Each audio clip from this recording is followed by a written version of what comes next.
Good morning, everyone. We can see Anna at the board. She is sitting there. It's a little bit after 10 o'clock. Anna is going to play her last round in this big chess festival in Madrid. She's playing in the open tournament. Anna has 3.5 out of 8 points, exactly as her opponent, Ichams Amor from Morocco. And I am Pia Cramling. I'm Grandmaster Pia Cramling. I'm Anna's mother. And I'm going to comment on this game as I've done on the other first 8 rounds. And I think Anna asked if she can start the clock. And here she goes. She plays d4, her pet move. And we can see her opponent is coming to sit at the board. And here we have him. And so Anna played d4. And let's see what her opponent will play.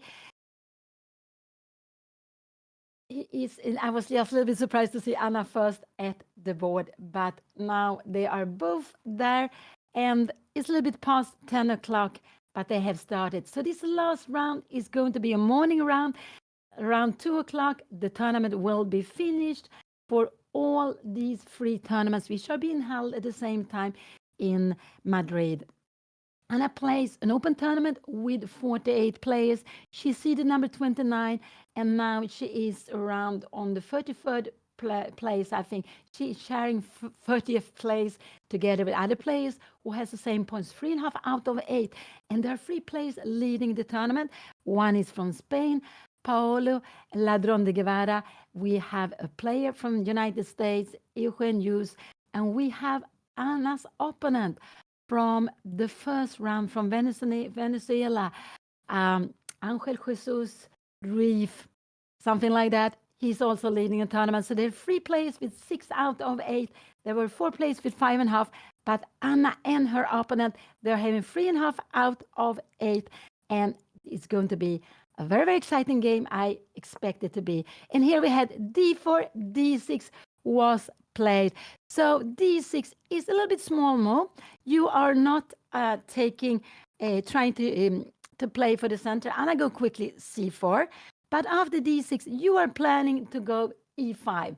This is what you are planning to go. So d4, d6. With this move, you are preparing to go e5. And actually, black could do it already immediately. And this position, Anna went c4, but she could have gone e4. She could have tried to stop this with knight f3. She could even have got bishop f4, but this is not so good to play the London against d6. But Anna played c4, so this we have on the board, d4, d6, c4. And also, I wanted to say that if you start e4, d6, d4, we will have the same position if Anna would have gone like that. But she preferred to go c4. We have e5 here. This is quite natural. And black says, I don't care. You can take my queen. You can play this endgame if you want. But this is very, very solid for me. Knight f3. We will put the pawn on f6. And we will go c6, put the king on c7. This is absolutely very, very solid to play. And this pawn would be better on c2. So Anna, no, she didn't go for exchanging queens. And remember, yesterday Anna played a long game, a long endgame, which started with the endgame already on move 8, I believe, very, very early. And she said it was a boring game. I thought it was very exciting. But taking on e5, I would say not many players would do that because in this position, it's just not giving white an advantage. Anna went d5, and here we have g6. Here, so what her opponent wants to do, her opponent is going to put the bishop on g7. So it's going to be like a King's Indian, but this knight could go out somewhere else. It can come to f6. We can have, it could be that black will also go f5 before black plays the knight to f6. So it's like a King's Indian or more, but because the pawn is on c4, here would be more like maybe a Pirk. But this black still have option. It could go to an f6. You could also go to f6 after f5. So this is something you are playing very much for to get in when you are playing King's Indian. But here you can go f5 even before. So let's see how Anna will play here now. So look at this. This pawn looks like here. We have this here. we can see with this pawn structure, oh, I'm sorry, this one should, oh, I take it away here, that black is normally playing here on the king side. And normally white will play more on the queen side, but it depends on so much what is going to happen. We cannot forget one part of the board.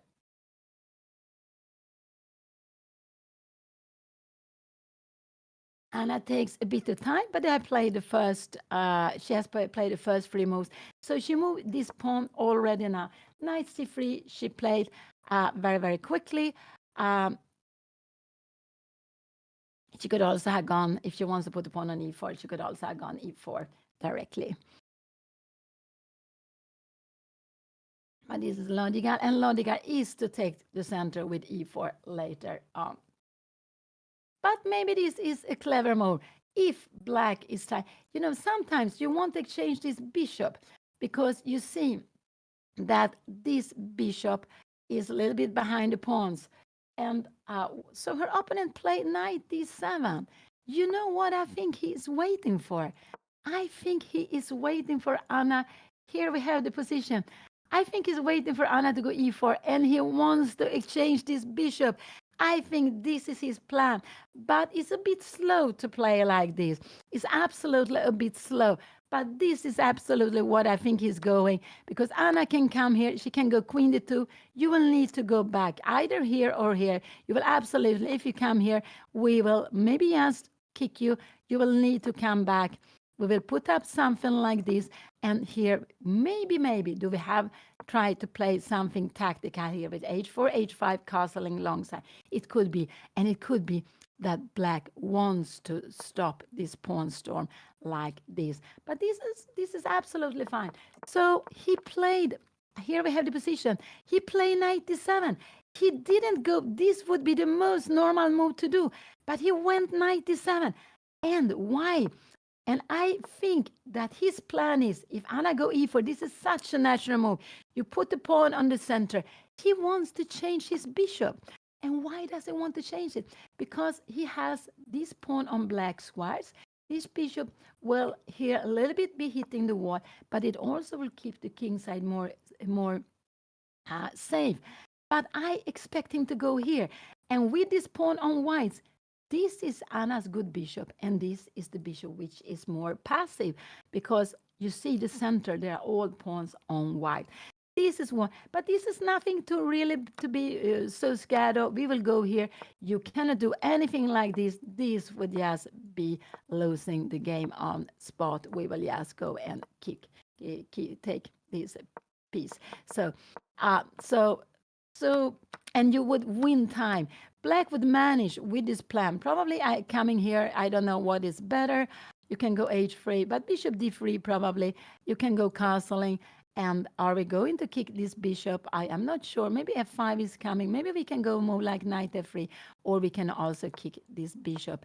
And let's see. Here he came. Anna play a4, e4. And now I'm guessing we will see bishop h6. This is such an exciting moment. Is her opponent going to go bishop h6? And I think this is a little bit the plan why he is waiting with going out with the knight. He wants to exchange this bishop because knight d7 was a bit curious to play now, actually, I would say so. So I expecting to see bishop h6 here now at the board.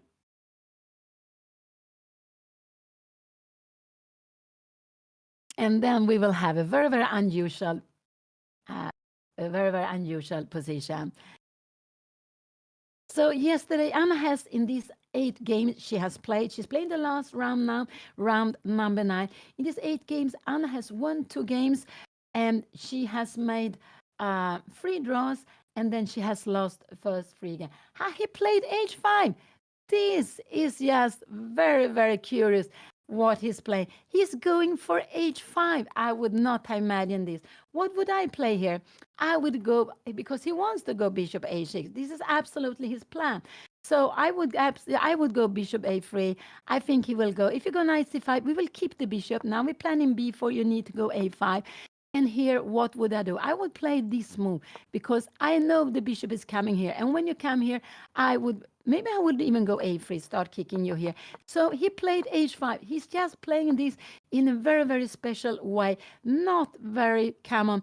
But going h5, it means that it will be difficult to play for f5. He's not planning to play for f5. I think he's planning to go bishop h6 and then put his king on g7. This is what I think he's going to do. So if Anna, for me, bishop d3 is absolutely the main move. We can have a move like this. And now Anna could take, but she can also bring out her knight. And maybe the knight is better here. And when you take, we take back here. And now we are planning to go some b4. King f8. And maybe we start b4 here. We can also absolutely go castling. We are not scared of anything. And we can see black doesn't have, okay, now maybe you have this, but we are coming here. And if you go a5, yeah, we go a3. We are going to kick you. This is defending. We are kicking you. You need to come back here. And we will go rook b1.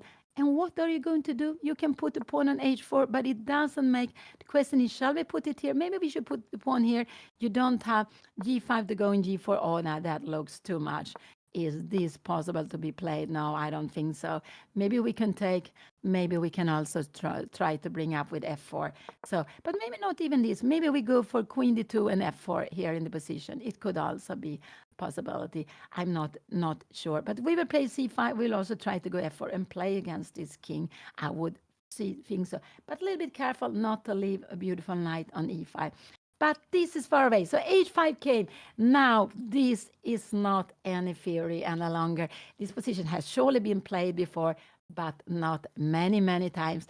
And so black has a very, very unusual way of playing, putting the pawn in the center on the dark squares, and after playing going h6. And why did black wants to go h5? I think the reason is simply that, let's see Anna go out. When he comes here, and if Anna takes, it takes back with a knight. And if you go queen d2, yeah, you can go king f8 and you can go king g7. You can also here, after queen d2, you are even allowed to go f5 here if you want to. So I wouldn't go queen d2 in a position like this. Maybe I start with b4 could be possible. Maybe knight e2 could be possible. But actually, in a position like this, I would prefer, yes, maybe even bishop c2, maybe a move like this could be fine. Yes, waiting. Or are you going to go king f8? I think we can go castling. You go king g7, and maybe we can start our action here with b4. I'm not sure what is better, but this is absolutely fine. We are planning to get in c5 to play here. If we get in c5, this will be very, very annoying for black. Black needs to stay with this knight here. If you go a5 to have this beautiful, beautiful square, this will be nice for what black. We will always go a3 to defend it because we need to control c5 square. So let's go back. Let's go back. This is the position. h5 was played. Yeah, that was such a surprise, I would say.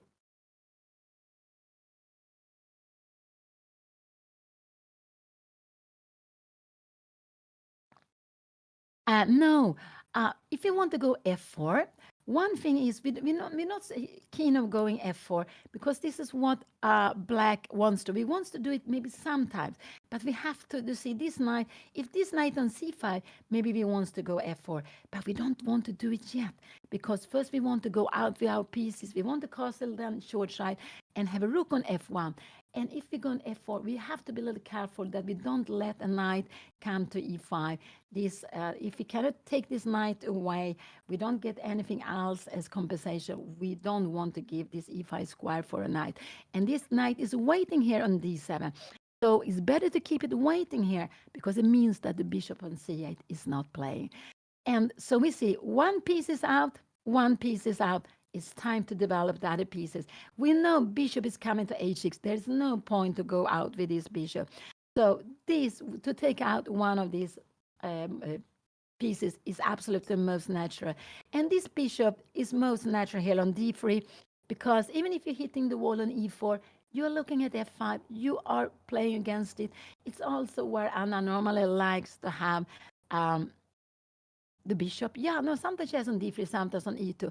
But I would absolutely go bishop d3, yes, to play against this. And then after knight f3 or knight e2, it both are possible actually here. but bishop d3 is what I would play quite still. And if this is coming, we keep the bishop because now we're playing b4. And if you go a5, we will have a3, b4 a little bit later on. But we will start going up. And I like the knight here, actually. Um, uh, uh, Actually, I prefer the knight here. We could, because if you go knight d3, we need to bring the knight to d2. No, I prefer the knight here, so we can play with f4. Um, so bishop d3 is absolutely the move I would play here in this position. So here we have it. We have the live board. It's working very nicely. We have these warm colors on the board.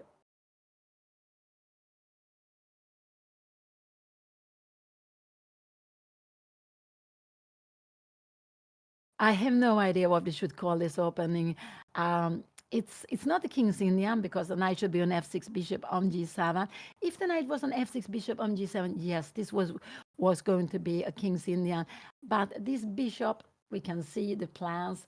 Black with playing h5 and waiting with moving the bishop. The bishop is going to go to h6. It could be that black is planning to move this one. Could Anna be looking for this? I'm not so fond of this move, but you could absolutely play it to have a grip on this square. Go something like this, knight c5. And this way, knight c5 is not the move here. Sorry, you need to go a5. This is possible also. So if Anna is a little bit worried about this pawn getting down, she also knows that this bishop is going to be exchanged for this bishop. Maybe h4 could be.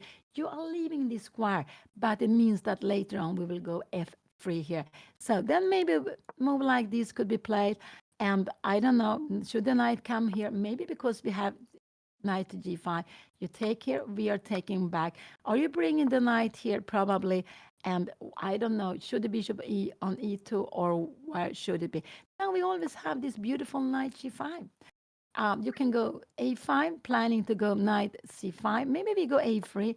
You don't have knight c5 because we will always kick you. So h4 is actually a plan to be played. And yes, put the knight on g5. It's a bit annoying for black. So yeah, bishop d3 is probably what I would have played. Maybe we can also play this h4. We could also go knight f3, but it could be that Anna doesn't like this pawn to be pushed here. If it goes to h4, we should go h3. And here we have Anna went for h4. This is why she was taking some time. She wants it to be on h4. So she doesn't want her opponent to be able to take more space on the king side. And it means that Anna, where is her king going to be? She will probably not castle short side because this pawn is hanging. It could be she will do that, but I don't think so. I think she will either stay with the king in the middle for some time or maybe go castling on the queen side. But if she castles on the queen side, she cannot take so much space on the queen side. So we will have, I think the king will remain here for some time. Yeah, this is a very, very exciting position, very unusual position. And here Anna now went up. I think she wants to take, I hope she wants to take a coffee. I hope she had a good breakfast. It's so important. We can see that Anna, when she played her games there in Madrid, they have been like 3-4 hours long, maybe even longer than 4 hours.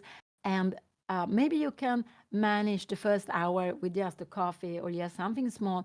But for playing the whole game, you need to have a lot of energy. You need to be awakened.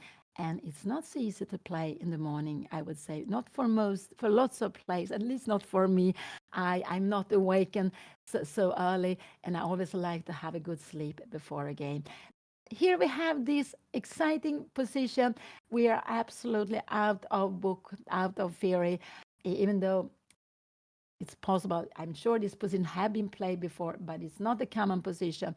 Black has gone g6, but the plan with g6 was actually not to bring the bishop to g7. The plan was to bring it all the way to h4. And if black goes here to attack this, we can always defend it with g3 or knight f3. Both of them are very, very fine.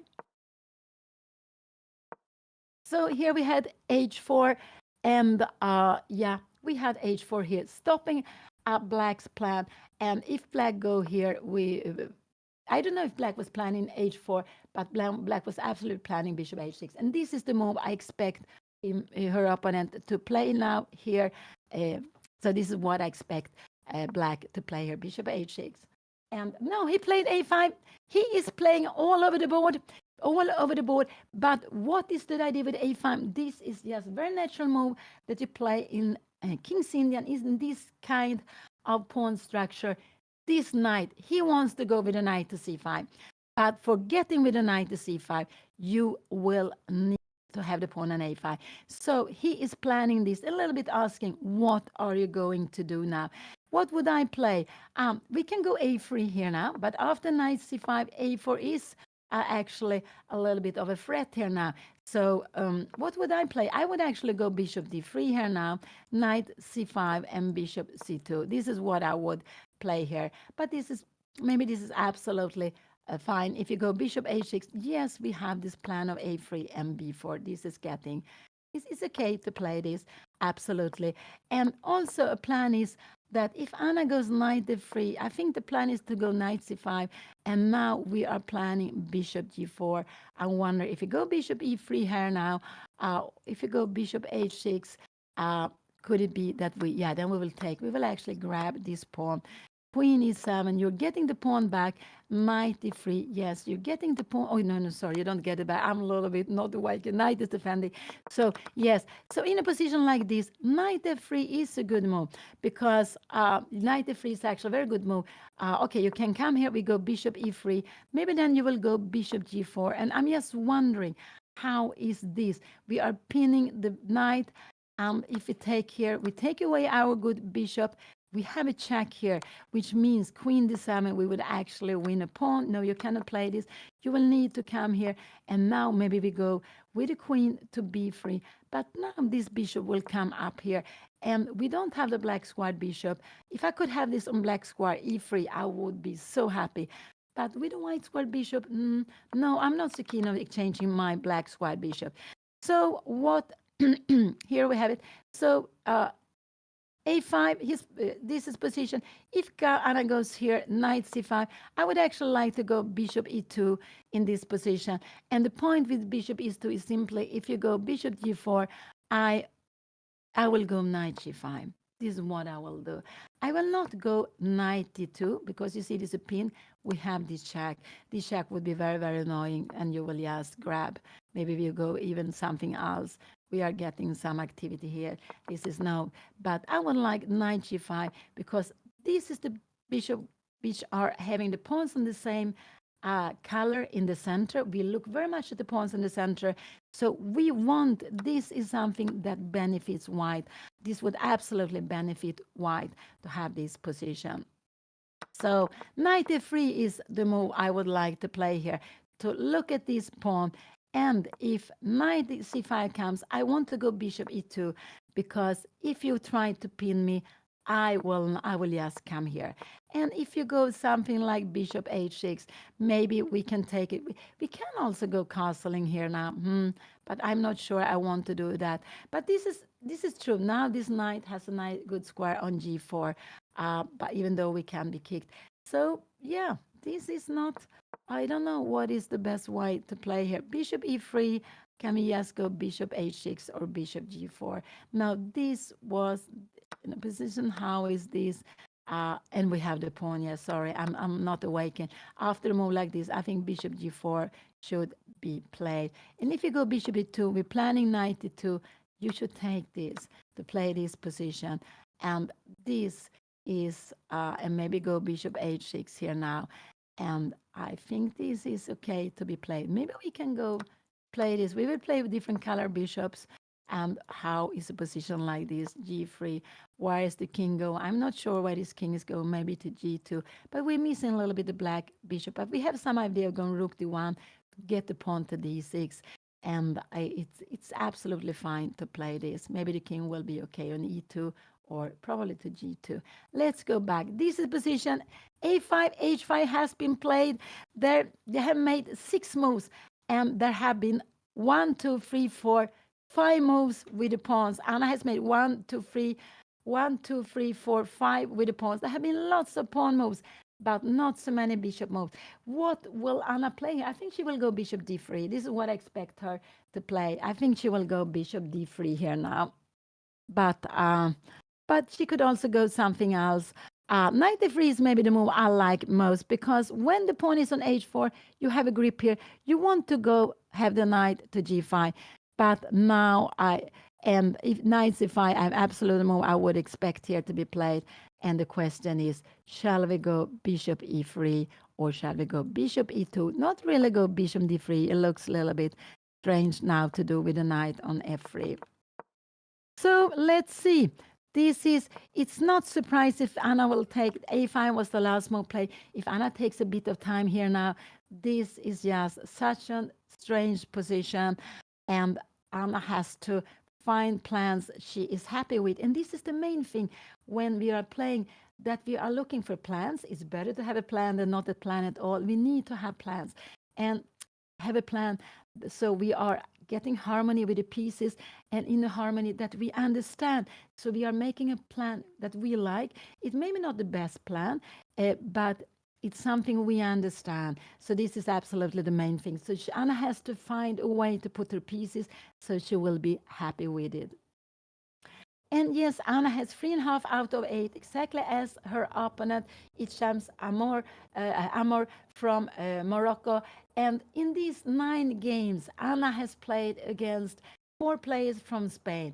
She has played against a player from Venezuela, a candidate master who is actually leading the tournament, together with 2 other players with 6 out of 8. Anna has also played against a player from Guatemala. She has played against a player from Argentina, a very young player. He is born 2014 from Latvia. Ivan, sorry, I forgot his last name. And she also has played today she's playing today against a player from Morocco. So she is playing with lots of players from different countries. We can see how international the tournament in Madrid is. And I think that is just so beautiful. And behind Anna, we can see Levi Roseman. He's playing with the white pieces. He looks very much thinking of the game, even though he's looking perhaps not at the board. Remember, lots of people like to think of the game, even if they're looking away. But maybe he's just waiting. No, it's actually his move to do. And what did Anna play? Anna played knight f3, and this is logical. She wants the knight to be in g5. She wants to defend here. Now I'm sure knight c5 will be played. I'm sure her opponent will play knight c5. And after that, I'm very curious. He doesn't want to go bishop h6. Yes, he's a little bit waiting. He's keeping all the options open. So it could be he will play like this. And in a moment like I would probably go bishop e2. You can absolutely go bishop d5, but if we have bishop e7, we can come back here. Bishop d4, we can just go. Maybe we can take on c5. We can play in different way. We can go g3. Bishop e2, we will actually lose a pawn like this, and we don't get any compensation for it. So I wouldn't play bishop d5, actually. It would be a way of getting this bishop to the wrong, not after knight c5, but maybe in this position. Let's see, black does something slow. Now I would probably play like this and go bishop e3 here now. And after knight f5, I would go maybe knight g5, I would, or maybe bishop e2.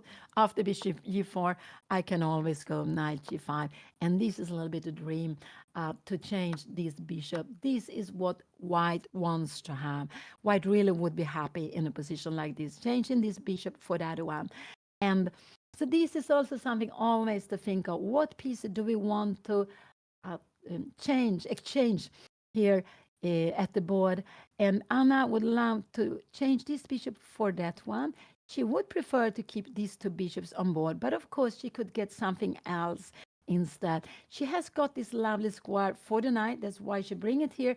And that's why I think her opponent should go knight c5, and after knight c5, planning on bishop g4, and actually taking this bishop. He's taking away his good bishop, but the position is very locked, and he prefers to exchange this bishop for the knight than this bishop for Anna's bishop, because Anna's bishop is quite passive now. It can be strong later on if she has the bishop pair, but just now, because the position is so blocked, we see there are all pawns on the board. The center is blocked. It's not possible to make any exchanges in the center, to exchange some pawns, to open some files.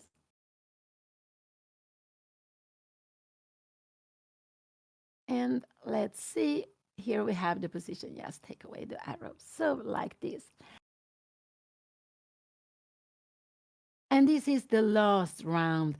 9 games have been played, and it will have been. Oh, they are playing the last round now. And normally, 9 rounds are very normal to play.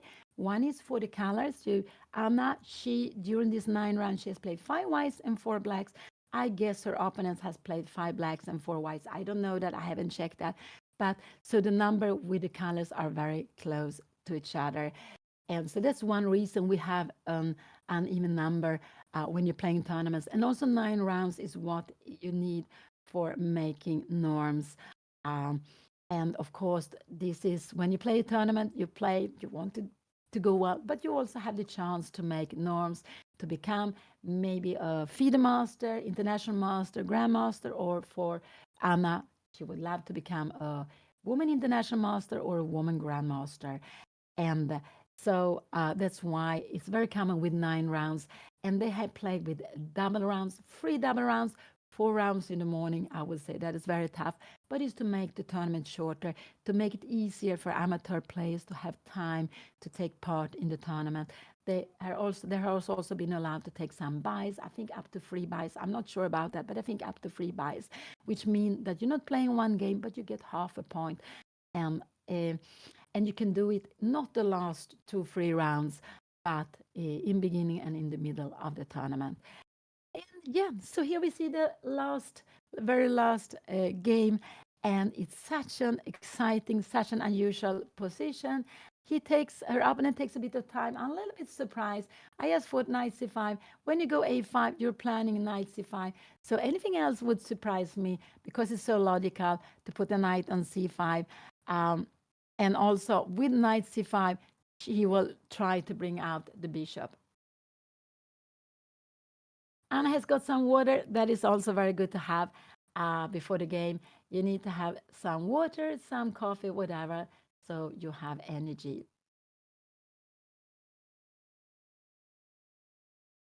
And here we can see they have these score sheets.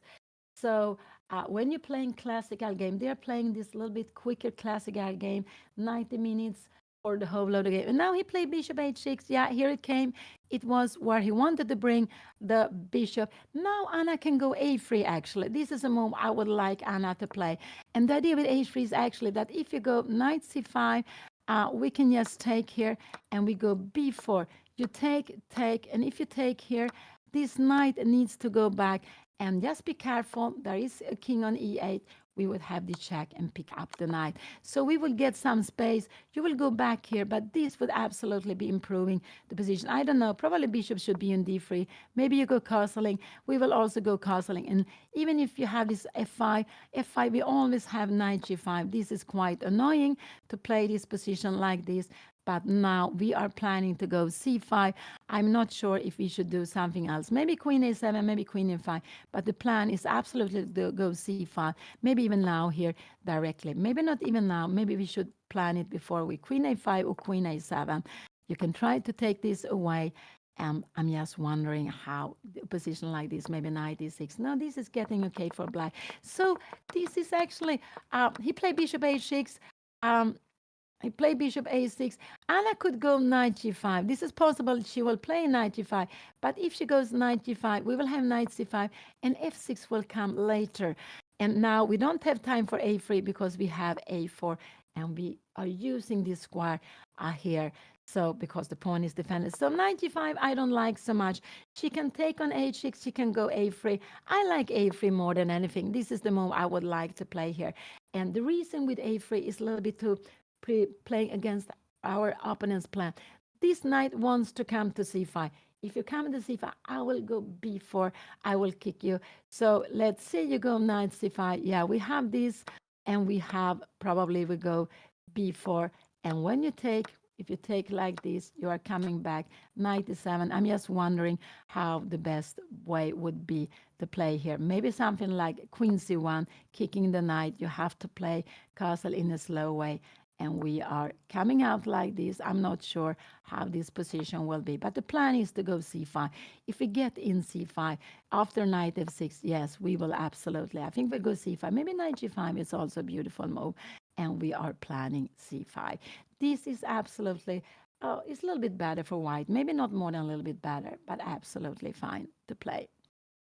And if you give a move like this, I think we can go c5 because here we would actually get a very beautiful pawn. You will need to change it with f6, and we can even break up the here everything with f4. So let's go back. This is far away. Bishop h6 was played, and now bishop h6 was played, and now I like this little a3 move. I am Pia Cramling. I'm Grandmaster Pia Cramling. I'm Anna's mother, and I am commenting on Anna's game like I have been doing the first 8 rounds, and I will do it today also.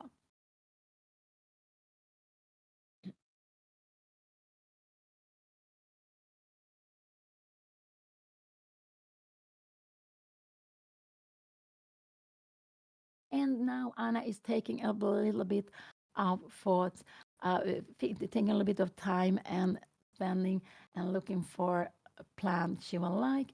And I just don't like knight g5. Knight g5, the plan is, of course, that if you go f6, wow, we would win the game on spot. But her opponent would have knight c5, and after f6, Anna would be kicked back. Maybe she could try to go something like that to change it. And but I wouldn't like to make this.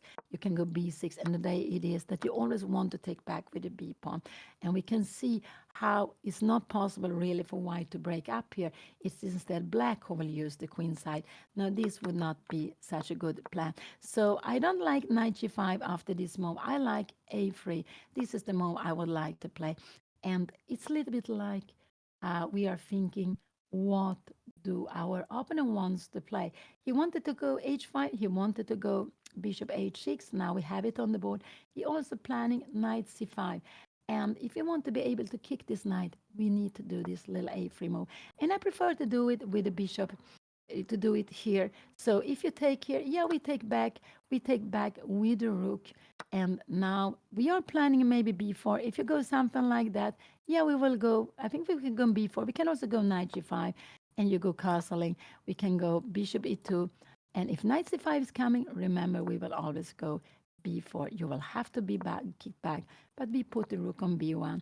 And with the knight on a6 on the rim, we are still planning to go this c5, just trying to get it in. And we will also go short castling here.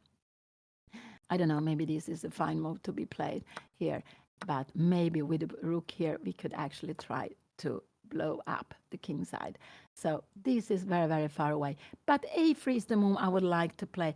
What could we think of? We could think of a3. We could look at bishop d5, because after bishop d5, this would absolutely be a mistake. We take back with the pawn. And I think it's a mistake. Maybe I'm not. Maybe I'm wrong. Maybe it's not a mistake. Here we need to defend the pawn, because after bishop g4, we will always just go away with a knight. But and we will start kicking you here. So no, but bishop g5 I don't like so much. I like this little a3 move. Could be Anna go bishop d3, but this bishop d3 I don't like so much because of knight c5. And here maybe we should try to challenge it. Oh, Anna went knight g5. She played knight g5, and I don't not so happy about this move, because now knight c5 will be coming. And she's a little bit saying now absolutely, knight c5 will be coming, and here she will be kicked back with f6 later on. What if she goes bishop e2? If she goes bishop e3, yeah, we will have f6 here coming, and I'm not, if we take here, yeah, we can even take here. This would absolutely be better for our opponent. So, no, I don't like knight, bishop g5. It's an active move, knight g5, but this knight cannot remain there. You go knight c5, and you put in control on e6, and you are pushing you back with f6.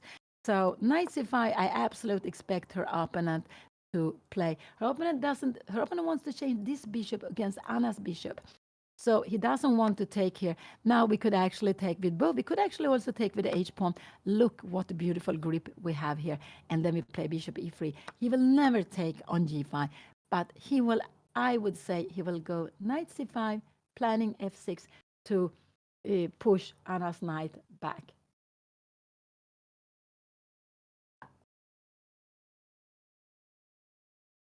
Yeah, chess is difficult, but that's why it's so amazing, so interesting to play. And because it's so difficult, we always can keep on learning from by playing chess. And curious can also be that when we are playing the endgame, we have less pieces on the board. It's even more difficult. So she wanted to keep the bishop, but she will not be able. After knight c5, her opponent will go knight c5. After that, I can only see bishop e2 and f6. She will come back and you will take it here. And now her opponent has won lots of time. He has won lots of time. He's only played his f6 move, but this is absolutely no problem. He will go knight h8. Maybe, and how are we going to make any? I don't know how we're going to make any uh, plan here. Her opponent's plan is maybe to go f5. Yes, her opponent's plan. So maybe here we need to go b3. Maybe you go castling. Can we go a3? I'm just wondering. F5. Can we go b4 here now? This could absolutely. I'm just wondering, is this is a problem? It could be because after knight g5, we have knight f5. This knight is coming into beautiful square. Yes, no, I'm not so happy about this knight g5 Anna played. I am scared that she is going because she's just losing time. She will have to bring back the knight. She will absolutely. So it could be, yeah, I don't know what she's planning. After knight c5, probably this is the best move, but this is a very difficult move to make. And if you take her, no, you don't take a big go. Bishop d4, oh, sorry, bishop g5. And if you go f6, we can even, can we leave this pawn? I'm just wondering. Yeah, we could go bishop d3. We will pick up the pawn and we will just take it. And we will grab this pawn later on. And this is a very beautiful position to play. Maybe knight c3 coming back here to take this pawn. If you go knight f6, we will just pin you. Knight f4, and we will just go. Maybe queen d2 and long castling. This is maybe it's about equal, but absolutely okay to play. But let's see. Anything else than knight c5 would surprise me. Knight c5 came, and now the plan is to kick Anna's knight back.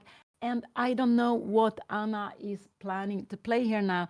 She cannot get away with this knight from c5. And I would say that it's equal, but it's a little. I would be a little more pleasant with white, black, because Anna has lost time with her knight g5 move. She has absolutely just lost time with this move. And so it could be that Anna now have to keep trying to keep the balance. What would I do? It could be knight a4 is the best move, but this is just so difficult to play. Knight f4. And then maybe the best is actually to go b6. You can take here. We are changing some pieces. Bishop here. You're coming down. Maybe queen a3 is a good move. Yes, planning c5. And after f6 here now, we are coming back. This is absolutely, and if you take here, we are taking here. Let's see, you go out with a knight. Now, finally, we will get in c4, c5. You will have knight f7, but this is absolutely fine to be played. You have this beautiful knight to c4, knight e2, knight c4, bishop to e2. This is absolutely fine to be played. So knight a4 is the move I would like to play, but I would say this is a difficult move to be played because after knight a4, if you take here now, we need to take back with the bishop. And now, of course, you need to go f6. And after this move, we can actually just go away with the bishop. But we cannot take here. This would absolutely be better for black. This would be better for black, absolutely. This would just be wrong. We need to go bishop moving. And then to see that this position, bishop d3, we don't have f3 because the knight has this square, very important otherwise. But bishop d3, f5, we not take here. This is absolutely fine to play. I like this position for white. We will get this pawn, maybe knight c3, knight f6. We will absolutely go queen d2, and I think we will go long castling here now. And we're not. You will go maybe short castling, and we will go. Maybe we are pinning in here, bishop f5. And are we going short or long castling? I thought maybe long, but it could be that short is better to go. And we will go and pick up this pawn, but slowly. but this is so far away. Knight a4 is absolutely the best move. And we can see, I can actually see on Anna that she realized that this knight g5 was not a good plan. She is going to get pushed back.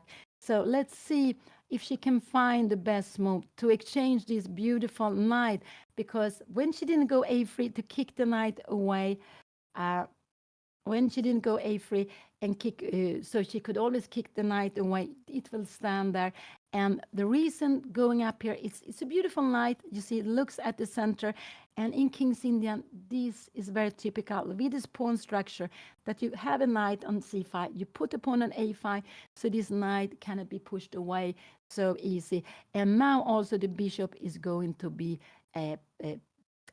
getting out here now. Now Anna start thinking, and I think, yes, she realized that 95, yeah, wasn't the best. She's going to be pushed back, so she needs to find a good plan here now. And I would just wish that she had a coffee beside her, and I just hope she had got a coffee or coffee tea, whatever, something with energy, because you really need to have energy when you're playing your games, and especially in the morning even more.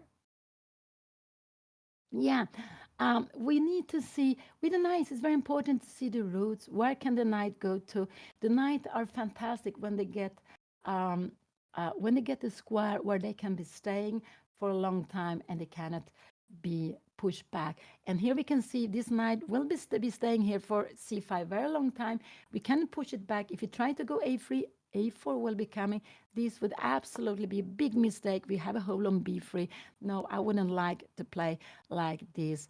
I wouldn't like, we could go this way, but I wouldn't like to play this, to take here f take g5, and actually to go this back, take here, take maybe, I don't know, to take here, and then take on h4. But this actually, this would be tremendous good for black here. We have equal pawn, but this is, we have this so much pressure here now. And after f3, there could be some crazy things. The queen coming to h4. No, this is, yes, very, very dangerous. Let's go back. Let's go back. Uh, so knight a4 is the move I like, but this is such an unusual move. I don't think Anna will play it. Also, it means that she has to calculate about the pawn on e4. What do I expect her to go? I expect her to go bishop e2. This is what I expect her to play. I don't know what else she can do than that. Maybe she can go g3. I have no idea. G3, actually, the plan is to go bishop h3 to exchange this. But then we will see f6 coming back here. We will see bishop g4. This is a pin. Can we go bishop h3? No, it doesn't look so good to go here. Maybe this is just getting wrong, actually. Even if we have, yeah, maybe we can play this. I'm not sure. You know, with this square, Anna has this beautiful square here, but her opponent will get a knight to f5, and now he will go here and long castling, maybe. I'm not sure. But black is absolutely always fine in this kind of very, very unusual position. And so now, yeah, I would say I would actually prefer to play black here. I think so, yes, because of this last move Anna played. It was a little bit, she played an active move, but the knight will not stay there. And you can see the difference. This knight we cannot push away because we have the pawn on a5. This knight will be pushed away with f6. And this is another reason why black has just decided to keep the knight on g8, not put it on f6. Yeah, one plan was bishop h6, but also will be pushed back the knight.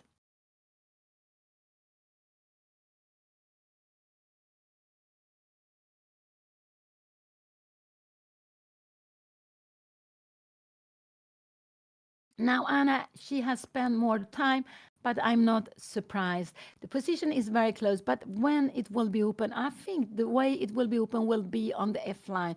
I think black will play F5 in some moment. And then, yes, knight a4 is the move I would like Anna to play to take away this knight. But I think it's so difficult to make this choice here. It's so difficult. So this we will not see at the board. And what could Anna do? Yeah, I don't know. I would just, what would I play my this position? Oh, I don't know if I would find knight e4. Maybe otherwise I would go bishop e4 here. But you can see now this has improved absolutely. Maybe her opponent will take here knight h6. And what are we going to do here? I don't know. Maybe queen d7. Can we go for f5? I'm not sure if this is right or not. Planning, we go with a knight here. We can absolutely play this. And now we will go bishop d3. We have at least this square to play on. But this is absolutely fine. Maybe you can go bishop d here. Now we're bringing in the knight and a position like this. This is absolutely fine to play here because we have some plan with c5. We have this beautiful square. So this is a little bit of a dream for Anna to get a position like this. So yeah, maybe bishop e2 is what I would like to go bishop e2. And the reason I want to go bishop e2 is if you go f6 here, you go something like knight bishop g4. Um, maybe I will go castling. Maybe I'm just wondering if I want to keep this. We don't have knight e2, remember. Maybe we go here, and now we are planning knight d2. I have, how is the position like this? Knight h6, and yeah, 92. Finally, we have it. If you go 93, we're not really so scared of it because we just defend everything here. So, but we see that for taking away this knight, Anna will need to go b3. Uh, it's very it takes a long time to go b3, a3, and b4. So she needs 1, 2, 3 moves to take it away. And that's why I would have liked her to play a3 earlier, always be able to kick away the knight with b4. But so I would play here maybe bishop e2. This would be my move. Or knight e4 is maybe the best move, but it's not so easy to to to to find here. Anna and her opponent just went up maybe to take some energy, to take something to drink. They both have 3.5 out of 8 points. And they are playing the last round in Madrid Festival. They're playing this open tournament. It's not huge, but it's quite a lot of players, 48 players playing in the open tournament. There is also a round robin. There are two round robin tournaments, closed tournament where 10 players play against each other. And we can see the players from the round robin group A, and we see we see Levi Rossman, Gotham Chess behind. He was leading the tournament before yesterday. After yesterday, I'm not sure who is leading that tournament. In Anna's tournament, there are 3 plays on 6 out of 8, but Anna and her opponent, they're having 3.5 out of 8. So Anna, she has won 2 games, she has made 3 draws, and she lost 3 games. She actually lost her first 3 games, but after that, she has kept scoring, and that is very good. Uh, Yeah, knight f4. No, she wouldn't lose a knight if she goes knight f4. It's defended by the queen. If you take it, we can always take back. But it's such a difficult move to do just because of this. This is normally not what you want to do, but there are some tactics. We need to move away the knight, bishop, and then we have this pawn. But we can see this knight doesn't have any good square to go to. If you come here, we have bishop d6. So I'm sorry. Here, can we go? No, you need to go f5, of course. You cannot go bishop f5 would be a mistake. We have queen c2, and we just pick up the knight. So no, this is not possible. Or if you come here, we would just take here and f5, and we would take here, and we will take queen, take f5, and this would just be a dream. So let's go back. Knight f4 is the move I like, just to take away the knight from e5. This is absolutely the move I would like Anna to play, but it's not an easy move. And otherwise, I would just go bishop e2, just to develop the bishop and maybe plan to go castling. So this is what I would like to do here for black. No, I'm not so keen on going f4 here. I just don't want to do it. You can maybe take, you can even go f6. And after f6, knight f3, maybe we can take it. Maybe we take it like this way. No, I'm not. I wouldn't do this. We are losing a pawn. The black is planning to get a knight to e5. No, f4. F4, we don't want to do f4 before we have castling. We want the rook to be on f1 first. then maybe we can look for things with f4 just to open up. But now we need to develop our pieces. So that's why I want to go bishop e2. There's no point to go out with this because we have f6. And if you take on c5, we will just grab on g5 and take the pawn on h4. No, we don't want to play this. So moving up this bishop is absolutely, there's no point to do that.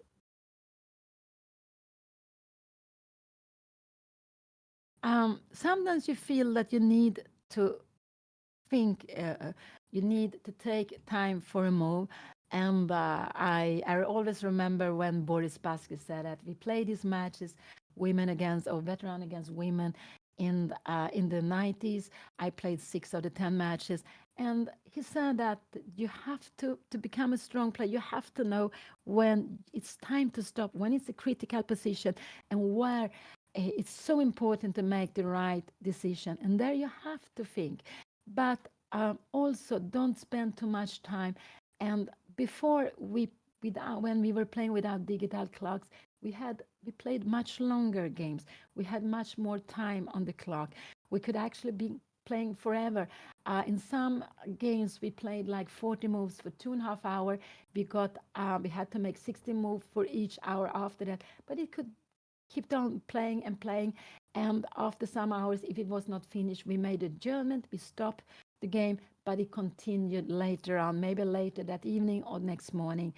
And so thinking, but I would say 20 minutes, not use more than 20 minutes. But I, of course, myself, sometimes I use more than 20 minutes. But try not to use more than 20 minutes because it's easily what happens is that you calculate the same things over and over again. But playing chess is a good way of training this decisions making, and we are all the time we have to take decisions, but we shouldn't play this classical game as quickly as when we are playing blitz or rapid. We should use the time because if we play too quickly, it's easy that we are making some mistakes, and when their opponent has lots of time, there is a chance that opponent will see that and grab the chances. Yeah, Anna is only she's only looking at the right side of the board because she's very concerned. Now she see that f6 will be coming, and so that's why. But she needs also to look at over the whole board, and we can see that Black has been doing that. Black has played on the king side, but Black has also played on the queen side. He's playing all over the board, and I guess this position, this kind of position, maybe not exactly this position, he has had earlier in other games with the knight to c5, a pawn on a5, a pawn on h5 and g6, and the bishop coming out to h6. Probably white has made different setups.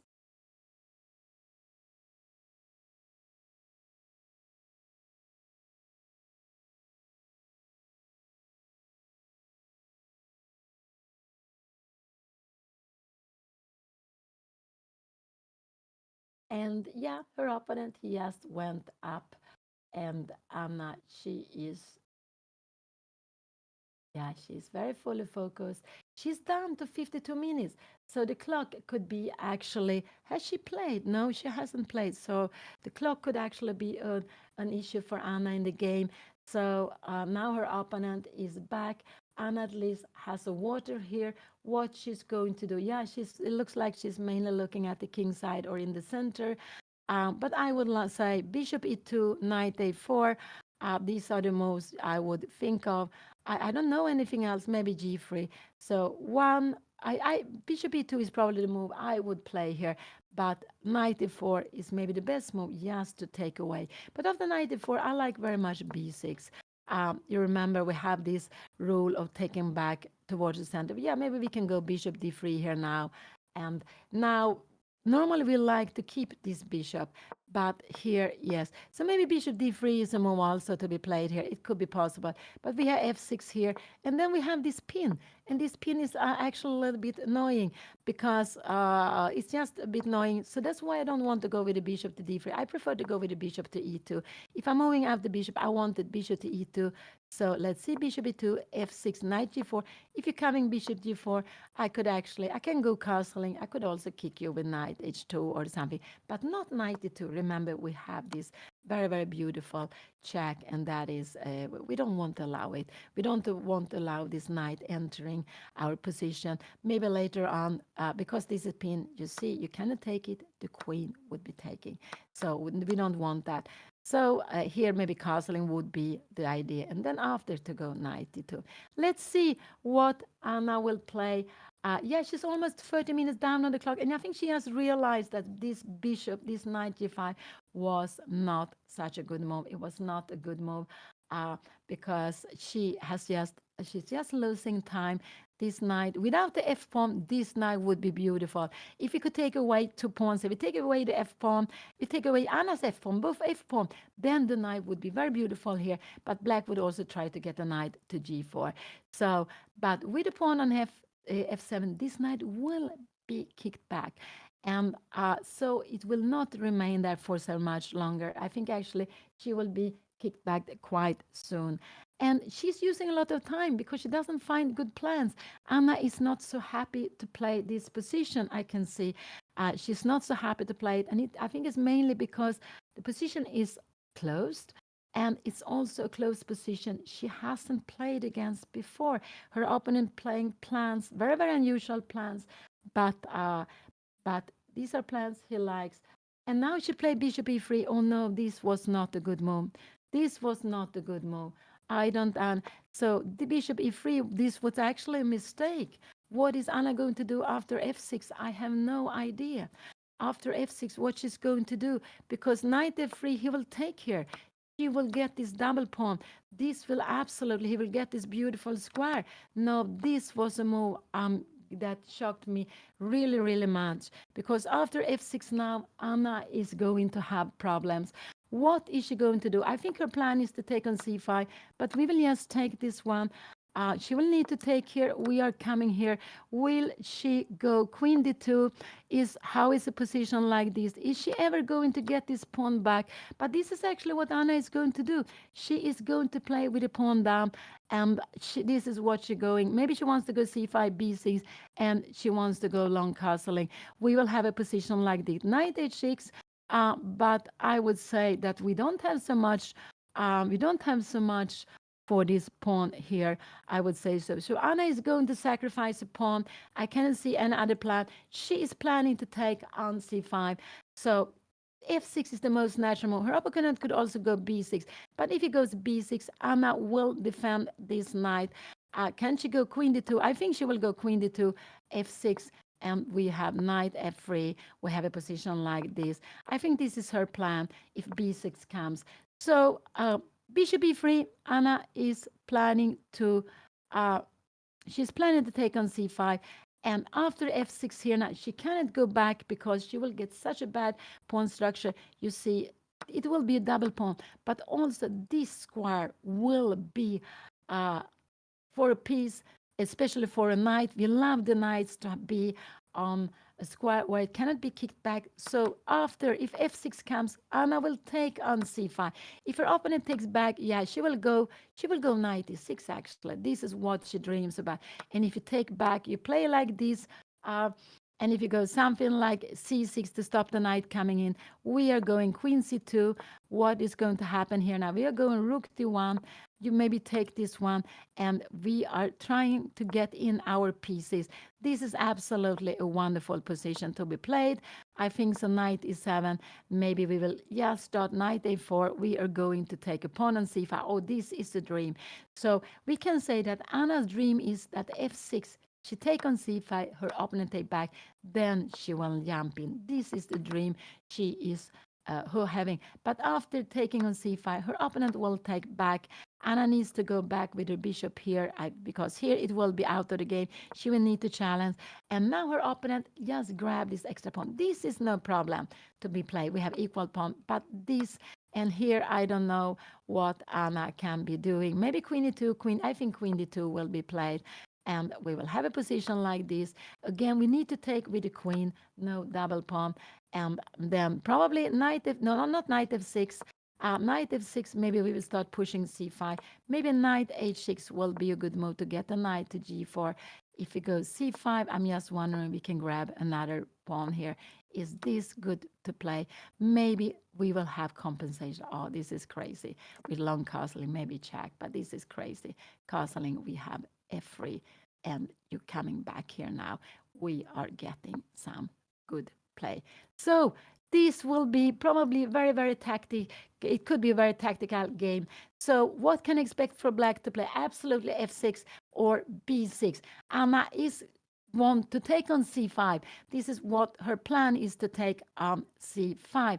So if he goes f6, and if Anna takes, if he takes back here, no, we're not worried at all. We can also even go, bishop take d6 if he wants to, but also to play like this here and take on f6. This is absolutely fine. You can see the pawn structure has been damaged. Black has the pawn on black square. This is good, but this is a pawn move that can be played sometimes. The plan here will be queen d2 and long castling for white. So bishop e3 was played. Anna is so she is going for tactics. She's going for activity, and it's so exciting. The best move her opponent can play is probably f6. Anna will have to play with a pawn less. She is going to sacrifice a pawn. I cannot see anything else for her to do if her opponent played this f6. And remember, when we calculate, we always look at check first. The most forcing moves, and the most forcing is check, because we have to do something about the check. And after that is capturing pieces. So, and after that is threats. So here, black can only capture this piece. Do we don't want to do that? No, we wanted to change this bishop for that one. And that is also something very important to think of all the time. I already said it. What pieces do we want to have on the board? What pieces do we want to exchange? And black wants to change this bishop for Anna's bishop. Absolutely. And especially on e3, where Anna would get a double pawn. Anna played yesterday 2 games. There was a double round yesterday. She played 2 draws. In the first game, she had a very, very good position, but she went wrong. And then her king was under pressure, but it was different color bishop in the end. It was a draw. And in that game, it was an endgame from very early on. And it was maybe equal, maybe tiny better for her opponent. But then it became, in one moment, it was dangerous for her, but her opponent just wanted to exchange pieces. And when he exchanged pieces, there was another endgame with different color bishop, like in the morning, and that was also a draw. So Anna made 2 draws yesterday, and she has made 3 draws in the tournament. She has won 2 games, and she lost 3 games against higher rated opponents, and that was actually her first 3 games. So of course, after losing the first 3 games, she was very happy to score, and she had been scoring now for 5 rounds.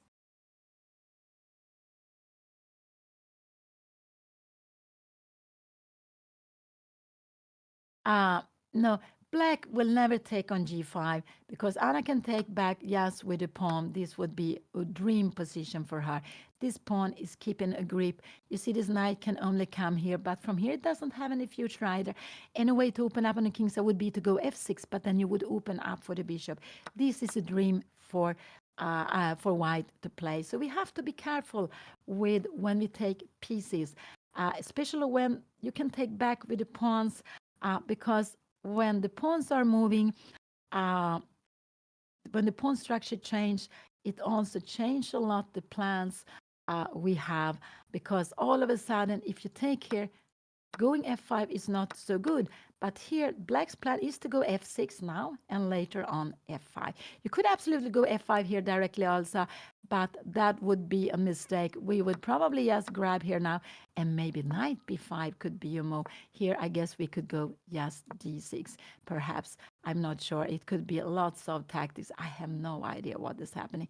We have a beautiful idea like this. Maybe bishop g5 here now, and queen take e5. You see there's a rook hanging. I have no idea if this works or not. Maybe it doesn't work, but it could be. But going f5 now would be absolutely mistake. It's going forward too quickly when I can keep this beautiful knight here. So if black moves the f pawn, it will be 1 step, not 2. So Anna has spent 50 minutes. Her opponent has spent she has 50 minutes left on the clock. She has spent 40 minutes. and her opponent has been like 20 minutes. And it's because her opponent is more familiar with this kind of position, I would say. He played very, very unorthodox, very unusual way of playing. And so Anna, she wants to play active and she find this plan, but she has spent more time. And here we can see that Anna, if her opponent will go and attack this knight, she will need to go for a pawn sacrifice. Anna has 3.5 out of 8, exactly the same points as her opponent. So she has lost one game more than she has won. She has lost 3 games, she has won 2 games and made 3 draws. And she's around 30th in the classification. I think she's 33 when you um, look at the Butchels. So and but sharing 30th place with other players who has the same points as Anna. And it's about the rating. She is seeded 29 in the tournament. She's a little bit behind her rating, but it's absolutely fine. And Anna has played some very, very beautiful moves, some very good plans in some of the games. But of course, she also has made some mistakes. And sometimes the time handling haven't been the best. It's not easy for Anna, not for me either. I am Pia Cramling. I'm Anna's mother.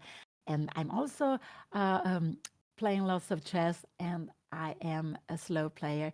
So we both have a bit problem, a bit or maybe a big problem with time handling, time management during during the time during the games. But yeah, it's like that. So let's see. Now her opponent is thinking. Ana is playing in Madrid. Her father, Juan Manuel Bellon Lopez, he is not playing there. He's also a grandmaster. So we are a chess family. But he is very good with the clock. It's not often I see Juan having time trouble. And so he's very good with these decisions making. And if we can make the same moves quicker, it would automatically make us to better, stronger players. But it's not so easy.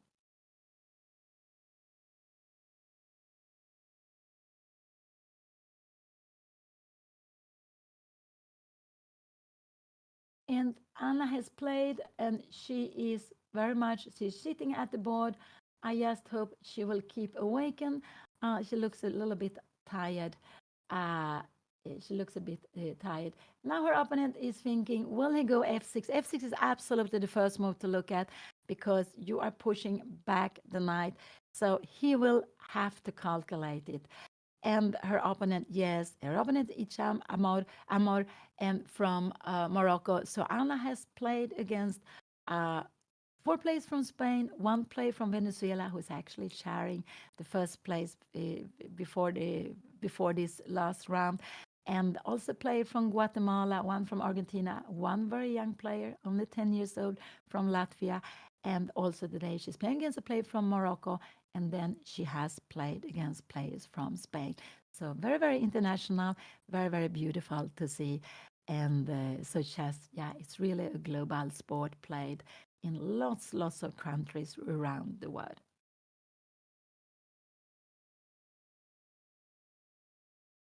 And we don't have a boring position. This is absolutely very exciting position, and it could be more excitement if her opponent goes f6. If her opponent go b6, I think that Anna will just defend the bishop. Maybe even queen e2 is the best way, but no, this is not possible. f6. What will happen here now? Can we go here? What will happen? How is position like this? Taking back here now, and yeah, this is what I'm wondering here. If we go f6, we take here, you take here. Can we now take here now? What is the problem? No, we don't have bishop e3. This is the problem because we don't want to have this bishop here. It's just very, very passive. And this is better for black. I don't know if we should go b6, but then maybe we have b3 and we have to fight this bishop back here. So, and why can't we play bishop e3? Because you would take it.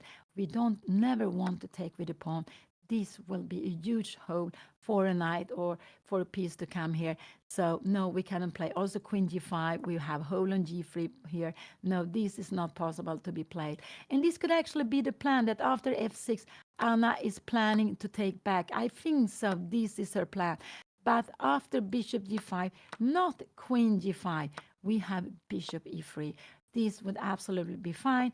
But bishop g5, we don't have bishop e3, we have to go back bishop a3, and now this bishop is out. This is actually what I think Anna will play. Can we go knight f6? We have to be a little careful here. Castling, you can go castle. Can we start to go c5? I'm not sure this is right way to play. It could actually be a mistake. Maybe knight g4 is coming. We will need to play this. And here we will maybe need to go. We cannot go f3 because of bishop g4. Oh, I have no idea. Queen c2. This is a little bit getting scary. Where are we going to put our king? Black has some plans, h4, h3. We don't want to put it on short side. We see that this bishop is away. I'm a little bit scared that Anna is planning this. So I just hope bishop g4. You go bishop g4. It's just not hitting so much. We go bishop e2. Remember, this is the bishop we want to exchange. If you take here, we are so happy. We are so happy. So remember, with the pawns here in the center on the white square, Anna would love to exchange this bishop on white square against this one. So after bishop g4, we go bishop e2. And here he played the best move, f6. This is absolutely the best move. And now Anna needs to go bishop takes c5. I think this is the only thing she can do. Anything else, she will absolutely be getting into problem. She will almost be collapsing. She has to take on c5. There is no other move she can do. She has played bishop e3 in this position. So bishop is on e3. He played f6. Now she has to think of her bishop. She has to go take on c5. If she goes knight f3, and this is what she did. This is what she did. She played bishop takes c5. Now I will expect her opponent not to take back on c5. If he will take the knight on g5, and let's see what Anna is going to do. And I'm just a little bit scared of this position. If he takes here, I just hope Anna will play. I think she should just give the pawn, but this is very, very difficult to make this decision, to play like this. But this is actually what I hope her to go, playing with the pawn less. So Anna took on c5, and you can see her opponent, she took quickly. She understood this was absolutely the only move she can do. She can never allow her opponent to take on e3 when she has to take back here. So, but what will her opponent do? Will he take? I'm sure he's going to take on g5. This is so tempting. You take on g5, you will take on h4. Anything else would surprise me. But he does it the right way. He's spending some time, and he also has lots of time, and that is very, very important. He is spending some time, and I just hope he will spend lots of time. But there is one good move for him to take on g5. Taking on c5 is a mistake, and taking with the bishop would also be a mistake. Anna could take on d6. She could absolutely play this. If you take here on h4, we can just bring back. And now we have got lots of good pawns here now. Maybe we can just go something like queen d3, bishop e3 if he wants to. But we have got this vital pawn. They're equal pawns, but we exchanged an h pawn against the d pawn. And in the middle game, the central pawns are more important. So this will absolutely be favoring white. Let's go back. So here her opponent has three moves to consider. This is one, this is two, and this is three. Taking back a piece. This is what he has to consider. And there is one very strong move, and it's also the most natural move. And anything else would surprise me. So I'm quite sure he will take it because he sees that his h4 pawn is hanging. And if he takes here on g5, which is the best move, I just hope, I think Anna will take back, but then she will get into problem.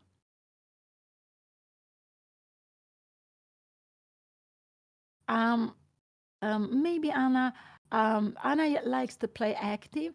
Sometimes she play too active when the position doesn't really ask for this activity. Like here, she went knight g5, and it was very ambitious. but this knight will be kicked away, or like here, it will be taken. So maybe this is that she sometimes find she plays too active, sometimes plays very active in front of her own king, uh, just pushing the pawns in front of her own king. And we also should remember king safety. Normally, these games, this is classical game with a little shorter time, 90 minutes for the whole game, plus 30 seconds per move. And they take like 3, 4 hours normally. They could be 5 hours long, but normally not more than that. But it's quite a long time. And for anyone who is not playing chess, I guess it's very difficult to imagine how players can keep playing for such a long time. But when you are thinking, the times pass so quickly. You don't realize that you are playing a game for hours. It just passes quickly. If you have a position you're happy about, if you have a difficult position, it could be that the times go very, very slowly because you are playing uphills. But so these games take normally 3, 4 hours to play. And in chess, you have lots of different time control. You can play blitz, and the most typical blitz game is 3 minutes plus 2 seconds. They are very, very short, very, very quick. You can also go bullet, where you play 1 minute finish. I never play bullet. And you can also play rapid, which can be from 10 minutes to maybe 45 minutes long. So we have lots of different time to use for time controls for the games. And the time change, of course. With less time, there are more uh, the games. There are more mistakes, but normally then you play lots of games in one day. So if one game goes wrong, you will get a new one very, very quickly. Yeah, he took on g5. This was a very good move.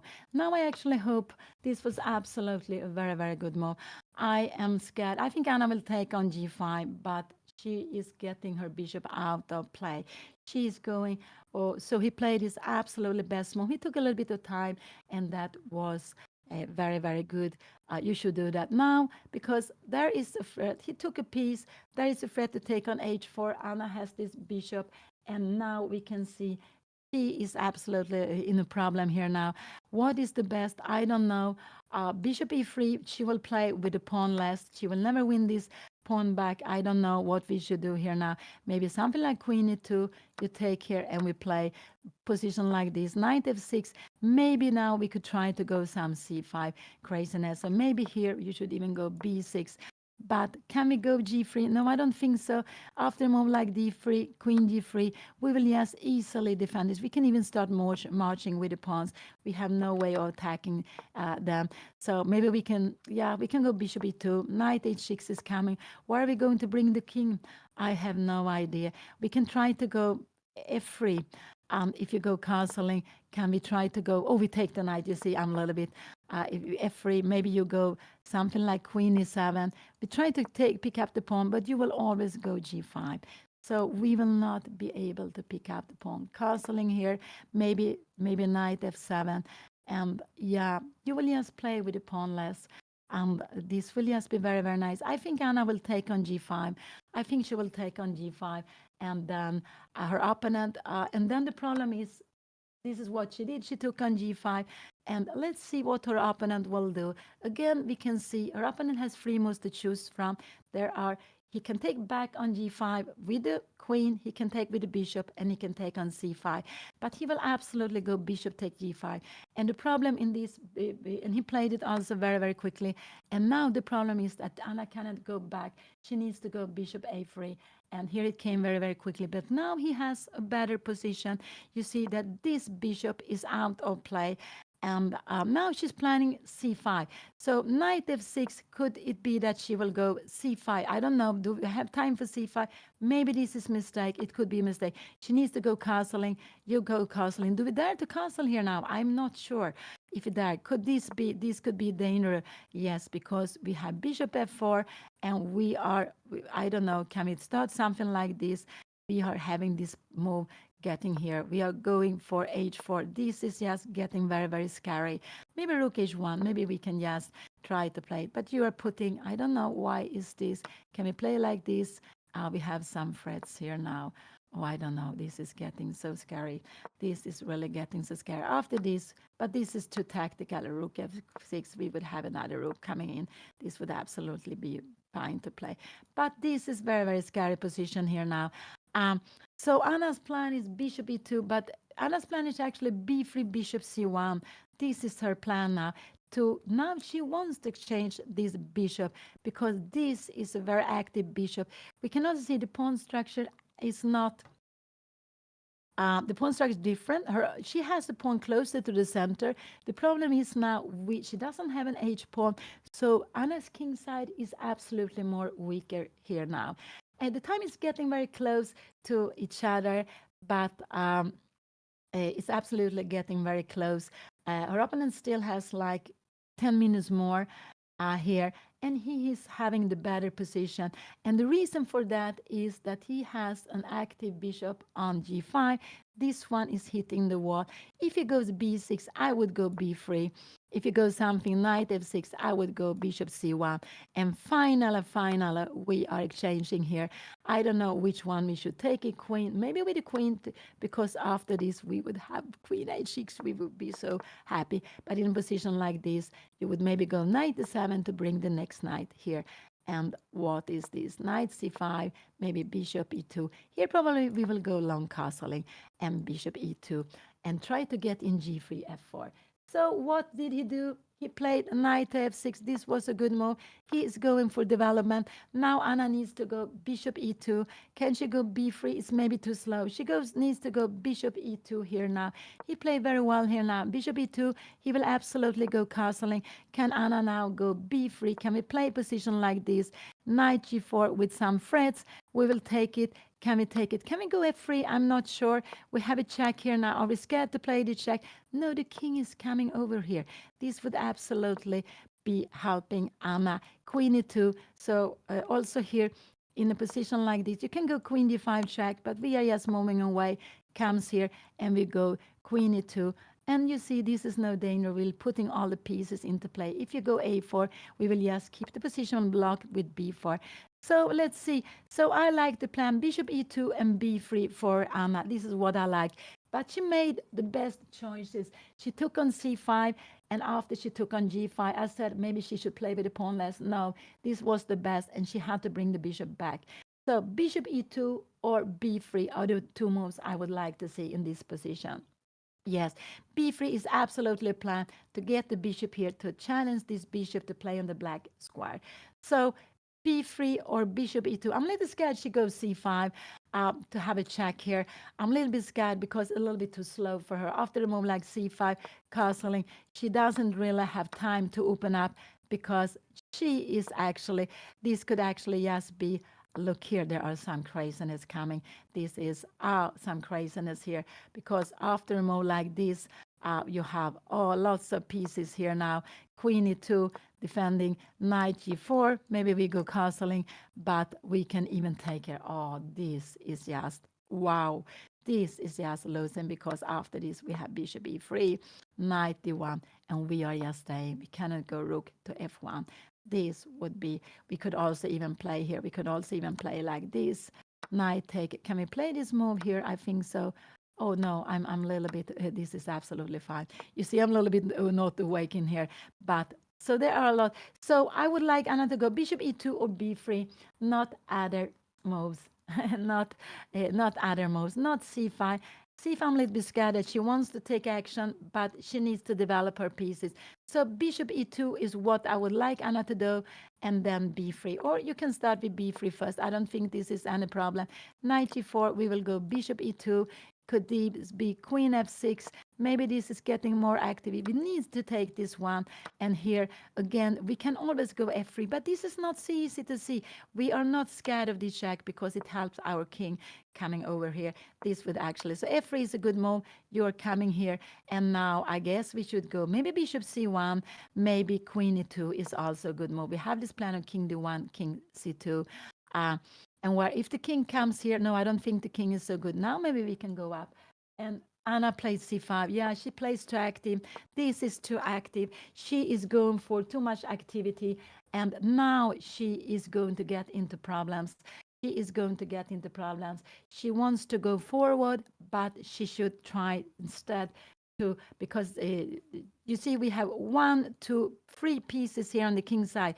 Anna will only have one, maybe two, and you will also have one, two, three. You will get the rook to f8 and the queen. You will have five pieces.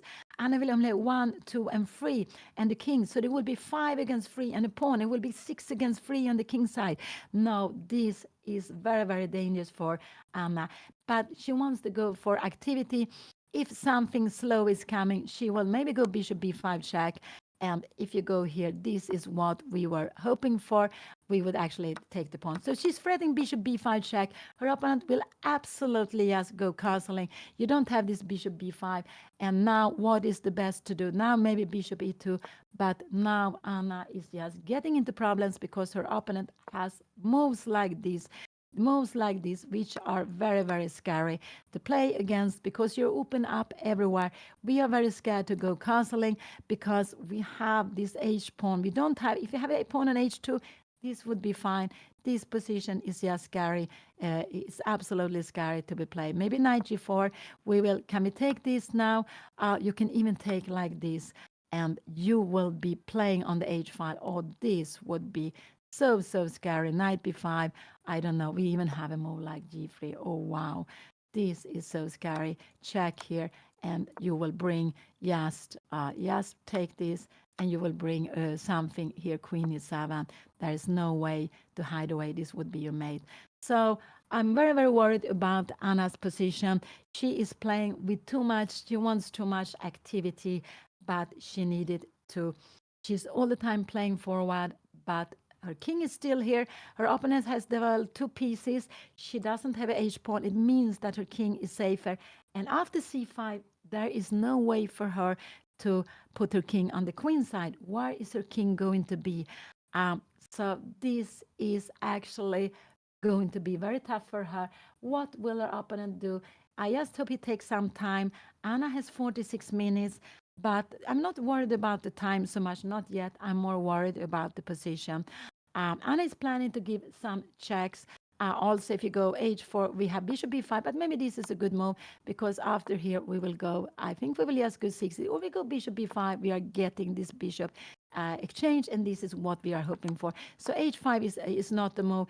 This is very logical to go short castling. This is absolutely very logical to go short castle because you want, there are some checks coming, and you want, if it was Anna to move, she would play a check and the king has to go slowly. He could also go king f8, king g7 if he wants, but actually this rook is very good on f8. You're putting pressure on f2, and you can see, yes, now the king is the only piece to defend here. So after this move, you were threatening knight g4 to win on the spot. Anna will need to go here, and after knight g4, she will need to play like this. And in a position like this, she will need to go f3. She will need to go f3. But it would be better to have this position than the pawn on c5. Absolutely. When I was 22, what was my rating? 22, this was 85. 84, I had like 85. I think I had something like 2,400, something like that. I think so. I'm not really sure what I had at that moment, or maybe 2360, or I had something between 2360 and maybe 2410 or 20, something like that. But I don't remember. It's quite a long time back. So, but at 22, 85, yeah, I was an IM at that time. I became grandmaster later when I was 29, 92. So yeah, that was my around there. That was my rating with the age, the same age as Anna. And this was, yeah, 85. I was 22, and then I was something 2360, 24, 10, 15, something like that. Between that, I don't know exactly what rating I had. Yes, my peak rating was 2550, and I think I had it twice. I think I had it 95 when we played, after playing this lovely, lovely tournament, a veteran against women in Prague. It was the Messenaju van Oosterom from Holland organizing it. It was such a beautiful match. And I was playing in the women team. We had players like Xiun from China, Maya Chibananitse, Nana Yushilian, and he played his very, very best move now, castling. This was absolutely best. And now knight g4 is threatening. It's just threatening knight g4. Anna has only one move to do. She can take on d6, but this would absolutely make it worse. Bishop e2 is what I want her to play, but don't take on d6 because open the file will just make things worse for you. Don't take on d6, Anna. But I'm so scared. She is always going for activity for our opponent. If he takes on d6, maybe knight g4 is possible to play already. No, it's not. You can go here, knight f6, and we have actually, do we have f3?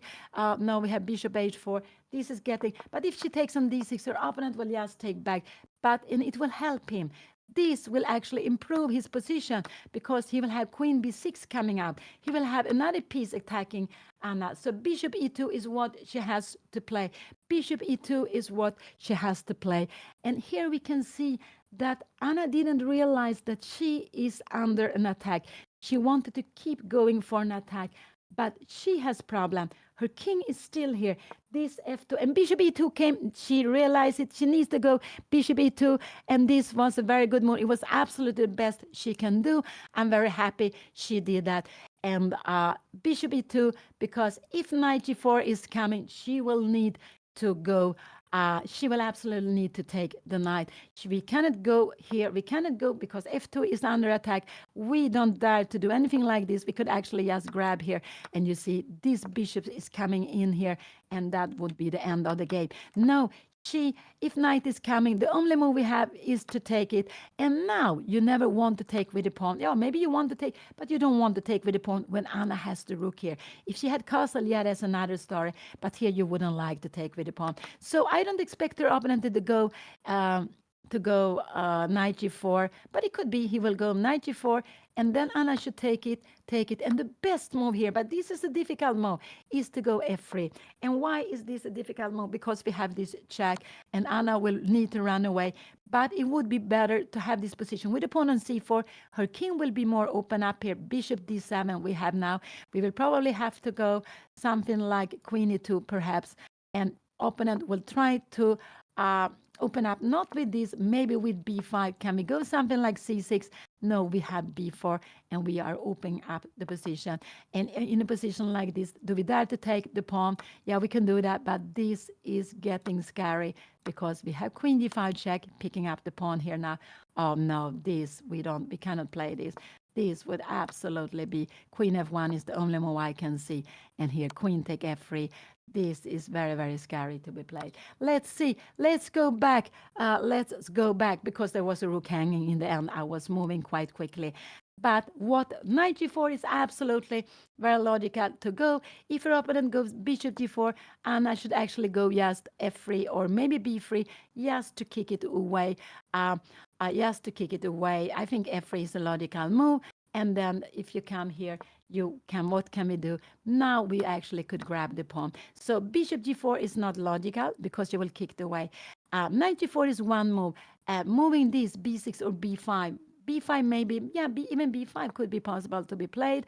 B5 could absolutely possibly play. She cannot take on b5. If you take here, we have knight take e4. If you take with the bishop, we have knight g4. This would also be very, very scary. We see how weak it is on f2. So here, the moves her opponent can be thinking of after bishop e2. Bishop e2 was a must move. It really was a must move because knight g4, we will need to take it. We need to take the knight with our bishop. So this is one move, knight g4, actually b6, not b6 so much because then maybe we can keep, after b6 we have maybe time to go b5. Can we do this? No, even this could be dangerous to play it. So b6, b5, knight g4 are moves. You can go bishop g4. You can play something, a little slow move like queen here. And if you play a move like this, we should just go out with the queen. I have no idea where the queen should be. Maybe queen d3. I have no idea where it's better to have the queen. Maybe this is the best. And you go something like bishop d7. Now we have a tactical fleet. But after you play, if you play like this, we will not take the bishop pawn. We will just move it away. Maybe something like this. And here, because we always have to look for tactics. You remember the king is here. We have queen c4. We have a check with threats against the king, but we can also take here. These are some ideas. So if black plays a slow move, I would last say I would like to go queen d3. And here he played knight g4. He was just going for the most active. He played it quickly. Anna has only one move to do. She needs to take the knight. She can only take the knight. Anything else would get her into problem. If she go bishop f3, we will have queen h4 coming. If she goes g3, I think we just can maybe even take here. This would be so scary. And maybe bishop g4. I don't know if this is possible, or just taking like this. Queen g5 check, king f2, and bishop g4. Oh, this would be the end of the game. You have 1, 2, 3 to attack with, and next rook is coming. You have 4 pieces to attack with. And you see this bishop on a3 is not playing. It's just out of the game. We could almost put it like this. Here is not playing, and the king. So knight g4 was played. Anna has only one move to do. She needs to take the knight. This is absolutely the only thing she can do here. And we can see Anna is not so happy with her position. She's not so happy with her position, and she also looks very tired. But there is absolutely only one move she can do here. If she goes castling, she would lose on the spot, because we have knight take f2, and this. After that, we have bishop e3, because this bishop is out of the game. If this bishop was on d2, this is no problem. But she has to she doesn't have control of the black square. So this is why she needs to take on g4, and then to go f3. Will Anna play that? I'm not sure. If she take, I think she will take here. This is absolutely must move. Her opponent will take back like this, and I think she will move away the queen like this. But this could actually be scary. Are we scared of bishop h4 here now? Yeah, maybe. But now we have time to castle. Now we have time to castle. But she absolutely needs to take on g4. If she doesn't do that, her position will it will collapse. This, because we have this knight is threatening f2, rook is threatening on f2, and this is the reason why we need to castle very early in the game.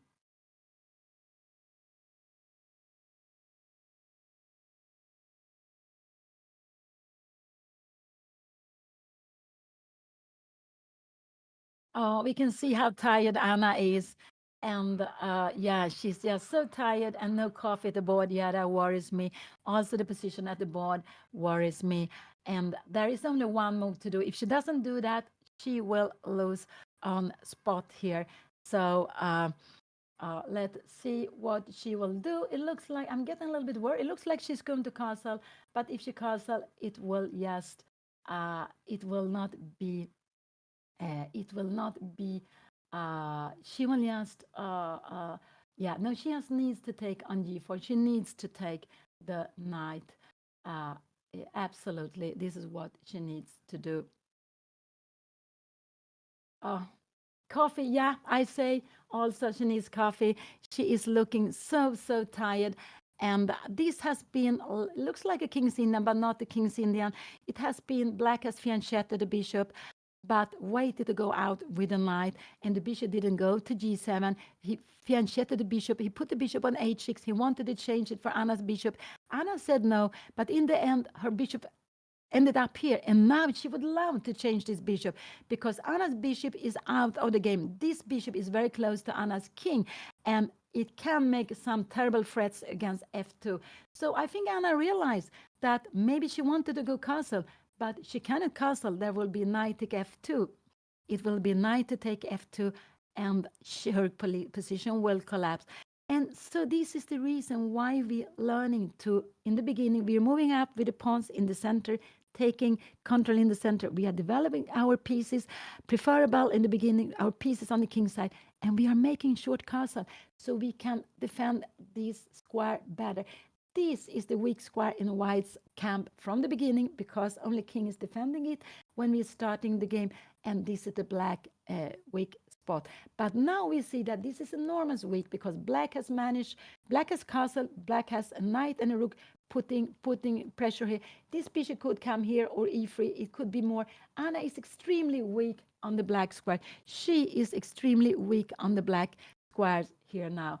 And only way to play here is to take on g4. And when she doesn't play that so quickly, it looks like she was planning to do something else. But you cannot go f3. After f3, this would be the end of the game. King here and knight e3. This is absolutely not possible. So, and we cannot, remember, we cannot defend this with more than a rook. And this, we have these tactics. And what we after here, we have bishop e3. This would also be the end of the game. Nothing to be able to do here. This would just be losing. You can do whatever you want. You would win at least an exchange and a pawn. And so she only has bishop take g4 and no f3. F3 we can go knight e3, but I would actually give this check. What are we going? This will just be losing. Okay, king d2. We will have knight. We have queen g5. Where is this king going? King c2. We have a fork here. And no, she is not allowed to move the f pawn. Moving the f pawn would just lose the game on the spot. There is only one move to play, and this is bishop take g4. This is bishop take e4.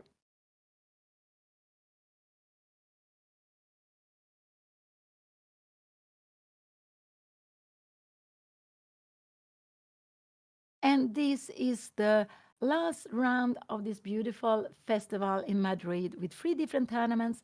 Anna is playing in the open tournament and she is seeded 29 among 48 players. Now she is on the 33rd place, sharing 30th place before this round. But she is under pressure. Is Anna going to survive this? If she wants to survive this, she needs to take on g4. This is absolutely the only thing she can do. She needs to take on g4. This is absolutely a must move.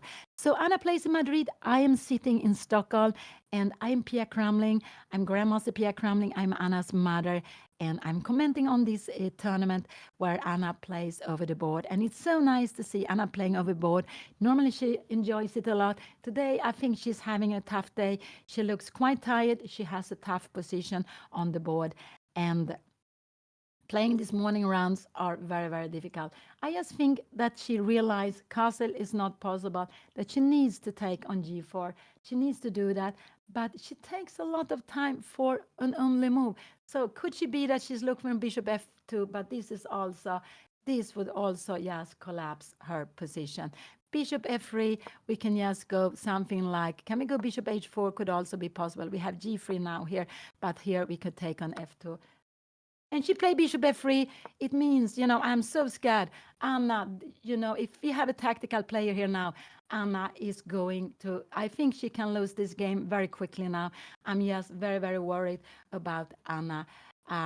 Yeah, so bishop f3 was a mistake. She didn't want to take on g4, but that was a knight in a must-know move. One way of defending is taking away the opponent's active pieces. She is trying, but this, after bishop h4, I have no idea how she's going to play against this. I have no idea. If she goes here, we can just grab. I think we can grab this also. Even this queen h4, this would be just winning for her opponent. So this, I'm so sorry, Anna played bishop f3, but we can see that she hasn't played, she has played too actively and she is not defending her king in the best way. She wants to keep a piece here now and she doesn't see, if she was playing black, she would find the moves. So maybe sometimes it's good to go up and to see the position for your opponent's side, but this after bishop h4 or b6, anything, I have no idea how Anna is going to survive in this game. I have no idea. And how she's going to survive. Bishop h4, and I cannot see a way for Anna to survive this. Her plan is to go g3, and her opponent can do lots of moves. He can also go knight to f2. This is just very, very beautiful, and the best way now is to go. He can go bishop g4, but here Anna actually has a way of surviving. This is just very impossible to play. Yeah, it's not so because we are getting rook into pieces for the queen. This is actually okay. So maybe this is what Anna saw, but after bishop h4, g3, we have this and we have this. It's just such a beautiful way of playing. What can we do? We have to go king e3 and maybe here Anna can try to survive this. This is absolutely her best chance. And here her opponent needs to go b5. This is not at all easy to see. Not at all easy to see. But this is absolutely the only way. So maybe it's not If you go bishop h4, Anna will go g3. Maybe Anna can still survive if she, after this, if he goes for this move, it looks so beautiful, and he take here, Anna will need to go king e3. And in, but if she takes here, if he goes bishop g4, Anna needs to take with the pawn. Rook takes is more difficult, is worse, and it's not so easy to see why this is worse. But queen f6 is coming, and rook f8, and the queen is just coming in. So this is again very, very difficult. Has he played? No, he's thinking, and he has 47 minutes. He has a good position. He has also lots of time. So this is very logical to put this on extra, to put more pressure on this. And I'm just very, very scared for Anna's position. Will she survive this game? If she will do that, that will be fantastic. She is just under pressure. Her opponent is attacking her, and he is attacking this f2 square. Of course, it's possible to go wrong here. I don't know how much he's an attacking player, but any attacking player would go for bishop h4. I think that's such an honor, but it means that after this move, you can also go, can we take here? Can we play like this? And knight e3 and bishop here. What could be happen? Queen g5. Oh, this would be crazy, because how can we survive this? I have no idea. We will try to make something. This is very, very scary. Queen is coming here. We cannot defend the bishop. Maybe we have tried to make some counter, but this looks, rook took f3. This looks very, very scary. This looks very, very scary. We have to go maybe rook here, a queen here now, queen f4, and what will happen? If you go bishop h4, I just think that Anna will not survive this game so much longer. Yeah, Anna needs to have a coffee. She really needs to have a coffee, but I wish she had it before, because her position is just so difficult. And he can also play something slow. Yes, open up on the queen side. He can do lots of things. What is Anna's next move? I don't know what her next move is. He can go b6, just trying to bring in the bishop to a6. It's just such a difficult position. And the problem is this bishop on a3. This is the problem, that this bishop is far away, and that this has become such an active piece, such a strong attacking piece, and f2 is very, very weak here.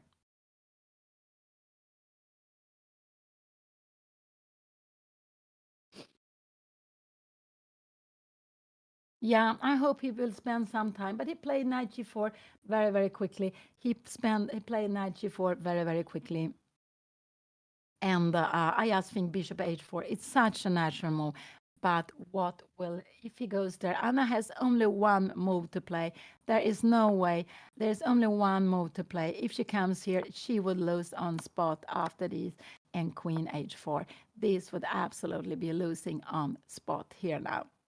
We have to go g3, and here we are having 2 pawns down. Maybe we can try to fight in a position like this, take on d6, taking here bishop d6, yeah, but bishop d7, how are we going to do anything? I don't know. We will play, yeah, we have different color bishop, but this knight is so strong. If we could exchange this knight, it would be better. I really don't know. Can we try something else in this position? Maybe we try knight g4. Could this knight b5 with, but then maybe we are bringing out in the other one. I don't know. It looks very, very scary to play this. So bishop f3 was played, and yeah, Anna looked so tired, and I think she's just very, very tired here today. And now I think bishop h4 will be played. It looks like that. He was on his way to move it, and he played quite quickly. And here it came, the best move. He is putting pressure on Anna. He's putting pressure on Anna. And how is she going to defend? She can't go castling. He will take on f2. If she goes g3, he can sacrifice everywhere. He can do so many things. He can sacrifice not on g3. G3, this would not be anything. Yeah, even this would be good. He has to sacrifice to play here now. So these are some fireworks coming up. Bishop h4 was a good move.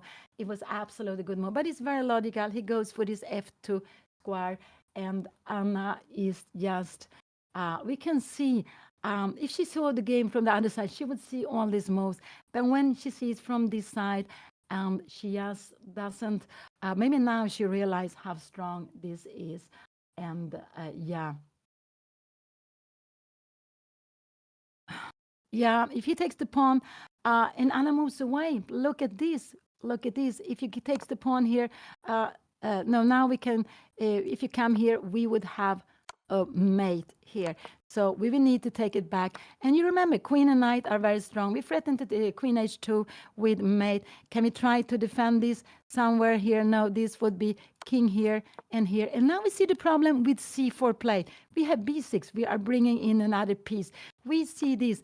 This is actually a problem. But even a position like this could maybe be played, and b5. We see Anna moving the pawn to c5. It never helped her. It made her position worse. If with the pawn on c4, Anna would have so much better way of defending her king side. But now her opponent, he's attacking on the king side, but he can actually bring his bishop in via a6. So she would be under attack on the black squares also. Her opponent is sitting there, and now maybe Anna realized that things has gone. Uh, yeah, after g3, g3 is absolutely the most normal move. And here, he can even go back. He can even go back to play this position. She is so much weakened here, but he can just take on f2, take here. And now he needs to take, if she takes like this, Anna has this move. But will she find this? Bishop f6, and now she can just move away her king, or she can go rook f1. Maybe rook f1 is fine. You coming here and now move away. But rook f1 is difficult to make. Maybe you should, yeah, maybe king f3. This is also difficult to make. Bishop take f1 and rook f1 to play this position. And here. This is absolutely, yeah, take. But this is again so difficult to play all these things. Rook take, but Anna would absolutely be in the game in a position like this. She would be in the game because there are still rooks on the board. With the rook against the two pieces, maybe not, but with the rooks on the board, she can still. She's absolutely very fine there. So he played this very good bishop h4, and yeah, he played this very good bishop h4 here now. And let's see what Anna will do. But I can only see g3, only e3. And after e3, he can take on g3, he can take on f2. He can also go back, and Anna's king side is more weakened. He can do whatever he wants actually here. He has such a good position. If she goes castling, yeah, we go queen f6. How are we going to defend the king g2? Maybe we start with, no, we can start with h4. But we try to bring in this piece here now, and I don't know, you take back here now. Bishop a6 is coming. We need to stay here. This is just, I have no idea. Yeah, we need to take it like this. And in a position like this, yeah, maybe we can go f3. Maybe try to do, and you are coming back here now. Maybe, yeah, we will try to survive this. This is actually getting a little bit better. But after g3, Anna needs to go g3. And we can see that now she realized how much problem she's having in the position. She is realizing this, that she cannot go castle, she cannot do anything. It's not over, absolutely it's not over, because after g3, her opponent needs to sacrifice, and after he needs to take here, he can also take on g3, everything is fine. He can also go back, everything is fine here. But he has got such a nice attacking position, and with the castling here. But he has played very nicely in this game, took the right decision, while Anna has been pushing too hard. And when you push too hard, what happens? It could be boomerang, it comes back to you. She pushed too hard and she forgot about her king safety. And now this is the position. G3 is not played, bishop h4, and she is just in a very, very big problem here in this position.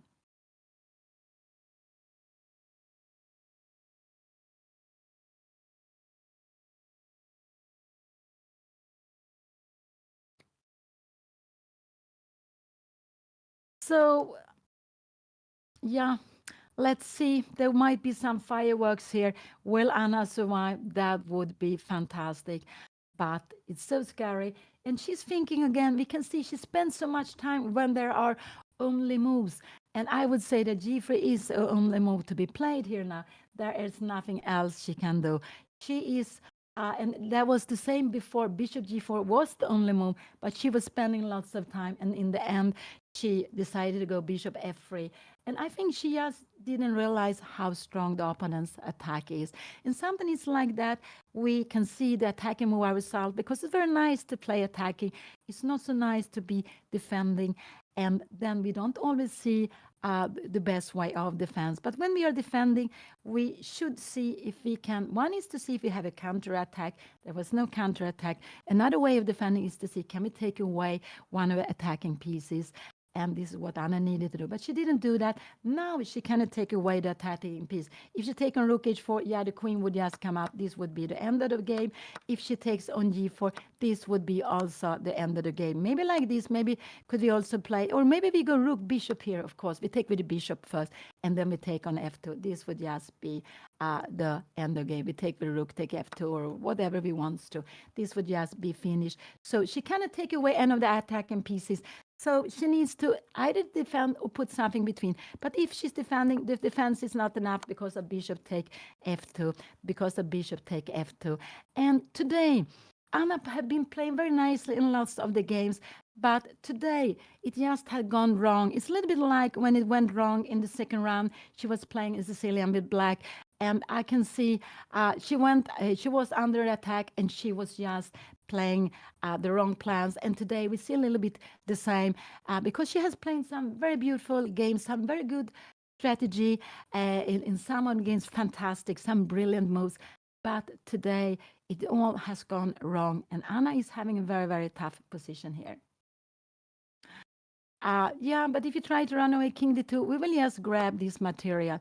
We will just grab this, and you have a pawn and an exchange less. There is no way you can save the game. So your king will not be mated, but you will have too little material, and you have no compensation for that.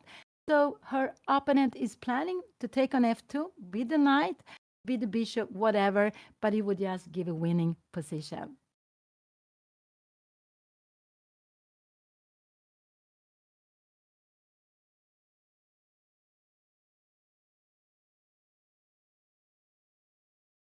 And if you go rook f1, yeah, we still have this fork here, knight e3. You would lose an exchange. Can we do something else? Yeah, we can also go knight h2.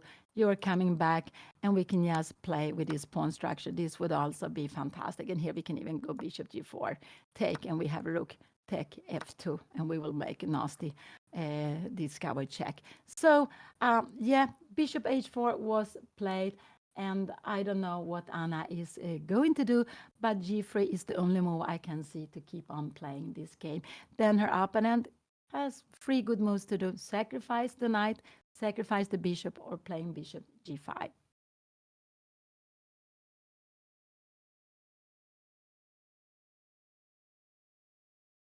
So Anna, yeah, she played in Madrid. She is playing the last round in Madrid.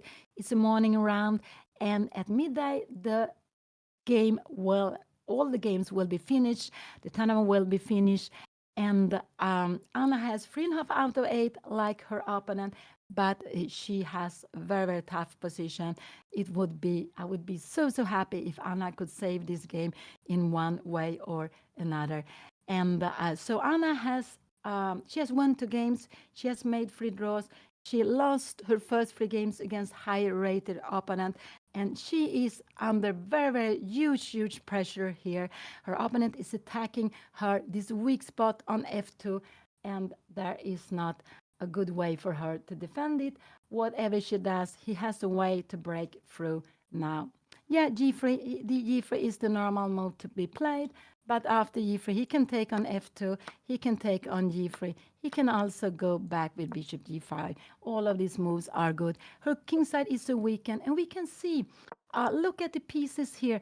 Here, I told you, we have actually 1, 2, 3, 4, 5, 6 pieces we can use for an attack. This bishop can go to g4, but it can also go b6, bishop a6. Anna has only 1, 2, and 3 to defend her king. So there's so much more pieces. And this one is absolutely out of the game. It should be here on d2. If it was on d2, Anna would be fine. She would actually no, she wouldn't even be fine in this position, but she would have been fine before. Then she would have been able to castle or to take away this black square bishop. But this one is out of the game.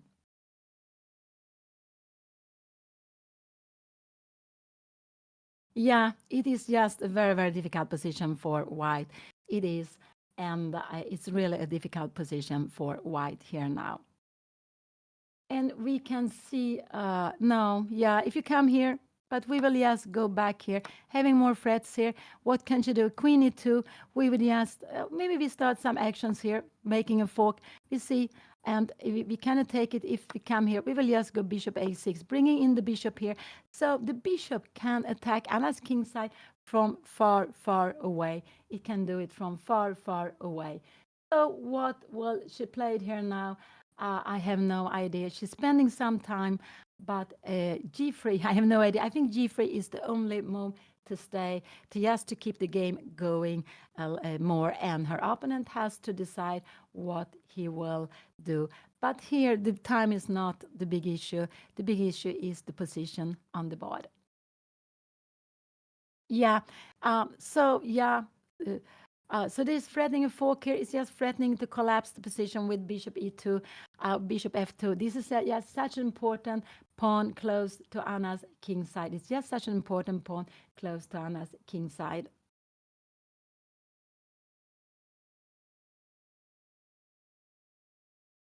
Yeah, but we should always keep on playing. Sometimes there are swindle and there are a way to save. So of course we have to keep on fighting as long as we have some hope. Of course we should keep on fighting. If not, we can let black show a nice way to get through with his attack. But of course we should keep on fighting always and try to do our best.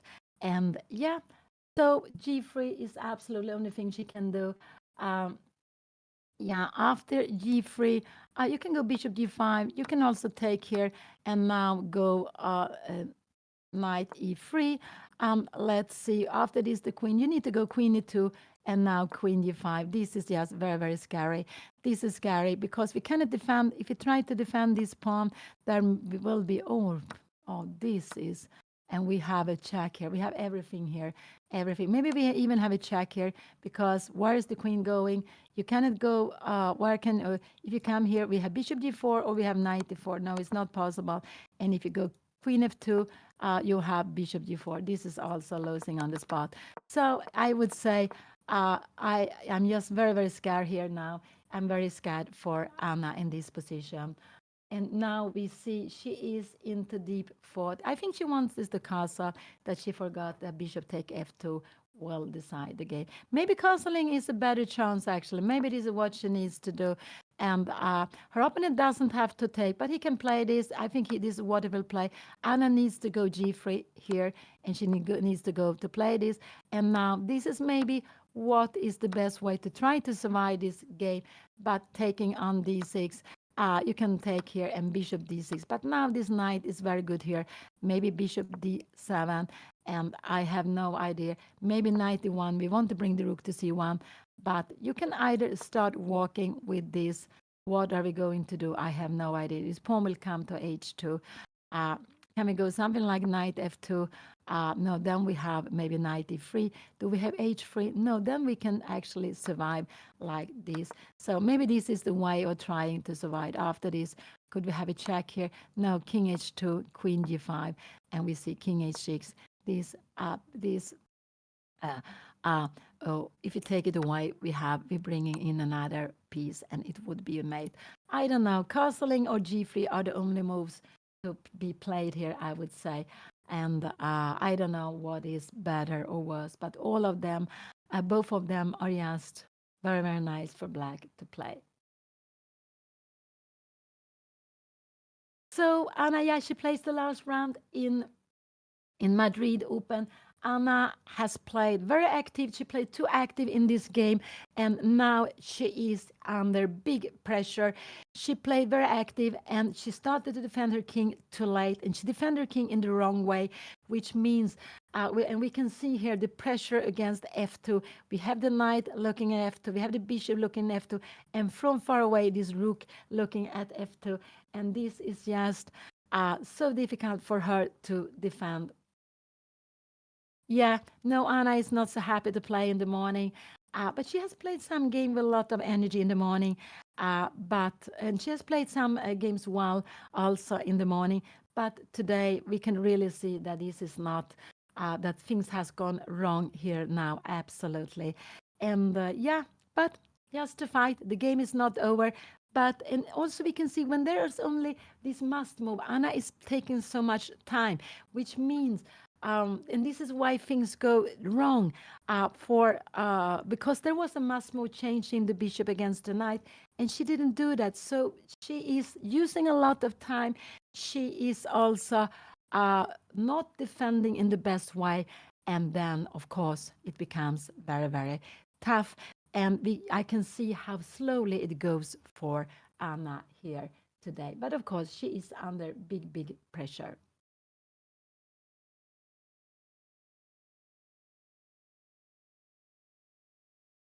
When you're thinking, the first thing you should do is to think, what do my opponent wants to do? And now it's clear the opponent want to take on f2 with the knight or the bishop. And if this happen, Anna's position would collapse. It would just collapse. She would lose one or two pawns. There would be a fork. It would be just losing immediately. So this is the first thing we think of. What do our opponent wants to do? So the opponent is attacking against f2. And then we try to think, can we take away any of the attacking pieces? No, we cannot. If you take on h4, yeah, we give an exchange, but there will still be an attack. We don't win anything. If you take on g4, you remember we take back, and then it's still this attack. No, we cannot take away any of the attacking pieces. Can we defend it? Yeah, the only way to defend f2 is with the rook, and then we need to cancel. But again, this is this tactical move. We calculate this, and you are in big problem. So then we see we cannot take away the attacking pieces. We cannot exchange the attacking pieces, and we cannot defend f2 in a good way. So we have to try then to go between. So this is a little bit the thinking progress. We have to do something against this threat against f2, either to defend it. Only way to do it is castling, I would say, or to put something between g3. So there is only two rooks. If you go here, we still have a fork with knight e3. Remember, this is pin. So and her opponent could just grab here. And if you try something like this, yeah, we will have b6 coming out and bishop to a6. This would absolutely be collapsing this position. And we would just, now we could even play like this. And we can go bishop g5. You're moving away to here. And we will make the queen is coming in. So, yeah, bishop h4.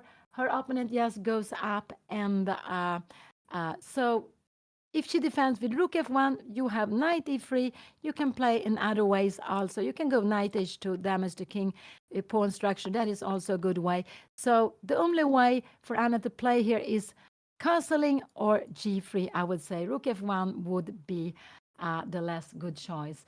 So castling or g3, but black is just having a fantastic position here.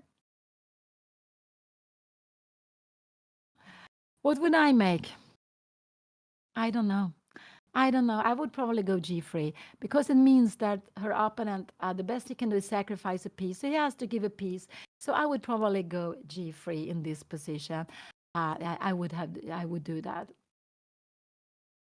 Yeah, no, going here, we are, I don't know, we can just take, I think bishop take f2, king d1, and we are getting a huge, we can also maybe here, now we can also just take this pawn. So we are two pawns up. Yeah, where is this king going? I have no idea. But we can also go bishop d4. If you try to hide away, we have knight d3.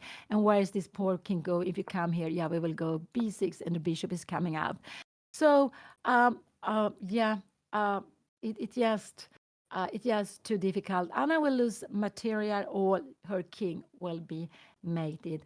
I cannot see anything else, and she so and we can see how she is not happy. She knows this. She knows this. She knows she has gone wrong today. And it's like that. It wasn't Anna's game today. And it's because when we play a game, we really need to have energy. We need to have been sleeping well, have eaten well, and it doesn't look like it is Anna's day today.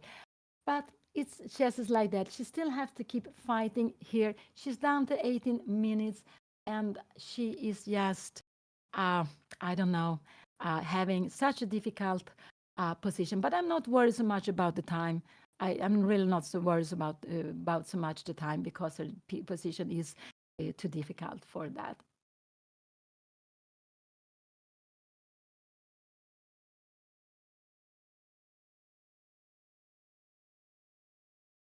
And now she realized how wrong this has gone, or now she has realized it for a while here now. But yes, it's like that. It's such a difficult game, and if we make too many mistakes, then it will be tough. We just have to cheer up, and there will be new games to be coming, and we have to keep on fighting. As long as there's something to fight for at the board, we have to keep on fighting.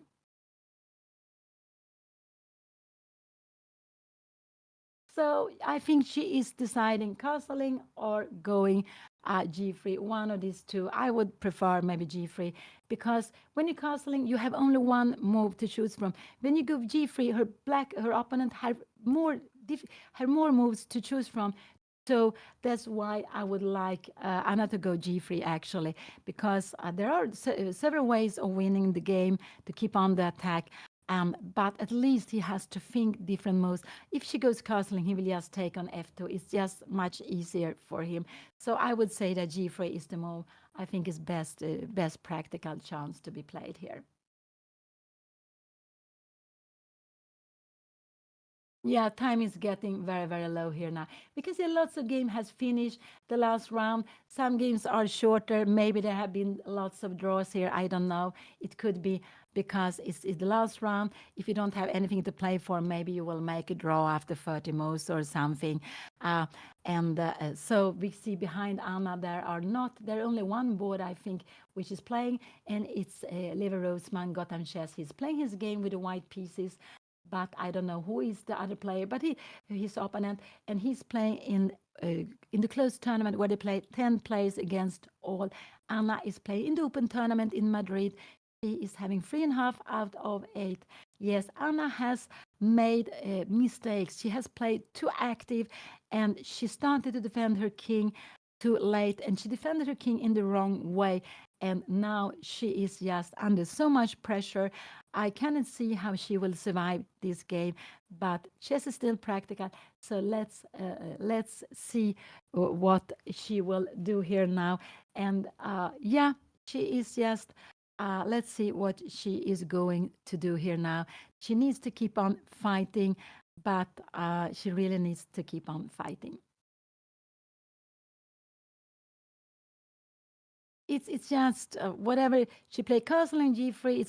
It's equal difficult, equal bad for white. But I would say that after g3, if you go castling, there is just one very easy move. You can go different way. You can start to go b5, but this is such an obvious move to play. You're taking a pawn and you're bringing in the queen. So it's just more easy. So Anna go g3. I think this is what she has to do. I think this is absolutely the best move she could play here now. And she played g3. And now her opponent can take on g3. He can take on f2, and he can go back. Everything is fine for him to play. He can do whatever he wants to. And actually, the most obvious way is to take on f2, I would say. This is the obvious way. But after that, if he go bishop g4, Anna is actually in the game, but only with one move, g here. This is the only move, because the plan is if you take here, we will take back. We will play this position, and after queen f6, king e2, if you bring the rook in here, we are bringing the rook in here, and we are absolutely fine. We're having rook and two pieces for the queen. This is what we are hoping for. So let's see what Anna's opponents will play. But Anna played the most practical move, the move I like to see here, because her opponent has different ways of continuing the attack. He can take on f2. This is absolutely fine. He can take on g3. It's also fine. He can also go back. All of these moves are good for him. Anna's kingside is so weakened. This bishop is still out of the game.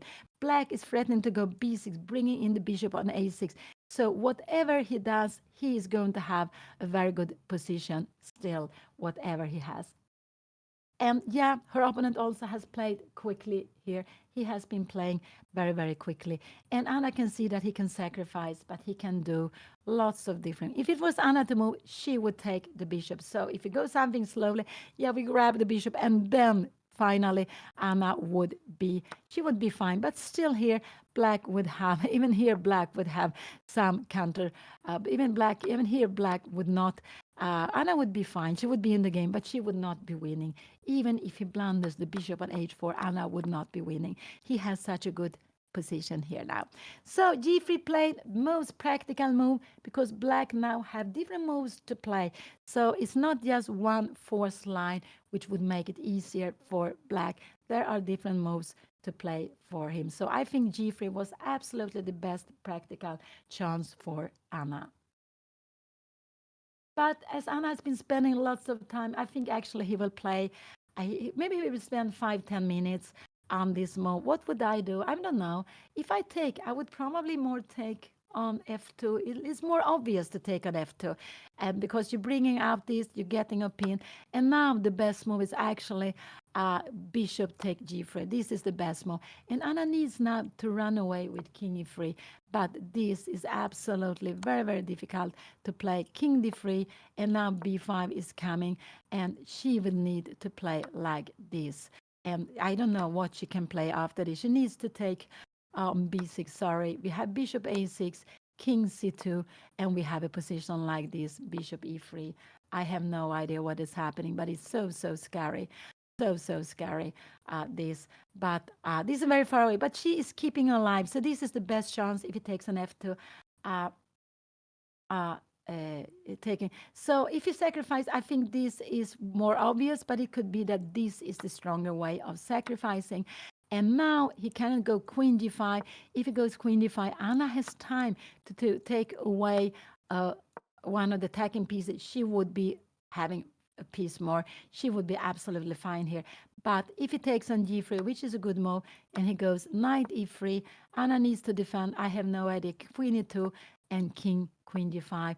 This is absolutely very, very difficult to be playing.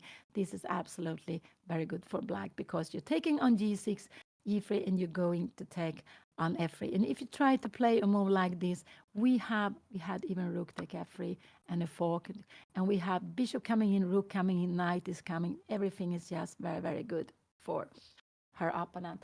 So, but now he has different moves to think of. But whatever he does, it will be still a very, very good position for black.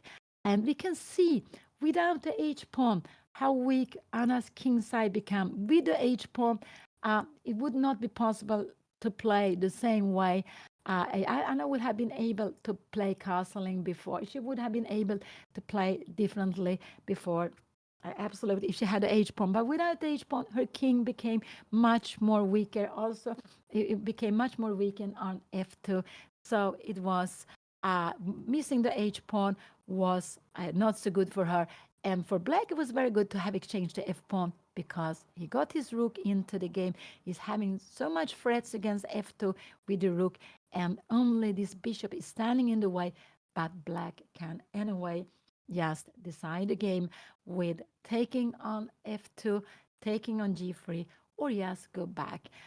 This would be a dream for Anna if he goes queen f6, because we would just take on h4. I think we take on h4 with something maybe like this. And if you take here, we will at least we be in the game. This would absolutely be a dream. And bishop take d6. After rook take f2, we even have, do we have a bishop take e5? No, maybe this is not the best, but maybe just something like this. And we're getting in the game. So exchanging pieces what Anna wants to. Uh, but here he can play, he can take on f2, take on g3, and bishop g5. These are also very, very logical move to be played, all of them. But I think most logical is to play knight take f2. I think this is absolutely the most tempting move to be played here now.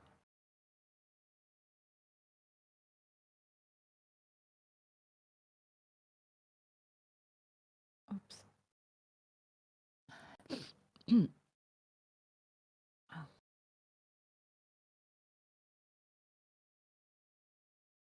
Now he's thinking Anna is down to 15 minutes. I just still wish she had the coffee. I couldn't see a coffee at her board, and that would have been very, very good. And she's just now very, very focused. She see that there are lots of things black can do in this position, and but I guess if I guess a move, I guess he will go knight take f2. It depends a little bit what kind of player he is, but he played his attacking moves very quickly. Knight g4, bishop h4. So knight take f2 is what I'm expecting. But taking on g3 is maybe the strongest move, but he can also go back with the bishop to g5. Don't without sacrifice anything and just keep on the pressure with all his pieces. So it depends on if he wants to just get to Anna's king very quickly, or he wants to play it a little bit slower, because with the pawn on g3 now her position is just so much weaker. It means if you come back here, we can never take on f3 because the brink comes in, and we don't have f3 any longer because the pawn is on g3. So this has been something just much worse for us now if he goes back. So Anna has 3.5 out of 8 games. She's playing the last round, the round number 9. And Anna has won 2 games. She has made 3 draws, and she has lost 3 games before this round. She lost 3 games against higher rated players. After the first 3 rounds, when she played with higher rated players, they were all 22 or above, 22.05 or above. She played with 5 players lower rating. Some has had close to 2,000, some has had 18, 1900. But she has scored +2. That is absolutely fine in these 5 games. And she had had some very good position, but slipped and gave counter chances to her opponent. So let's see. This is actually this is the most difficult position Anna have had with the white pieces in this tournament. In the other games, she has had very interesting position. She has played very nicely, but today it has gone wrong. And her opponent can try to blow out the king side, or he can go out with the bishop. So either blowing up with knight take f2, with bishop take g3, or yes, going back with the bishop to g5. All of these moves are very good.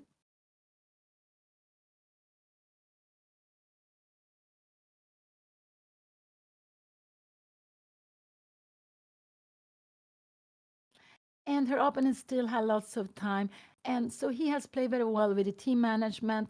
And he also, in some critical moments, he took time before he made a decision, and he always made the best decision. So he has been playing, I would say, very nicely in this game. And when Anna was pushing, when Anna was making some tactical ideas, he found the right way of playing, and he got a very beautiful bishop coming out, while Anna's bishop on a3 is absolutely out of the game. And this is the reason why she has problems in this game. That is out of the game, and that she didn't find the right plan when this happened. She needed to bring it back very, very quickly.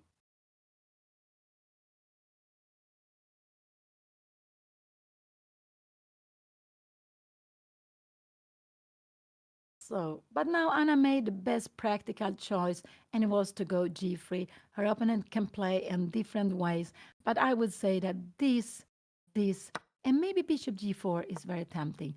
But now Anna would actually be, after a move like queen f6, she would actually be in the game. But this is absolutely, maybe rook f3, king e3, this is the best to be played. And after a move like this, we need to find the best is rook f1, but this is just difficult to see, because if you take here, we will just grab this. We will be fine. If you give a check here, we can still put it here. And if you give here, we just take it, and we see the rook is defended by the queen and the rook. This would be winning. So this is what I'm hoping for. I'm hoping for her opponent to play this and bishop g4 here. Anna needs to take with the pawn, because she needs the rook to be here. She needs to take with the pawn, but this would absolutely be fine to play. I don't know if you can do something slow here now. What would be happening? Can we play this position here? I don't know why this would be. And we go queen d7 to play this, but we will go rook g1 and bishop f6, coming something like this. How is this? This we could absolutely be fighting, absolutely. And king g7, oh, that was very strange move.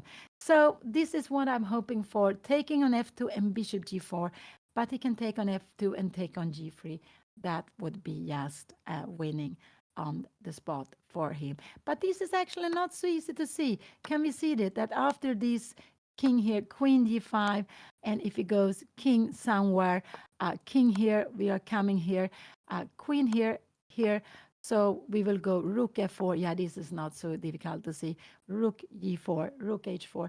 We will coming here, rook h4. We have queen f1, and this will be a mate like this. So let's go back. So he's taking time. Yeah, and that's naturally because he has so many moves to choose from. So will he? And he took an f2. This is absolutely the most tempting move to play. Took on f2. Anna needs to take back. I just think she will. This is a brilliant move. She needs to take back on f2. This is the only thing she can do. But it's not over yet. She needs to play king take f2. And let's see what he will do the next move. Next move is very, very exciting. She can only take back with the king on f2. And this was the absolutely the most tempting move he can do. King take f2 is the only move she can do. Anything else would absolutely lose on spot. Let's see. King take f2. Here it came. And now, let's see. Will he play bishop take g3, which is a brilliant move? Or will he go bishop g4? That is very important. If you go bishop g4, Anna have g take h4, she will be in the game. But he's on the way to move. He is on the way to move. What will he play here now? This is such an exciting moment, because if he goes bishop g4, Anna can take on h4. She's still in the game. But he can take on g3, and then Anna needs to run away. But I'm a little scared that Anna will take back on g3. I'm a little bit scared Anna will take back on g3 if he takes back, and then she will be mated. So he has this bishop g4 winning more. This is also still good, but is still good. But still here, Anna can maybe fight here now. He has some b5 move, but this is just impossible to see. No, maybe not. We have knight b5, maybe b. I don't know. But here she is fighting. So let's see, what did he played bishop g4. He played bishop g4. And now Anna is in the game. If she plays g take h4, but she needs to take with the pawn on h4. And why with the pawn? This is almost impossible to see, because she needs to keep the both rook on the first line. So he made this mistake. I was hoping for it. But Anna will need to find something very beautiful, and that is not easy. She needs to go g take h4. She needs to take a piece. She really needs to take a piece, and it could be that now she's looking away. She shouldn't look away. She should concentrate on her game. And what happened? I have no idea what happened when at the board behind. But Anna needs her time. She is just looking away. Bishop g4 came. It's not the best move. It's not the best move. Anna has taken a piece. She should take another piece, and she should take it with the pawn, and then she will be in the game. If she take it in another way, she will absolutely not be in the way. She needs to take it with the pawn. But it could be tempting to take with the rook. And the reason why is that if you take with the rook, this would absolutely be winning the game, because after queen f6, we are moving away. Next rook will come. We have no way to hide here. No way to hide. We cannot stop the pieces coming in. You see, this bishop is still far away. So, but if she takes like this is not the threat any longer, because after queen f6, we are putting the queen. We go to the queen side. Queen e2 is the most logical. And if you come here, we have the rook bringing in here. We have the rook, and this is actually a better position for white.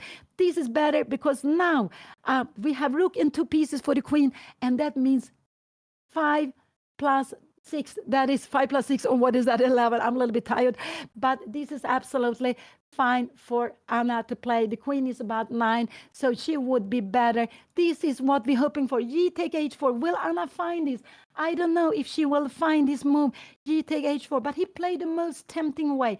She played the most tempting way. She's looking at the clock, and I'm a little bit scared that she might think that this is lost. She might think that this is lost, but she needs to take on h4. And I just hope because she can take on h4 with 2 pieces. She needs to take with the pawn. If she take with the rook, she will lose.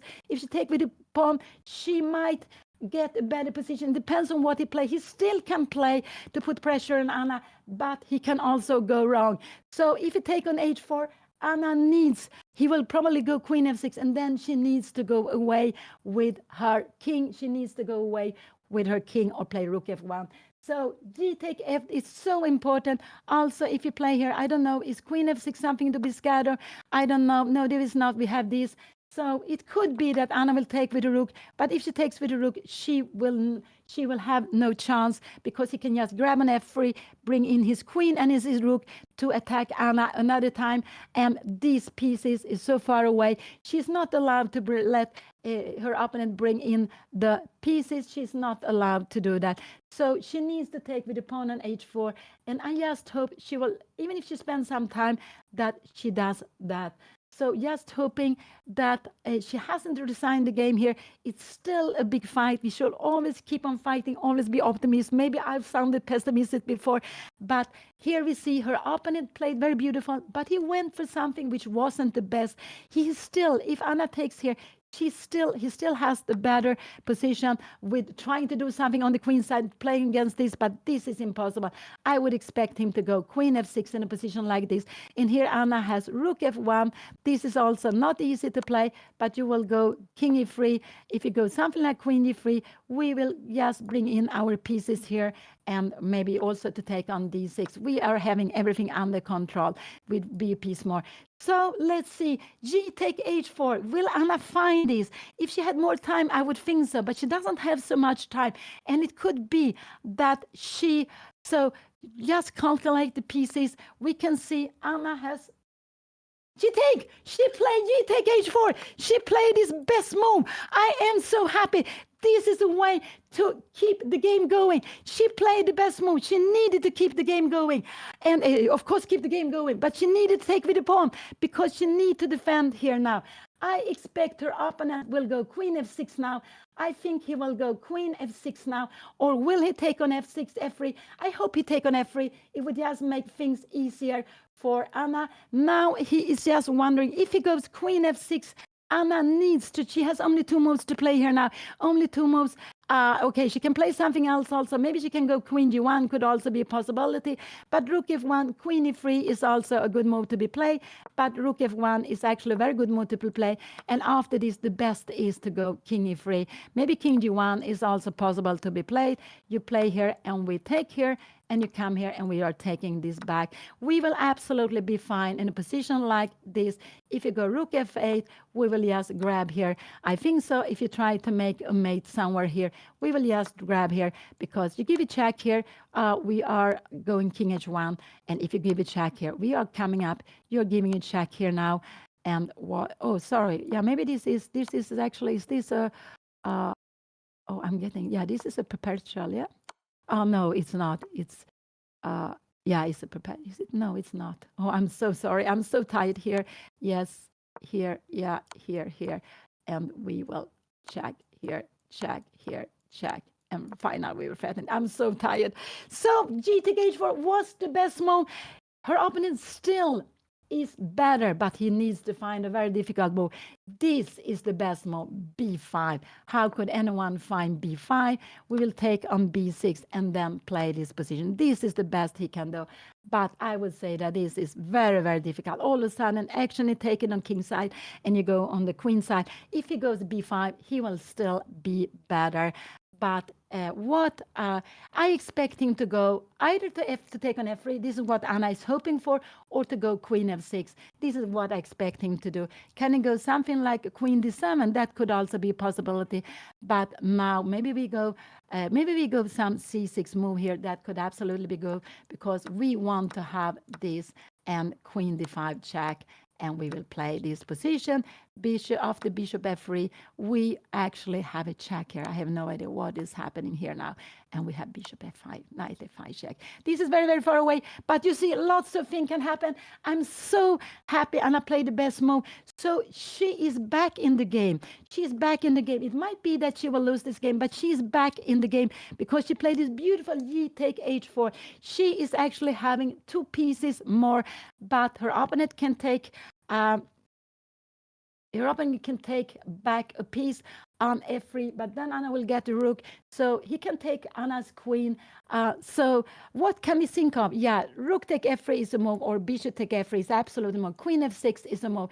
This is a fantastic move, but I would say it's so difficult to play this move. And if you go b6, we will just go some slow move. We will just move away the king, maybe like this or something. So this is what we should do. Just move away it. So what will he play here now? What will he play? Now it's down to 28 minutes.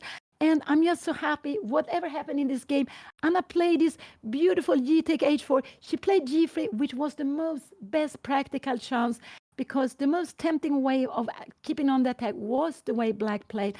But now Anna is in the game. Anna is absolutely in the game. He still have a very strong move that will put pressure on her, but she has two pieces more. She is planning to go king away with the king. I think queen f6 is the most tempting move to be played here. The move I hope for is actually that he takes on f3. This is what I'm hoping that he will do.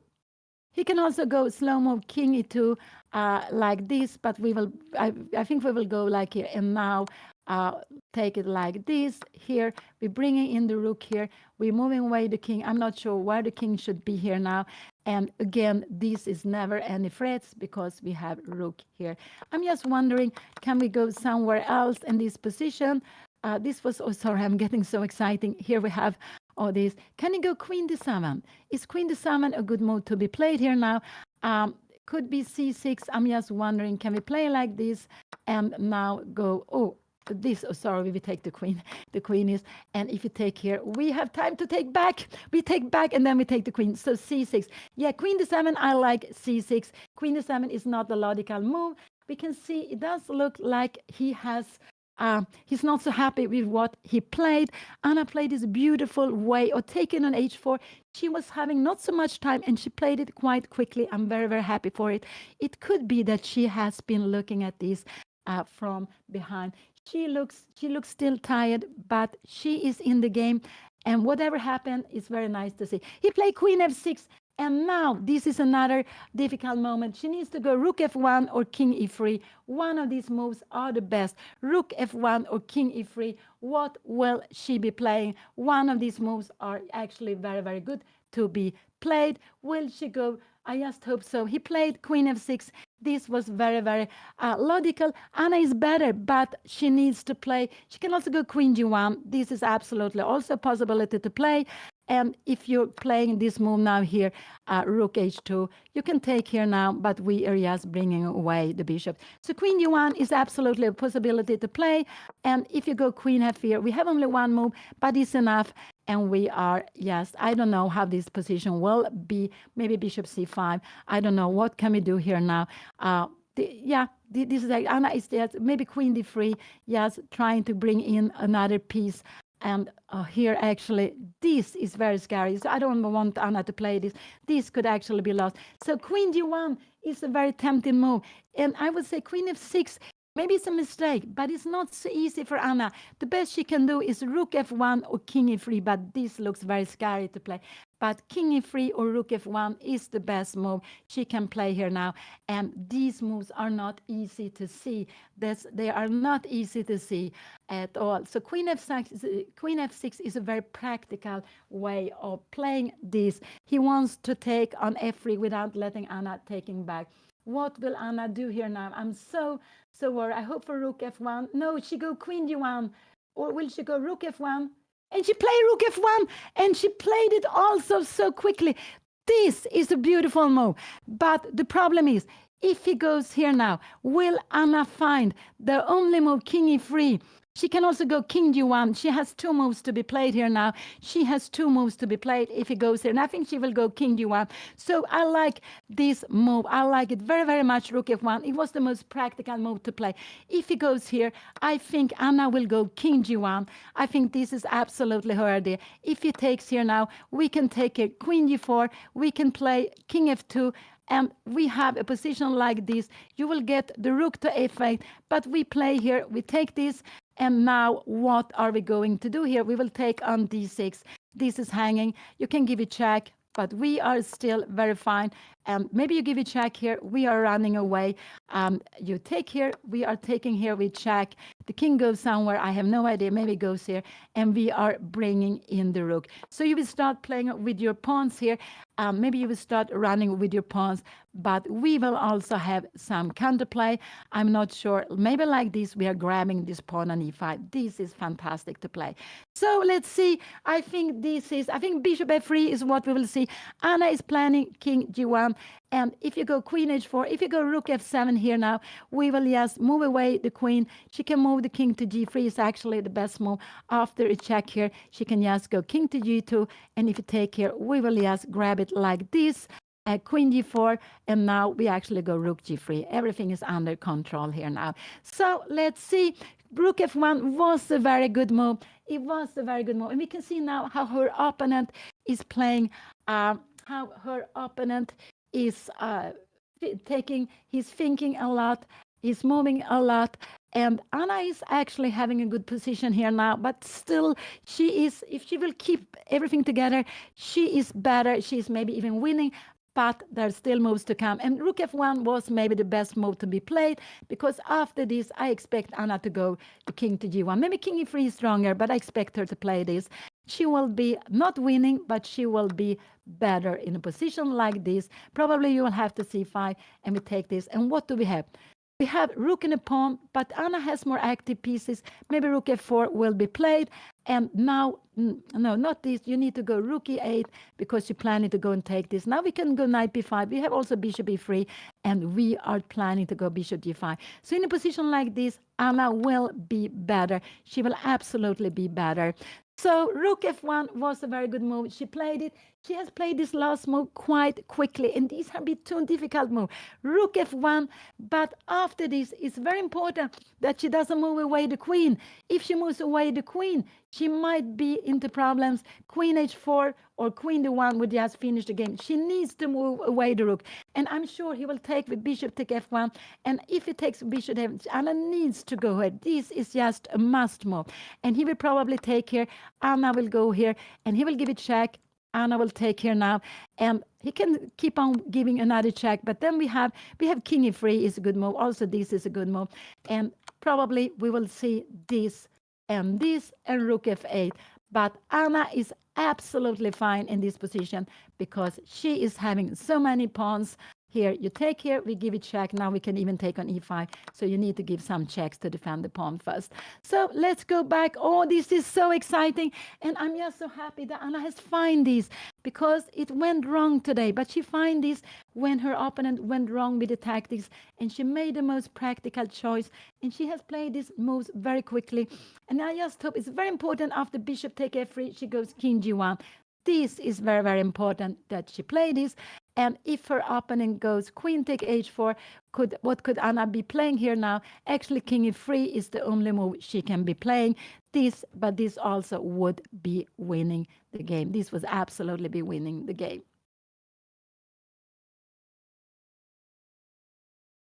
So what are the moves to think of? This is one, and then Anna needs to move the king. If she doesn't move the king, she could still lose. He can go queen take h4, then she needs to move the king upwards. These are the two moves to think of. What more could he do? Could he try to go some queen f4 move here? But then, no, this would be a mistake because Anna is actually in this position. He took bishop take f3, and now she needs to go king g1, and it looks like she's going to move the king. And I think she needs to go king e3, king g1. Maybe king e3 is better, but I think she will go king g1. This is what I think she will do because the king, and now Anna she's better in this position, but it's not finished yet. King e3 was stronger, but it is here, look here. So this is actually the best he can play after rook f3. I say this, and here you have the rook to f8. We are going king g2. We have rook to f4, and this position, rook g4. It's no. You need to take back here. We go bishop take d6, and we coming here. And here bishop take c5. Can we do this? No, this would be losing. Why? Because we have the check and h4. So this is actually the best. The position is about equal, and so king g1 was a mistake. But it's mistake because queen take h4 is absolutely the best he can do. But it was very, very difficult. King e3 was the right. There is only one check, but there is no more check. And so this would have been better. Her king is more weaker on g1, and I think he will take on h4 here now. This is the position. It was a mistake. I think he will take on h4, and we will see this and this position. Oh, it's so exciting. But whatever happens, Anna have come back to the game. She is fighting. She has played some very nice move, but with little time she went wrong here. And king e3 was winning. King g1. He can take on h4, and this is the problem because the problem is that her king is so much weaker here. But after this, rook take f3. I expect him to go queen d4, but this is absolutely the best way to play and go rook f4 here now. This is the best way to play, and Anna needs to take here now. And if he takes back, you can play bishop takes, rook g5, and we need to go bishop c5 and to play position like this. This is, I don't know, check here. This should be king f2. I don't know, can we run away? Now this is getting better. So it's still lots of things that can happen. King g1, I think he will play queen take h4 is very, very tempting. You understand he cannot take on d1. Anna will take on f6. So queen h4 is tempting because Anna's king is out on there. It's out. Anna's king is very, very, it's just her king on e3, her king would escape all the attack, but now it doesn't escape. So what will he play here now? What will he play? And yeah, what an exciting game. But I'm so happy that Anna, she can play these must moves sometimes, not always, but now she has been playing very nicely. She played g take h4, she played g3, the most practical chance, g take h4 and rook f1. And rook f1 was to go king g1, but but king e3 was better. But she has come back. Before it was completely lost. Now, if black plays the best, it should be about equal. It should be about equal. And the best for black is to take on h4. And this is not, this is quite normal move to make. Take on h4, you're threatened mate very quickly. So Anna will have to take the bishop, and you have some ideas. And actually, let's see. Taking here, I think it's very difficult to take on f3. I think this is very, very tempting to play, but this would actually help Anna's king up. This would absolutely make it better. So let's see. Let's see. It's so exciting. Queen take h4 is the move I expect Anna to play. I just wish she had a coffee there. I wish she had a coffee, but I expect her opponent to take on h4, and let's see what he will do. If he takes here, Anna will certainly be better here. Oh, sorry, in this endgame. She will be better with like this. She will absolutely be better like this. But it would be preferable to have the king on e3 than on g1, also in this endgame. But Anna would be better in this position. So this is what we hope for. And this is what she's planning. She's threatening to grab on f3. She's just threatening to grab on f3. So her opponent needs to do something against that. And the only thing he can do is taking on h4. If you take on c5, we grab the bishop on f3. This is absolutely our plan to do. So a slow move would not be possible. There is only, and so what he can think of, this is one move. This is a very obvious move. This is another move to be played. These are the two moves to be played. There are no other obvious move, because if he goes here threatening queen d3 with mate, Anna would just grab this. She would actually grab it with the queen. This would be just better way of grabbing it. And we will have this position. We would just come here, and this would, and if you come here, we can even go, we can just take on c7. We have been, you see, after the check, we will just have a double threat. So this would be winning. But I'm just spinning out the moves. So queen take h4, there will be, her king will be worse. And then it could be, it will be about equal. I don't know if her opponent can start moving the queen. So I don't know. So he has to consider, this is 1 and 2. I don't see any other moves for him to consider. Taking on c5, not, because we are thinking, what do we want to do? Anna wants to take on f3. She really wants to take on f3. So I expect this to happen. And now rook f3. And now this is very, very tempting to do. But this is actually better because Anna's king is very, very weak here. And now to go rook f8. But this is not so easy move to be played.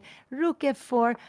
Can Anna here now? She doesn't have a perpetual because after this, king h8, yeah, can we go king f8 here? Maybe, yeah, we can play like this. Now we have rook f1, so this would be a perpetual, yeah, so this would be actually a perpetual like this, and you need to go king h8, king f8 not, because we have rook f1 and we are changing the rook.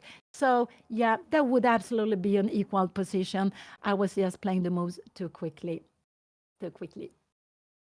Oh, what the excitement it has been. Anna has been fighting back. Remember this, we should always keep on fighting. Chess is so practical. It's such a difficult game. We can always go wrong. Our opponents can also go wrong. So keep on fighting. Anna had such a difficult position before. Now she's absolutely in the game. She is absolutely in the game. It was better to go up with the king, but I would say this moving up with the king was difficult to see because there's check on f4. King e1 looks more normal, and now finally looks like Anna has castle, but she hasn't. Her king has walked to g1, her rook has come to f1, so it had taken Anna 3 moves to make this castle that we should do very early in the opening if we can, and just to put our king into safety. But here the king is on g1. It is not completely safe, but it's much safer than it was before. Oh, wow. What a game. What an exciting game. And I expect her opponent to take on h4 and go queen d4 check. This is what I'm expecting her opponent to do. Anna is a little bit looking at the other games. Her opponent is down to 15 minutes. And remember, it's 15 minutes for the rest of the game.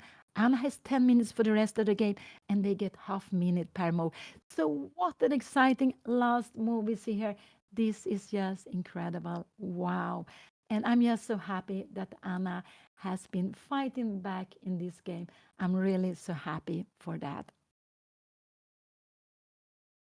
And Anna, this last move, G take h4, taking the piece, going rook f1, also king g1. King e3 was better, but king g1 was the second best move. Uh, eh, she has played quite quickly, so she has seen this. And let's see what will be happening here. But it could be that Anna will have to play against the queen, depending what he will do here now.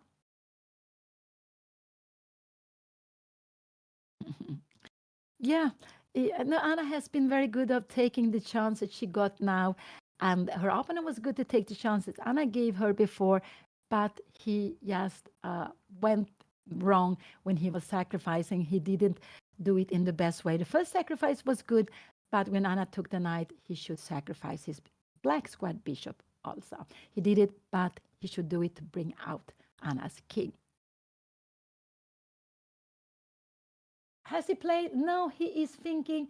He is thinking, what will he do? Take on d1 or queen take h4. I don't see any other move for him. I don't see any other move for him than take on h4 or to go take on h4 or to go bishop take d1. And I expect him to take on h4, that he wants to play with the queen. This is what I expect him to do.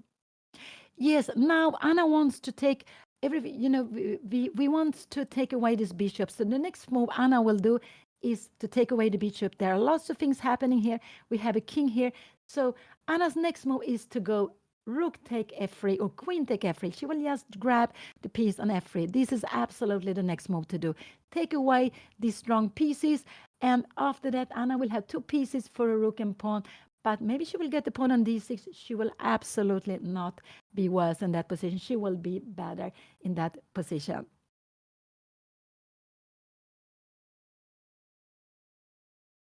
And now her opponent is down to 13 minutes. And it looks so much at the queen side. I am sure he was going to go queen take h4. Oh, sure, I believe he will do that. I guess he's doing that. And it looks like he's looking so much at that side. But he also doesn't look in here. See what he will do.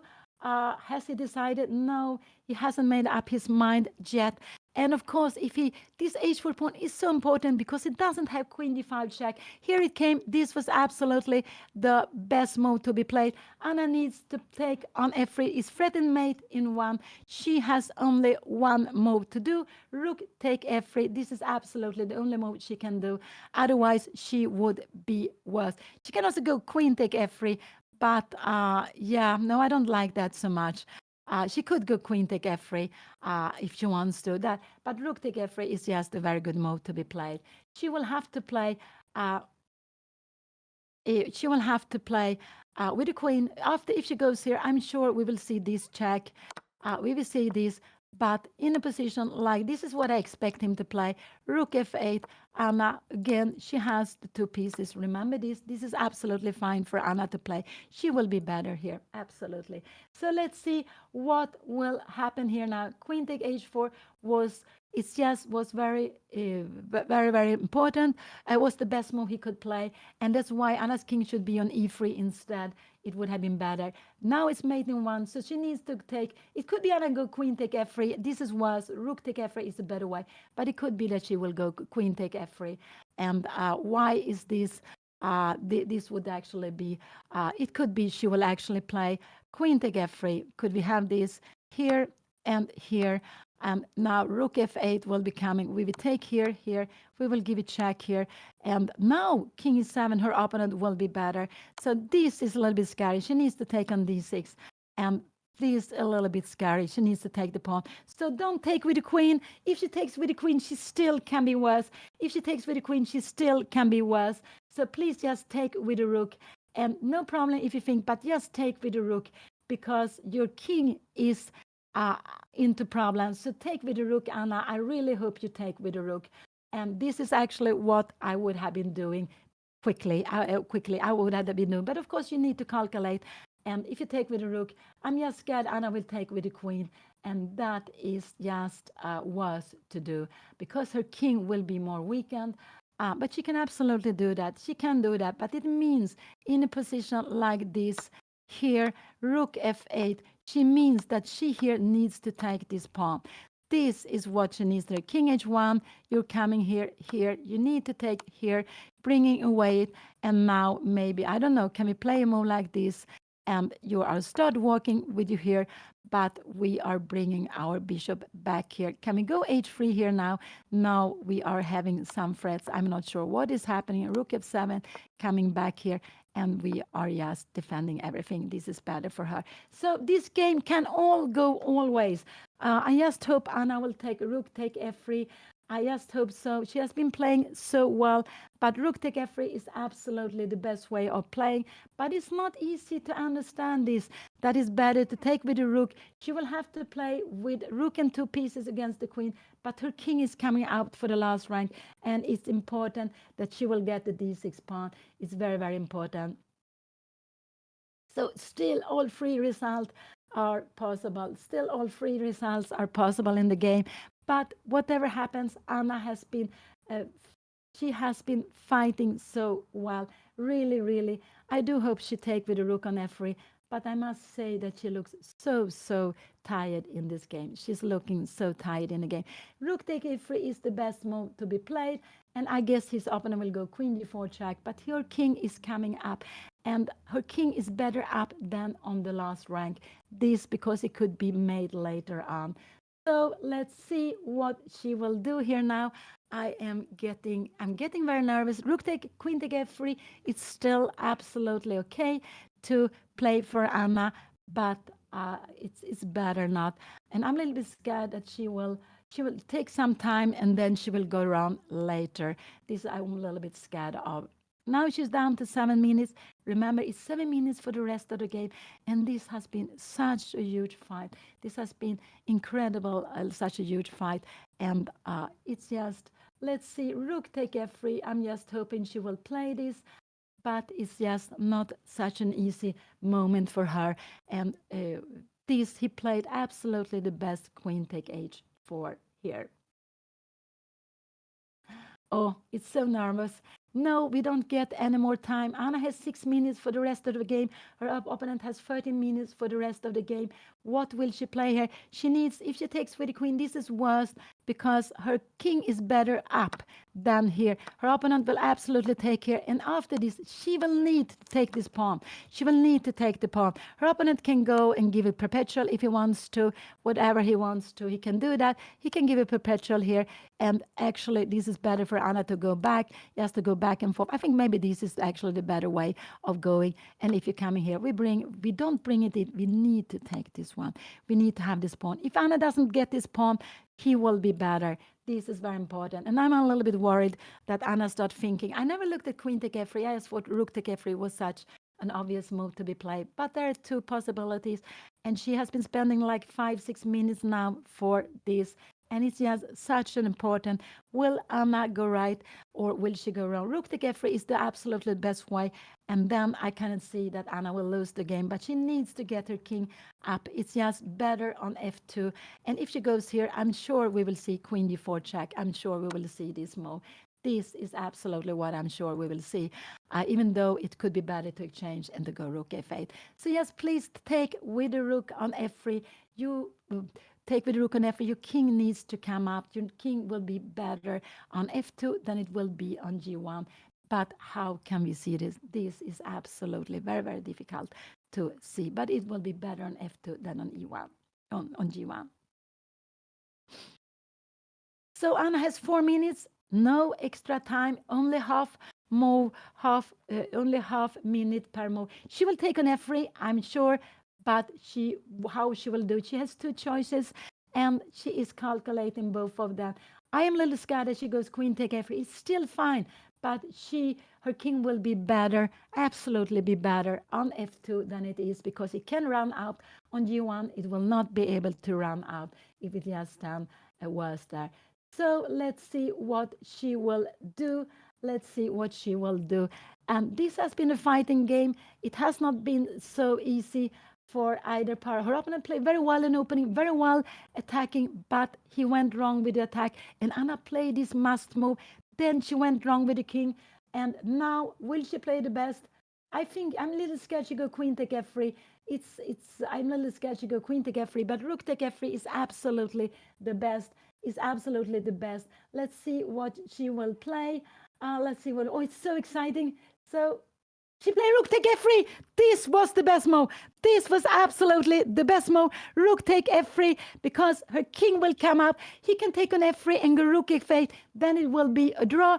But I think he will go queen g4, king f2, and then take on f3. I expecting queen g4. This is just such a human way of playing here. Queen g4. So take on f3 and rook f8. This is not human to be played. This is absolutely the strong. Here he came, queen g4.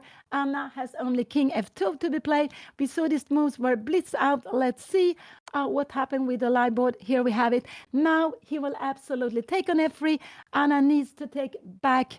And here she needs to take back on f3. She did that. Now rook f8 will come, and she will need to take on f8, and then she should just go taking the pawn on d6. She will need to take the rook here now. Her king is better on f2, and after that she should take. She should just take the pawn on d6. This is what she needs to do. What happened here now? It went wrong. Oh, it went wrong. Rook f8. This was played. I hope the board will come up. This is the position. This is the position at the board. And now she needs to go for the d6 pawn. Yes, go for the d6 pawn. Otherwise, if her opponent is alive to go king g1, her opponent will be better. So don't go king g1. I really don't want Anna to go king g1. Her opponent will be better. So yes, the best thing Anna can do here now is just to take on d6. Yes, to take on d6. And after she takes on d6, this would be a mistake. Maybe, yeah, you can do this, but Anna would actually just run away. You can give this check, but you can see how this king is maybe running away. C take d6. We have a check here now. Where are you going to go? King a8. We can also take this second pawn here now. And she is absolutely fine. So taking on d6 is a must move. Anna, and she has played. What did she play? Oh, no, this is wrong here. Yeah, the board is absolutely wrong. Anna is thinking, oh, this board has gone. Anna took on f8.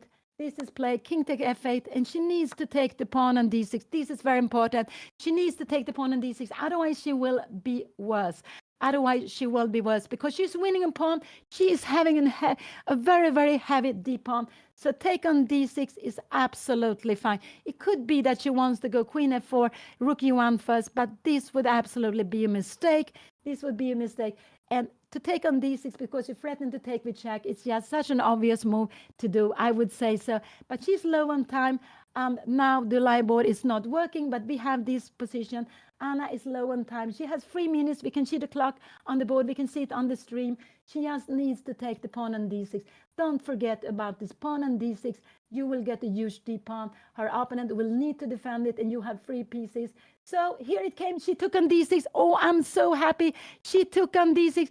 And let's see. This is played. This board has just now gone. And she took on d6. What will her opponent do? He will not take back. Yes, maybe he will take back. But if he takes back, is there some danger?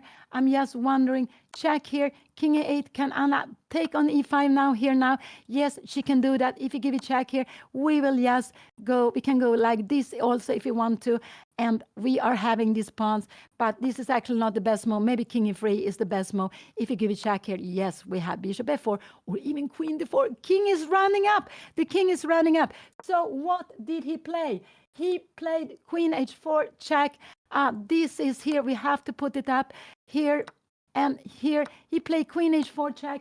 Anna is moving away with the king to e2. What is he going to do? I think he will go queen h2 check, but Anna should just keep on moving up her king. He's trying to make a perpetual. He wants to make a perpetual, but it's not possible. Anna's king can run away, and it actually can be a very active piece on the queen side. There are 2 pawns, connected pawns, but Anna also has a d pawn on d5. And so she's actually threatening to win the game. If he makes a slow move, she will take with check this pawn. Let's say g5. We will take this and we will get the queen. So Anna has a terrible threat here now. He needs to. This is the position. The live board went wrong. Anna took here. He went to check. Anna is running away from the check. She is running away from the check. She's having the better position. And why is she having the better position? Because she is having, I'm sure we will see this check. I think this is what we will see. And now take her on d6. I think this is what we will see. After the check, could she go somewhere else? This is very expected. Take here, we will take here. The king is coming maybe somewhere here. I don't know. Maybe g7 is dangerous to go. I think we will see king to e7. And in a position like this, do we dare to come here? Yeah, we're not scared of this pawn because we will just go taking here, king here, and we will go bishop take e5. Look at these pawns. And you see, you can try to go some b5 to play it as this. But look, we will start moving with this pawn. This will absolutely be a winning position. Look here now, and we will give check. We will actually get a queen here now. And wow. So let's see. This has been played. What an amazing position. He took back. Anna took here. He gave a check here now. Anna played queen e2. He is spending some time. He has 12 minutes left. Anna has 3 minutes left. Whatever happened, this has been a tremendous game. Anna was playing so actively in the opening, too actively. Her opponent played very nicely. He got to such a huge, strong attack, but he went wrong when he sacrificed it. He made one good sacrifice, then he went wrong, and Anna was back in the game. And after that, Anna now have sacrificed her queen. She had no other choice. Here we have queen h2, and after queen h2, oh, sorry, we will have to move it up. The live board is not working. Take here, queen h4, king e2, queen h2. King d3 is absolutely a normal move because we want to be able to play with our rook. This rook has to come into action. So I think now he will take on d6. He will take back on d6. He's defending e5 pawn. So he will take on d6. And after that, Anna doesn't have to care about the pawn on b2. She should just get her pieces into action with rook f1. Her opponent can start to go some h4, and this is what happened. He played this. Let's go back. He played, I took on d6. Now Anna will absolutely take back on d6. This is very important. In other moves, she will not be better. Bishop take d6 is very important. It's important to keep the knight close to the king also, this knight. So I like her to go here, king e8, and now rook f1. Maybe you will go h4. We will have. So she took the pawn. This is important to do. Oh, sorry, the live board is not working. We have taking here. He go check here, king e2. He went check here, king d3. He took here. Anna took back. He will absolutely now go king e8. I would expect him to do. We have the live board here now, and here we have the position. Now it works. King e8. I expect Anna will go rook f1. I expect that. But what will he do? King 8 is a better move. King g8 looks king g8. Then Anna will go rook, maybe even rook d1 could be better. It's possible she goes rook f1, but this here check, she will have it. And if you give some check here now, we will go here. If you give it check here now, we will have this. We will finally escape from the checks here now, and you will go h4. And a position like this, we are bringing back the bishop here now. So the bishop and rook will be handling these pawns. So he's thinking, he's taking time. The live board is working. Where is he going with the king? King a8 is actually the move I think is the strongest for him. King f7, he has let Anna's rook be active. So Anna is maybe better, but she has to be careful with these 2 pawns on the king side. These 2 pawns, and she has to make some activity with her own pawn, and that's why I think king should go here to stop this d pawn. If you're going somewhere here, could it be that we could go bishop c5 and h4? Could we start playing with this pawn? I don't know, maybe queen h3. Could this be? Yeah, no, maybe not. This is maybe not the right way. So he played king e8. This was absolutely the best move. Now I like Anna to go rook f1. I think this is a good way of bringing the rook into the game. Rook f1 is like such a natural move. It could also be that she wants to go bishop c5, but not knight b5. That would absolutely be a bad move. That would actually be losing on spot, knight b5. I would say so because you have queen take b2, and you see one piece hanging, another piece hanging. So she needs to bring her rook into action with rook f1. This is absolutely a very good move to be played here. Rook f1 now here, just to bring the rook into actions. It could be she also go bishop c5 if she's scared of the she's scared. But rook f1 is a good move to be played here now. And if her opponent go h4, can Anna go rook f6? I'm just wondering, is this, but we have h3 here now. This could actually be a little bit scary here. Rook take g6, queen, I don't know where we wants to go with the queen. We wants to go, I don't know, queen f2. This is actually very, very scary to play. So rook f1, I just hope. Here it came. This was a good move. Rook f1 was a good move. What will her opponent do? She has only 2 minutes here on the clock. This was absolute good move. She can also try to make some perpetual if she doesn't want to keep on playing this. She's better, but it's not so easy to evaluate with little time. He can try now to catch the rook, but after check here, Anna has only 1 move. It's a check, threaten rook. She's coming back here. If you start giving checks, we will go here. We will actually, in the end, we will actually, yes, keep on going. Maybe we come here. If you're going up here, we will go king c2, and we can go something like h4 here now, but we have bishop c5. This one is coming, and now finally we can bring in our pieces finally when the king is safe there. Rook f1 was a good move. She needs to play with her pieces. She really needs to play with her pieces. She doesn't care about the b2 pawn. If her opponent takes it, we will be so happy because we want bishop e5. If you play something and let Anna take on e5, then this game, I would say, would be over. He needs to defend the pawn on e5. She played rook f1. Yes, she played rook f1. I'm so sorry.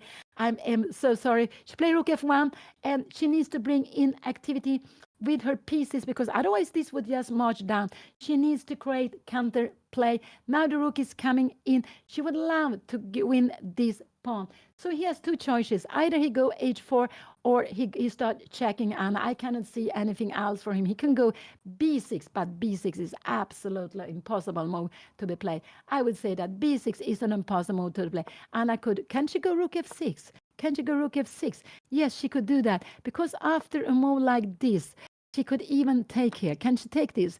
And after this, we have the check here and here. And you can see h3. This knight is just about time to stop it. This would be winning. So this would be winning. So sorry. Yeah, this is the game. He will probably go h4 because after rook f6 here now, he will need to go h3. And we don't have time to play this. If you go check here, this would be a mistake because now you see here, we will have this position, and actually now this would be equal this position because Anna take this last pawn, and there are lots of checks. She has to, there are lots of checks here. I think there's no way of really avoiding the checks. So this would be your draw. Oh, so exciting. Oh, so exciting. Rook F3. So what can he do? I would expect either H4 or start checking Anna. And what will he play? He played king to D7. He played king to D7. But was this a good move? No, Rook F6 is actually a very good move to be played. But Rook F6 is a good move to be played. But I think Anna will go Bishop C5 because she played in Rook F7. And now if you go here now, we will have Rook to F7. We're bringing in. So Bishop, yeah, Queen D6, Big King D7 wasn't such a good move. Bishop C5. Now I would just go Bishop C5, bringing this bishop back.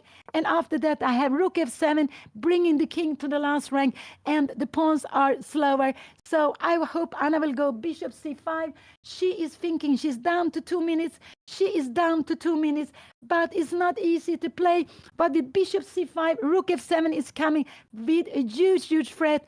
So his idea to go here is actually probably to take the pawn, but we don't care about this pawn. We can give a check here if he wants to. We can give a check here also if he wants to here. You're coming here and we can go D6. You can go B6 here now, and we can even go Rook B7 because it's a pin and this pawn is going to march down. We're going to go Bishop B6 and we are going to win this game.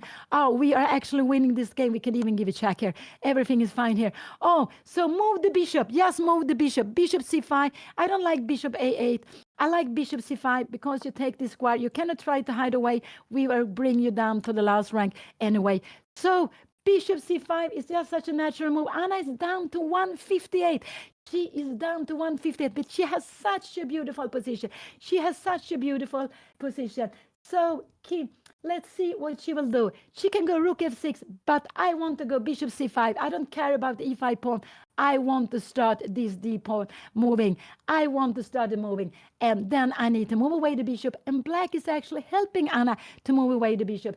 So I just hope she will go Bishop C5, taking away the bishop from the D pawn, give a check with the rook, and then move the pawn forward. This pawn is so much quicker than any of the H pawn. And with Bishop C5, she's also keeping control here. So this is why I like her very much to go Bishop C5. We want the king to be in the last rank. The king will be so much weaker on the last rank. So yes, please, Anna, move the bishop to C5. No other square. This would actually not be so good to have it here. It would be actually not so good. It will be weaker here. But Bishop C5 is such a good move. The bishop is close here. So after some checks here, we are keeping anything after on control. We can just keep on going. And she played Bishop C5. She played this very, very beautiful move. This is the best. She has a heavy threat of Rook F7, marching the D pawn down. And she's playing so nicely. What will her opponent do? I can only see he will give a check. I can only see that he wants to give check. If it takes on B2, Anna gives a check. She will walk this pawn down. She will absolutely walk this pawn down. Oh, what a game. What a game. This is just such a beautiful position. It's such a beautiful position. I think her opponent will give this check. And here Anna has only one move because it's a check. Threaten the king, but you're also threatening rook. She needs to bring it here. But you can keep on giving checks. We can just go here. And now we are just walking away. You can give another check, but we are just walking away. And remember, a knight is a very good piece defending the king. So this knight is not taking any action, but it protects the king. And it protects the pawns. It makes it more difficult to make checks on the king. So this knight is a fantastic piece, a piece which white needs to have. Without the knight, black would have had lots of checks. Maybe black would have been winning. So, but now with 5 plus 2 plus 11, we have 11. There is a pawn, there is about 10 for black, but this pawn is so much quicker. And so this is also important, not only the number of pawns, Anna is threatening check and bringing down the pawn. So Queen H3 is absolutely the only move I could expect her opponent to play. If he goes here, Anna will just bring out the rook. She could even go here because after King C2, after the check here, we have Rook F2. This is also absolutely possible to be played. Both moves are absolutely fine. So this is the position. Bishop C5 was played. Oh, what a comeback. Wow, I'm just so happy. She has been playing so well, but in the opening played too quickly, and her opponent has also been played well, but he has made he made mistake when he was going for Anna's king, and then Anna could make him come back after it was equal, but it was not so easy to find the best way of playing. He played the most human way, and I would say most players would play like he did. And now we have a check. This was absolutely expected. Anna has only one move to do. Her king, her rook is under attack, only king e2. And here we can see we have it on the board. And she needs to defend the king. And now her opponent will probably keep on giving checks. That was absolutely the only move. She couldn't give away her rook. But now she is threatening a check. So I guess her opponent is going to give some checks. I guess so. Or is he going to start? I have no idea what he's going to do here now. And what, yeah, he gave a check on g4. Anna will run away. She can go king d4, king d3. King d3 not. She needs to go king d2 or rook f3. Both of them are actually fine. But king d3, he will repeat moves. So I think Anna will go king d2. This looks very logical. She will bring the king to d2. And here we have it very quickly. There is no reason for spending too much time. If queen g2 comes, yeah, Anna will absolutely, yes, put the rook in here between. So he doesn't have so many more checks. He can give another check, but just run away with the king. Put the king very close here to, just put the king very close to on c2. And with the knight, the king will also be able to escape on b3. Yes, escaping from the checks. And so what will he do? I guess he will go queen d5. I expect him to go queen d5 here now. I don't know what he should play. Maybe he should go b6, but we can just grab the pawn. Or we can give a check and then grab the pawn. So let's see, but b6 is just not a logical move to do here. Now, maybe he will start running, but you see, if this is running, we will give rook f7 check. Maybe we can also go knight b5, but we can give rook f7 check. You have a check here now. We can give here now check, and we can even go knight b5. What is our plan? We are playing for mate here now. Now we are playing for mate. After a check like this, can we come back here now? You're coming here. I just want you to see that this will be a mate. This could be a mate. If you're coming here, we have this beautiful mate like this. So let's see. But Anna doesn't have so much time. What will he play? He is thinking. Anna has only 1 minute to do, but she is having. So he will stay. He will not go queen d5. I guess he will go h4 here. This is very logical that he will go h4 stay, and then we will have rook f7 here check, I guess, king e8. And what is the best here? She can play different moves. She can even go rook h7, yes, to bring it back. And after h3, she can go d6. And if you try something here, you go h2, you see, we will have d7 here, only way to stop it, and we have bishop b6, and it's a mate. So this is what yeah, so I cannot see in a way for him to save the game. Only if Anna makes a huge mistake.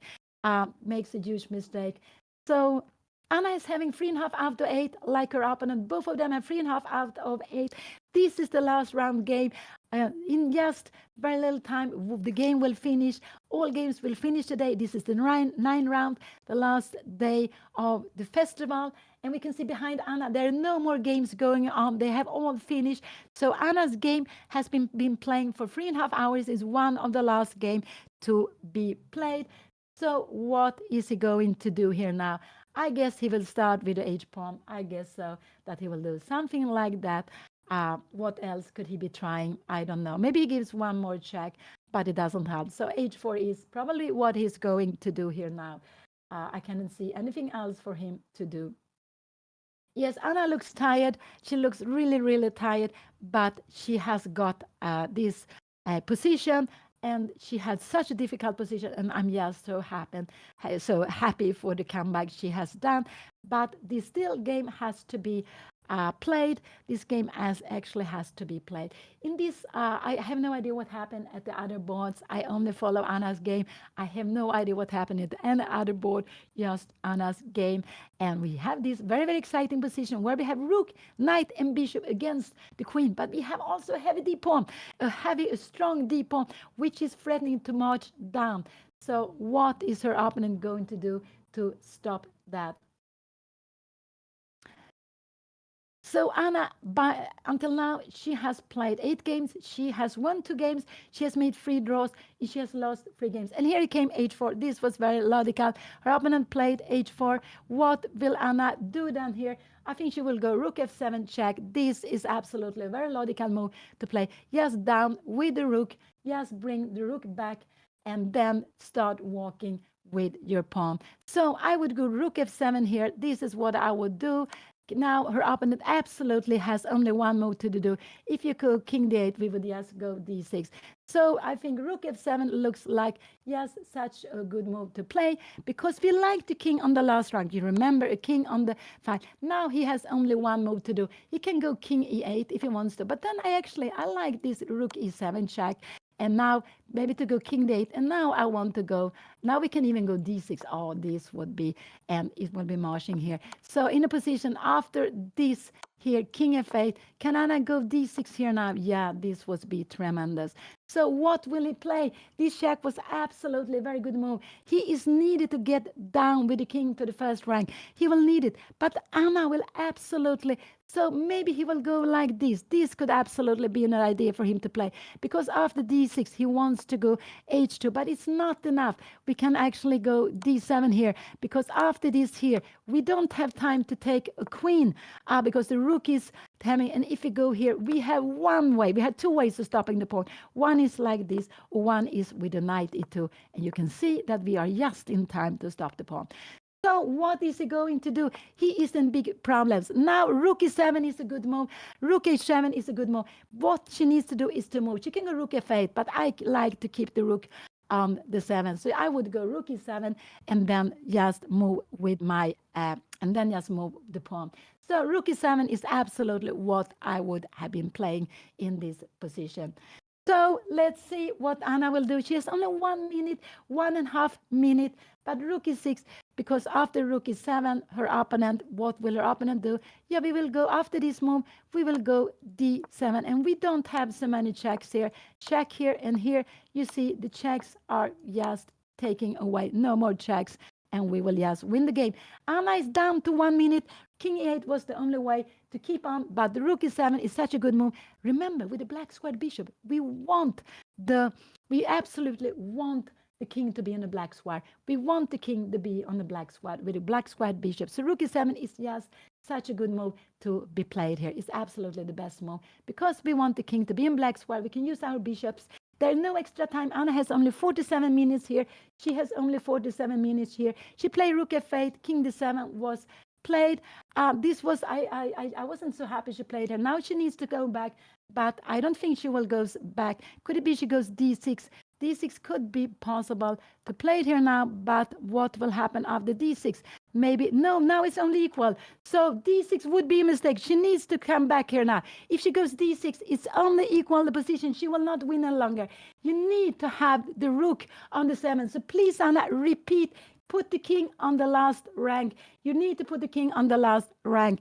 This is actually very, very important. You can go knight b5 if you want to also. You can do lots of different things.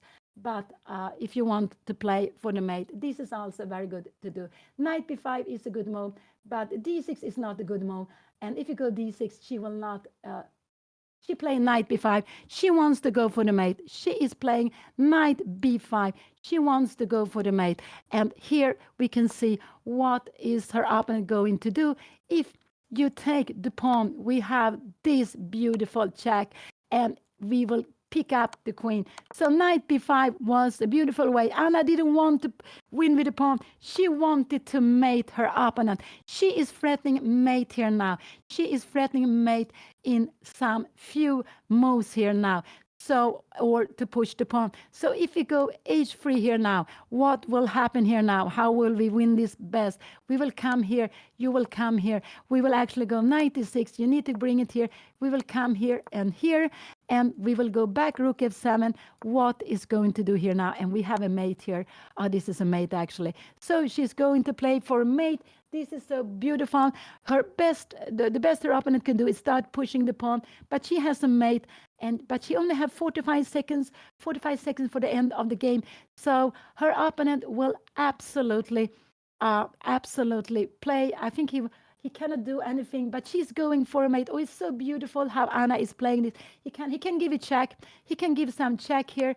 We come here, and what more can he give? He can give a check here now. Anna will go king b3. He can give a check here now, but now Anna is coming out, and there is no more checks any longer for her opponent to play here. There is absolutely no more checks for her opponent to play in this position. So this would absolutely be losing. So her king is running out to a4, and there are no more check because the rook is taking all the checks on the f line. So what will he play? Oh, what an exciting game. Wow. We have the rook and the two bishops, the two pieces of the bishop and the knight. They are trying to trap the king.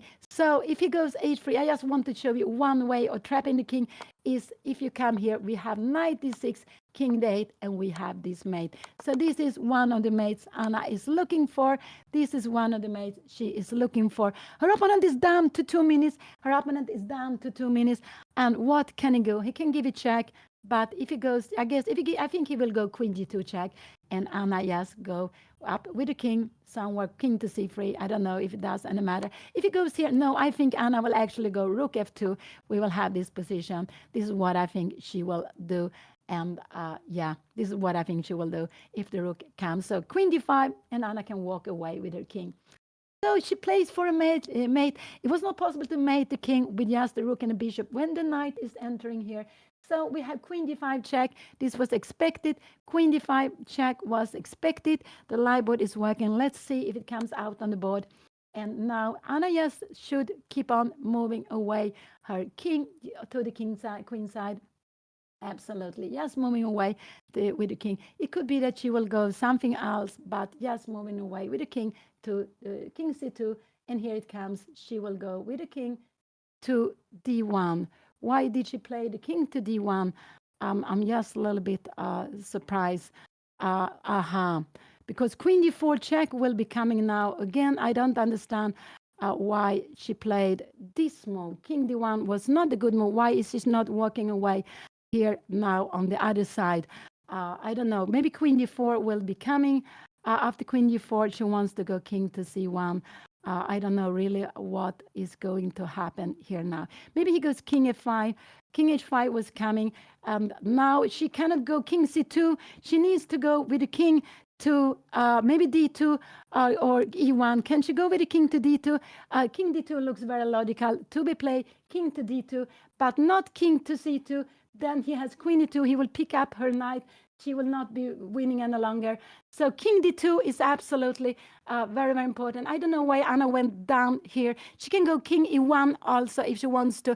King e1 she can also go, but not king c2. There's only one move she cannot go, and this is, oh, I'm so scared. She will go with the king to e1. This is absolutely a possibility to play. King e1 is absolutely a possibility to play. And now I think her opponent will go. Will he go g5? And he wants to stop the checks with g5. But after g5, Anna has rook b8. She has rook b8. So I'm sorry Anna didn't went away to the king to c2. She didn't see that the king could run away. And if you go h3, it's mate. But he will go g5. He wants to stop Anna's check. He will absolutely go g5 in this position. He will absolutely go g5 here now.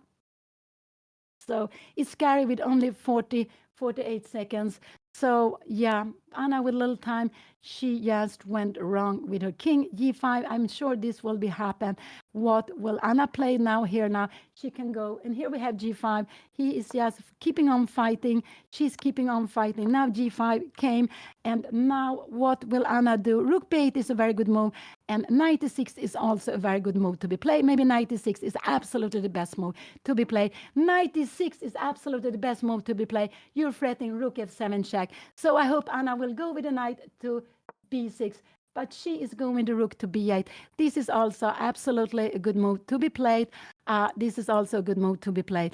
But what can her opponent play? Now Anna is threatening mate again. She is threatening mate again. What will her opponent be playing here? I have no idea. What can he be doing? Can he go something queen f3? I don't know how he's going to escape the mate. Rook b8 was also a good move. Knight e6 was also a good move. There were lots of way of playing. Rook b8, she needs to bring down the rook on the 7th rank. So can he go? Yeah, he could go something like this, check here, and here, and now she can go rook c7. This is actually maybe the easiest way, but she can also go knight d6. You take here, and we will just win this game. So that could absolutely be possible. So she played rook b8. That is also a good move. They are down. Both of them are having like 40 seconds, but Anna is having such a huge game, such a huge position. She is playing for mate. She is playing for mate. I have no idea what her opponent can be doing. What can her opponent do? He is playing, pushing h3. Anna will take on b7. What is he going to do? He has only one move to be played, and that is actually the only move he can be played here now is king e8. He needs to go king e8, and after king e8, Anna can go d6. She can just go d6, and I don't know what else could she do? She could also go rook e7 here, and he needs to go king d8, and now she can go d6. He will have some checks, but she is threatening just to win the game. So he played the best move, h3. King e8 was played. This is absolutely the only move he could play, king e8. Now Anna can also go knight d6, but maybe knight d6 would actually let her opponent slip out of the game. It would be equal. Knight d6 is a big mistake. Rook e7 is the move she needs to do. Rook e7 would be winning on spot. She needs to go rook e7 and then d6.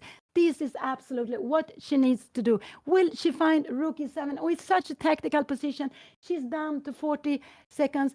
If she do something else, knight c7, the king is coming out. I don't know. Can we go knight c7? It could be it's just king f7. This will absolutely just be a draw. Just here, we have king g8, and now it's only a draw this position. So knight c7 not. I like rook e7 because I want this. After this, you need to come here, and now I want to go d6. And we are threatening to win the game. And we are threatening to win the game. If you give a check here, we are running away. No, we have to run away on king d2. This is the way we have to do. And what Anna did, Anna played 96 checks. Now, this is not winning any longer. She played knight to d6 check. Her opponent has only king f8 to play. This is only a draw now. This is only a draw now.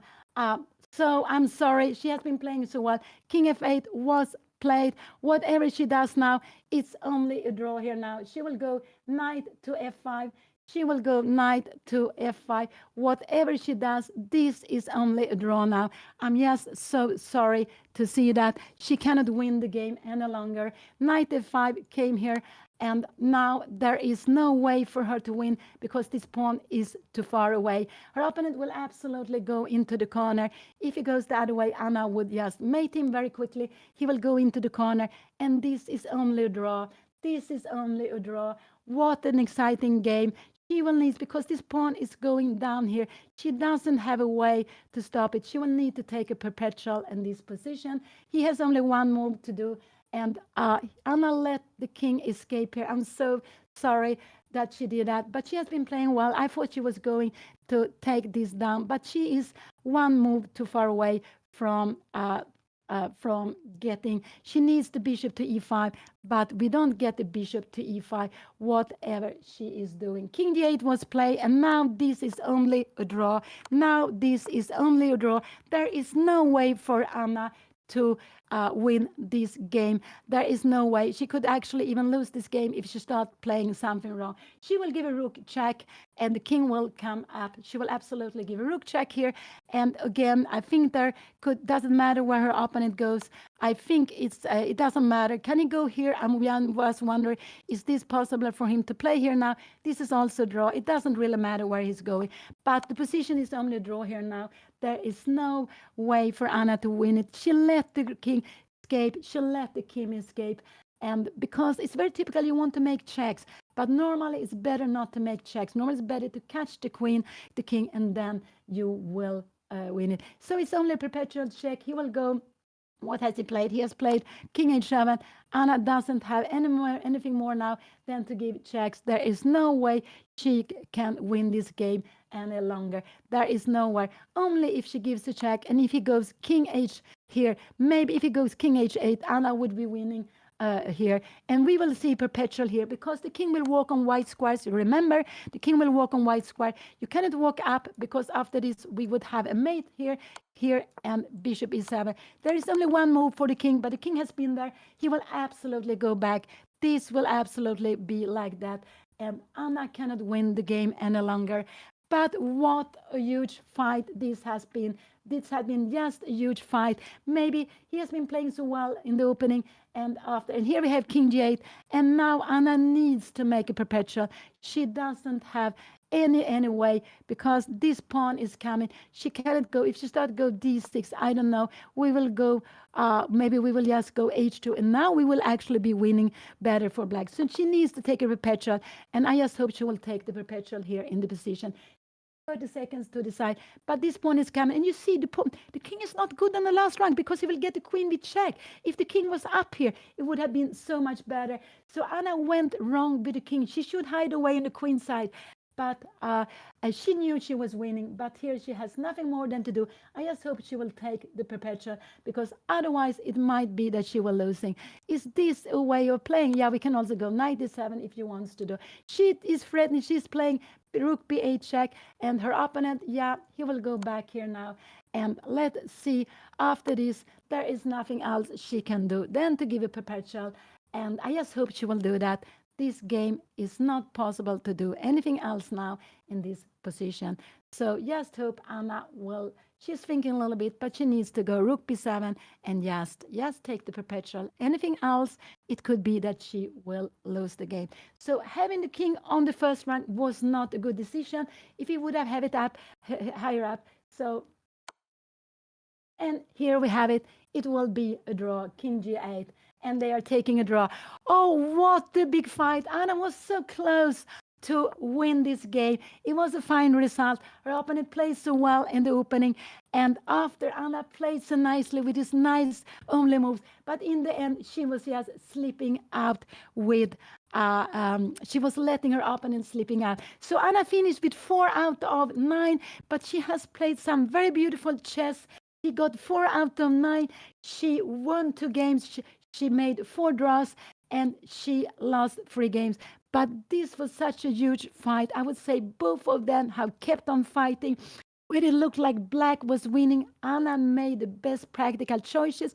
Her opponent went wrong. And then after Anna, she played well. But then when she was winning, she went wrong. And it's like that little time, lost of possibility. And sometimes when we want to catch the king, we are giving checks. But the best way is to take away the squares for the king to get out. And so finally the king could escape to g8 and we had a draw in the end because this pawn is running down. What a game and what nice games we have seen here by Anna. I would say that out of her 9 games, that this one was getting very wrong in the opening. After the opening, Anna was playing too active, but after she made what a comeback. In the end, it was a draw. They have been fighting so well, both of them. So yes, stay a little bit longer. They are maybe the last game to finish. Yes, I believe so. We can see how the organizer is starting to take up the board. Anna is smiling. And yeah, chess is very, very hard.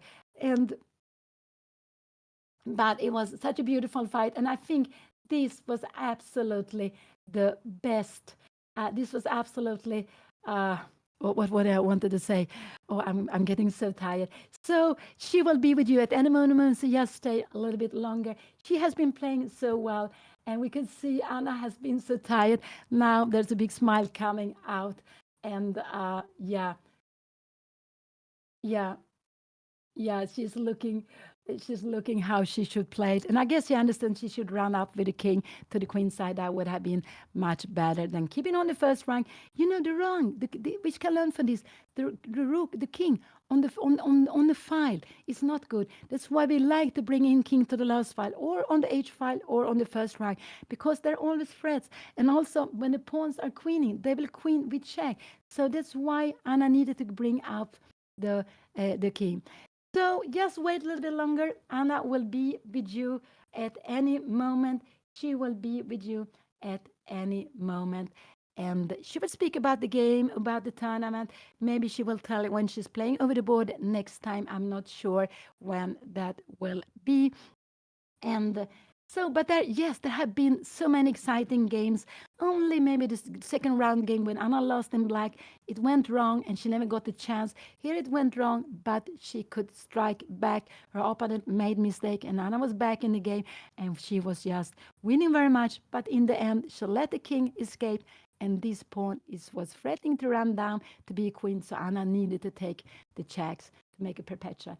So such an exciting and beautiful game we have seen today. And it was just very beautiful last game in this chess festival in Madrid. Anna played open tournament with 48 players. She was seeded 29. I think she finished like 32, 43, 44, something like that, a little bit lower than what she is seeding. But that is not any, it doesn't really matter. The most important is the ideas she has had, and also to see what has gone wrong, what has gone good, and just to keep on learning, and of course to enjoy playing chess. That's the main thing. So just wait a little bit longer. She will be with you at any moment. She will be with you at any moment. And let's see what she's going to say about this game.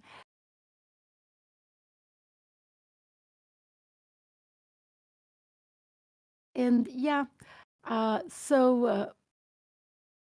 yeah, what an exciting game. And here we can see that rook, knight, and bishop normally stronger than a queen. So, and here we could see it. Anna was also going to got a heavy pawn on D, but in the end, it was never queening. It was never queening. She wanted to play for mate. She could have played with a pawn instead. She could have played in different ways, but it's like that. We start slipping a little bit, and it's getting like a curve that we start slipping a little bit, make not a little bit, maybe not the best, and then we keep on sleeping, and all of a sudden it's not winning any longer.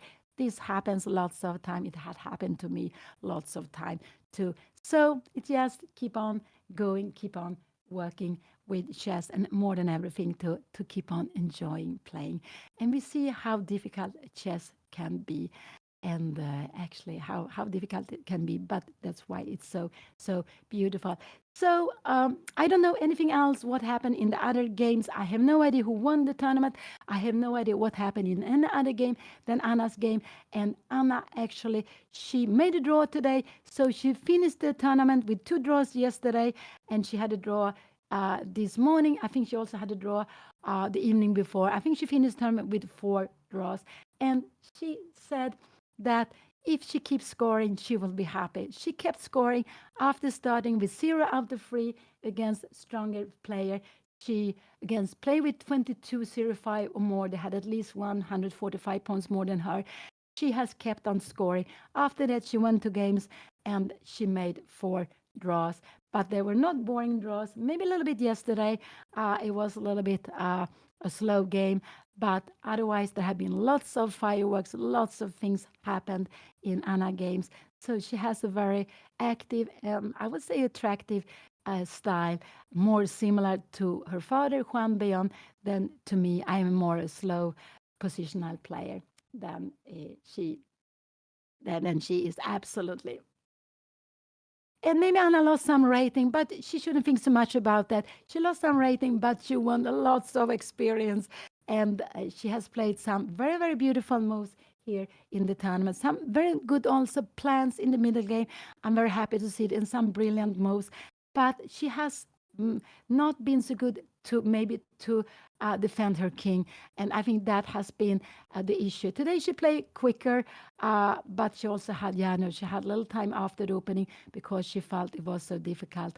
And so maybe the time also has been a problem, but she has been speeding up more from the fourth round and than she did in the first 3 rounds. Yeah. So wait a little bit longer. I'm not sure I know when Anna will come, but she will be with you at any moment. She will be with you at any moment. So just stay here a little bit longer and wait to hear her thoughts about the game and what she think was her mistake in the game.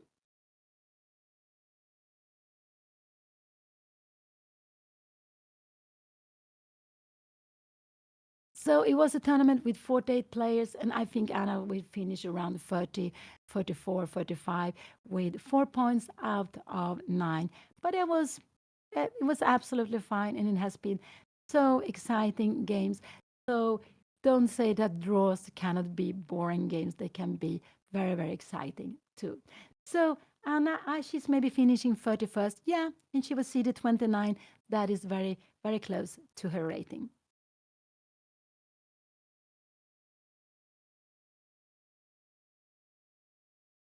And just wait a little bit longer. She will be with you at any moment.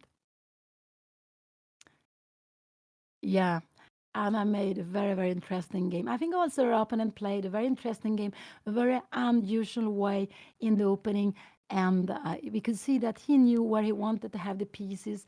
Anna didn't know that. And it just went wrong for her.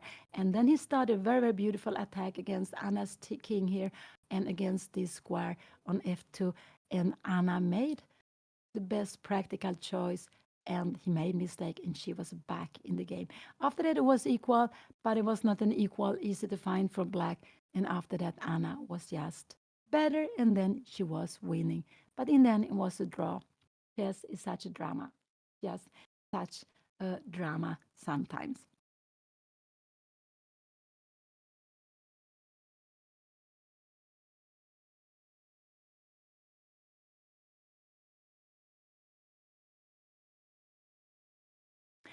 And this tournament was played the classical game, 90 minutes for the whole game plus 30 seconds per move. This time control, I like this idea so much with 30 seconds per move, but I like when you get an hour extra after 40 move. They couldn't have it here because they were playing 9 games in only 6 days. They had some double rounds, and then the tournament had to be quicker. And then you had 4 morning rounds. That's quite a lot, but it's just necessary if you want to play more games in shorter time. So today Anna made a draw. She made a draw. Also yesterday she made two draws, and also I would say on first evening when she played only one game, I think there was a draw also. So I think she has finished with 4 draws, if I'm not wrong. I think Anna herself will find where she went wrong. She had different ways of just winning in the end game, but it's a little bit like that. We are sleeping and then we start sleeping more, and she just let this king run out of the of the mate, and that's why it just went wrong. She could have played it in another way, but she let the king run out because she was scared of this h pawn, and here we have the perpetual. But it has been a great game, so entertaining, so exciting. I've been so nervous, and also sometimes I thought there was not so much hope, but we should always keep trying, keep the game going, even if the position looks very, very bad. Yeah, king safety also it would be good, but king safety, yeah, this is not easy for lots of players. This is one of the strengths of the very strong players. They are very careful with their king. They are putting king safety to first before anything else, and also the time. I would say that these are important to improve, but this is just a common problem, I would say, for some players, for maybe lots of players. King safety is easy to forget about the king. We're thinking of our active plans, but we are forgetting about the active plans our opponent can do. And then sometimes when we are playing too actively, what we are doing, we open up in front of our own position, and we're letting our opponent come into our position. And strong players, the best players in the world, they are playing very, very safe. If they see some kind of counterplay, most of them would just avoid it. They would keep it safe. There are, of course, some players who like to play very, very aggressive among the top players, but not so many. Most of them, they want to keep it safe first of all. And when it's safe, then they can start doing something actively. But first, they keep the king very, very safe. So let's see when Anna will come. We still have to wait a bit before she is coming. Here we can see, uh, here we can see the result. Yeah, there was a draw, and the game was going for almost 4 hours. That was such a long game, was such a big fight, almost for 4 hours. And I think it looked like Anna's game was the last game to finish in the whole festival. So that was such a huge, huge fight they had.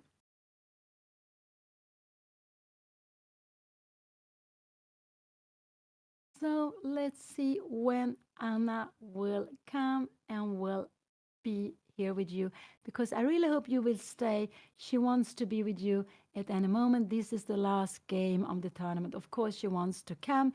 So I don't know if she has why it takes some time, but she will be with you at any moment.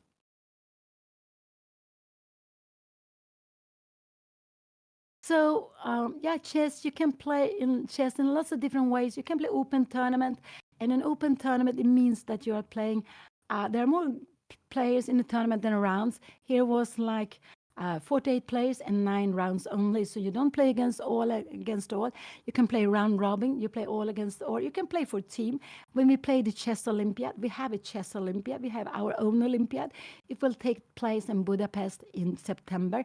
This is actually a team tournament where you play 4+1. There is an open section, and there is also a women's section, and you play with your nations. So I'm actually going to play with the Swedish woman team, and there in the Olympiad. And so let's see if Anna will come here soon. And so you can play chess in lots of different ways. I remember when I played in the Stockholm Chess League. We have leagues in chess, like you have league in football, hockey, the all kinds of sport. And we actually play with 16 board in my youth. Now I think it's down to 14 boards. But 16 now is down to 14 boards. 14 players playing in the same team. It's actually so exciting. So you can play chess in lots of different ways. You can play team, individual. Individual are the most common ways of playing. You can also play open tournaments, closed round robin. You can play matches, and so it's lots of different ways of playing, and it's also quite charming and different to play in all these different kind of tournaments. So my next tournament will be, I will play the Nordic Championship in Norway, in Trondheim in August, and I'm very much looking forward to that. I have played in a Nordic Championship some few times during the years, but not so many times. So I'm just very happy to go and play there. I'm also very happy to go back and play in Norway. I do enjoy very much to play in my neighbor country. It's also a country I have lots of memories from when I was a kid. We Swedish player, lots of us around my age, maybe a little bit older, we used to go to Norway, and there's still lots of Swedish players going to Norway to play there.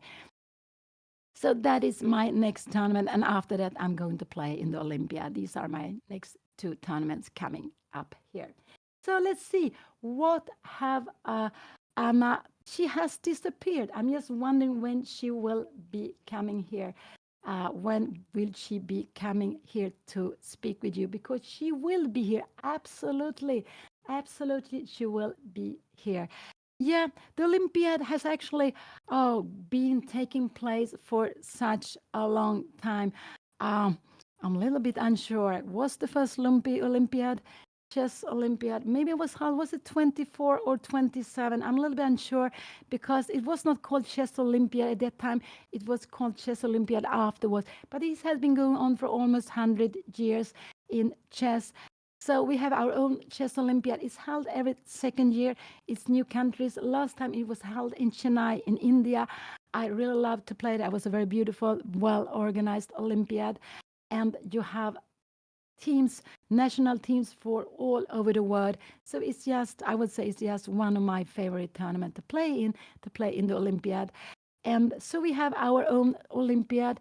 It doesn't have a chess Olympiad, and we have it every second year. So so it was held 22, and now it's going to be held this year 24, and next time will be 26. So every second year we have a chess Olympiad. And if you don't play it, it's very beautiful to come and watch. It's just really a huge, there are 2 huge tournaments. You have the open section and you have the women's section. And in both sections, you are playing 4+1. You have 4 players and you have a reserve player to use.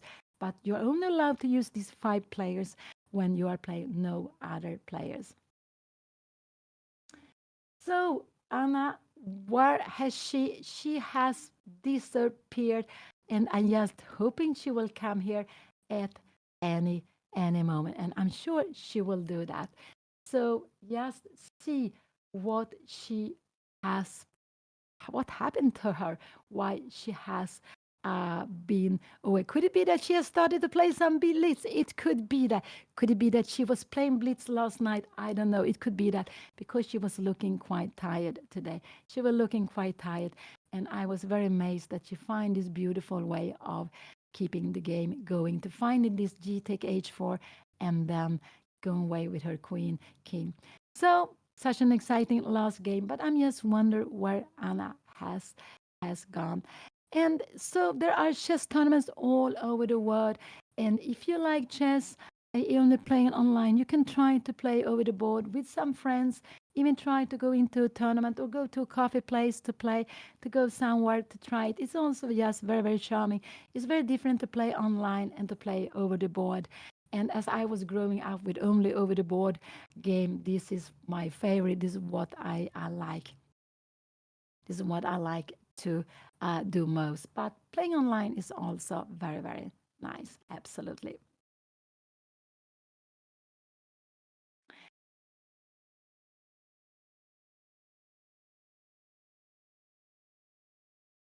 So, yeah,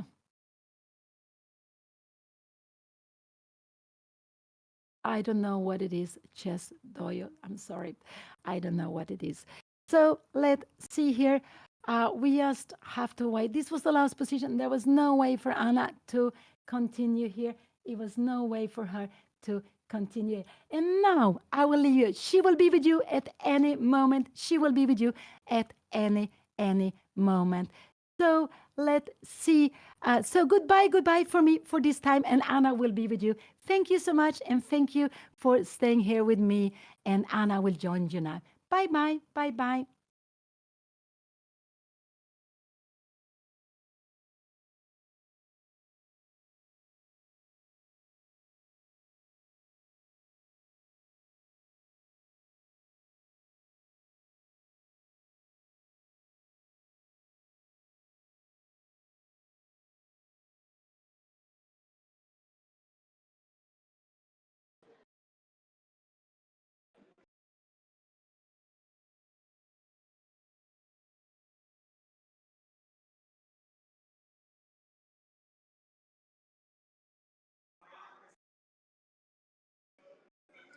Hello. Hi. Can you hear me? Wait, let me give me a second. Hey. This game was, I believe, the craziest game of my life. Like, I actually believe it is the absolute craziest game I have ever played in my whole life. It was absolutely insane. Like, I have no words for this. I think this game was like,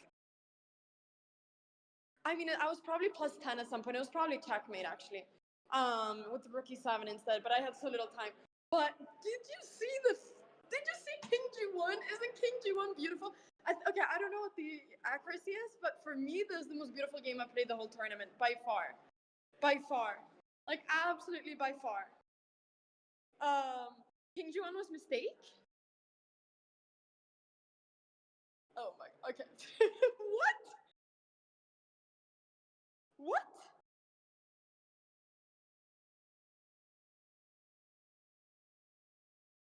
King E3?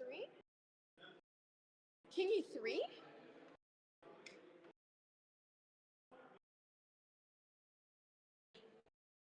King E3?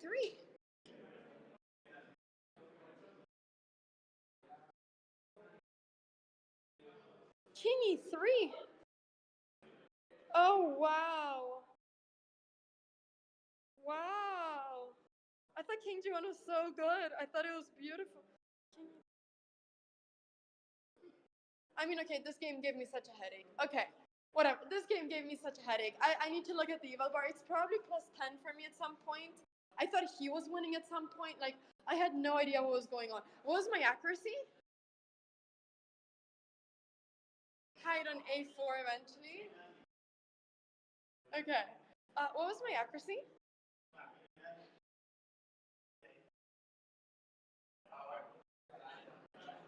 87%. And what was his? 87 versus 8. Maybe in front of the bishop missed the first mate, but you came back from a lost position. Did I have a... Wow. 87 because I entered perpetual, otherwise 90 plus. So it was actually a really good game. But, so what, it was forced checkmate? How was it forced checkmate? How was it forced? I'm so confused. Oh yeah, D6. Yeah, D6. D6. Yeah, that's the one. Okay, there's prize ceremony. Okay, guys. There's prize ceremony. There's a prize ceremony. Oh, this is crazy.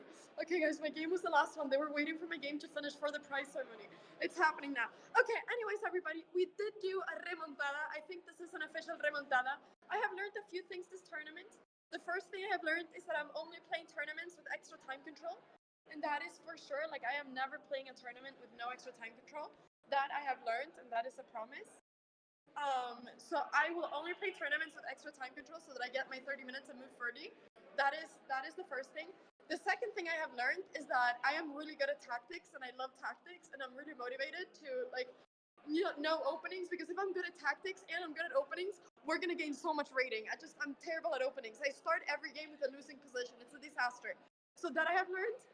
And I have also learned that classical chess is really fun. And I was having so much fun. Like, I didn't want to draw the game. I was like, either I win or lose, but I'm not drawing the last game. I'm going to give it my everything. So that's why I played knight b5. I didn't even know if I was losing after knight b5, but I just thought I have to just win or lose this last game. Like, I just need to do something. I just really didn't want to draw. And okay, it didn't end in a draw, but knight b5, I was not sure. And then there was a crazy line. If I went wrong with my king, chat, I don't even know if you knew this. There was a point where he could go queen h6 check, sacrifice the queen for my rook, and move with the a pawn, which I saw, and I was, or h pawn, and I think I'm losing that. It was crazy. I mean, if I go king c1, I think he has queen h6 check, and then queen takes rook, and there's nothing stopping that pawn, which I saw during the game. And I was, yeah. Yeah. When did my camera not work, by the way? Did my camera not work? It worked? Oh. Because I saw that it didn't. Okay. Okay, it did. Okay, that's good. Because the thing is that I cannot check on my equipment during the game, because then obviously, like, you cannot check equipment in the middle of a classical chess game. So I'm always so scared that something isn't working, because I cannot know if it's working or not. It's like 50-50 if it's all like good. After the game. I am so excited. I have so much energy. I was so tired in the morning because I only had 3 hours of sleep because I couldn't fall asleep last night for some reason because I had so much energy. So I only slept 3 hours, which is why I was so tired in the beginning of the game. But then the position gave me so much energy because it was such a fun position to play. Like, it was such a fun position that I just got like so excited. So I only slept 3 hours, which was kind of, yeah. You looked so tired. I was really tired. Also, I didn't have time for breakfast, so they gave us chocolate bars. So the chocolate bar was my breakfast. So I was so tired. Thank you, EXO. Thank you so much for the 5 gifted. Thank you. I appreciate it. But yeah. So, am I high on sugar? I guess. And will you participate in another tournament soon? I'm not sure what my next chess tournament is, but we will be playing more tournaments. I've also filmed some videos during my time here, so we're going to be getting lots of stuff, everybody, but I do hope that you've enjoyed watching me play this tournament. I have missed doing the recaps. I just know that if I would have done the recaps this time, it would have been too much for me because of all the double rounds every day and etc. So it's felt good to focus a little bit more on the chess when it's so intense. But for my next chess tournament, we'll probably be back doing recaps and stuff as well. But it's been really fun. I really hope that you have enjoyed watching all these games and follow my journey. I ended up on, 4 points? 4 out of 9? I ended up losing probably like 15 points of rating. But we're slowly but surely climbing down. I'm under 2050 for the first time in I don't know how many years. This is actually a disaster. So this is why I'm just not playing more tournaments without extra time control. I don't care. I don't care who's organizing it. I don't care. But give me my 30 minutes at move 40. Please, I need them. I need my 30 minutes. I get so excited. And it's so much more exciting. It's like, ooh, now I need to play fast before move 40. And I'm like counting moves. No, there's no counting moves. Doesn't matter if you've made 50 moves or 20. It's still the same amount of little time. Yeah. It's really annoying. So I wanted to count my moves. But I hope that you've enjoyed watching this. Is there anybody here that's just as tired as I am from like watching all the rounds and watching so much chess? Because I am feeling pretty tired. I will be honest. I'm gonna take a couple days. I'm gonna take a couple days before I go to a really cool event. People, I am traveling. You don't know this, but I am traveling to New York for like literally 2 days. I am traveling to New York right after this because I am going to an event in New York. FIDE, like corporate chess event. I've been invited and I'm going, and I think Hikaru is there, and I believe maybe Gotham is going, and there's going to be a lot of really strong grandmasters and chess players going. So I'm going to go there, maybe feel some content, and yeah. So I'm off to New York now. What? What am I? What is my life, people? I'm just randomly going to New York. Very, very random. But I'm excited. I am excited. So hello USA. I shall be in you soon. I shall be there soon. I've almost been gone for like a month. I miss home. Soon. And then I'm also going to TwitchCon. It's a lot of travels right now, people, but I am very excited. So that is also another thing. I am going to TwitchCon this year, so I'll probably be by the chess booth at some point. So yeah, that's happening. TwitchCon Europe. That's going to be really fun. But yeah, I'm going to the USA. I'm going to the USA. And I'm going to eat some burgers, because burgers in the US are a million times better than Spain. I have to say something, Spanish burgers are terrible. I do not like Spanish burgers. American burgers, Swedish burgers, so much better. Spanish burgers are really bad. Like, they're really bad. Really, really bad.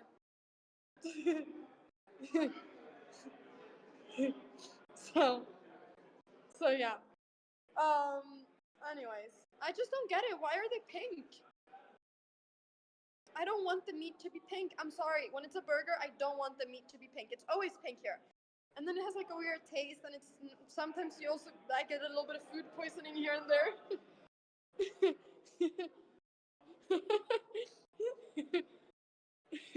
It's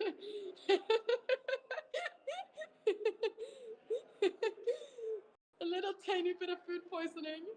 So okay, this prize ceremony hasn't started. I have a lot of energy now. This game was so fun. I'm really happy with this game. I'm really happy with this game. This is probably my favorite game of my whole tournament. Also, I have to, okay, wait. I also want to say this. I think I said it, but I'm saying it again. The remontada has officially been made. Like, this is a remontada. I started by losing the first 3 games, and I was so sad, and I said that I'm not going to lose a single more game, and I kept my promise. I haven't lost a single more game since the initial 3 terrible rounds. If I just wouldn't have lost those first 3 rounds, this tournament could have been really good. If I just drew one of those rounds, I wouldn't be losing rating right now.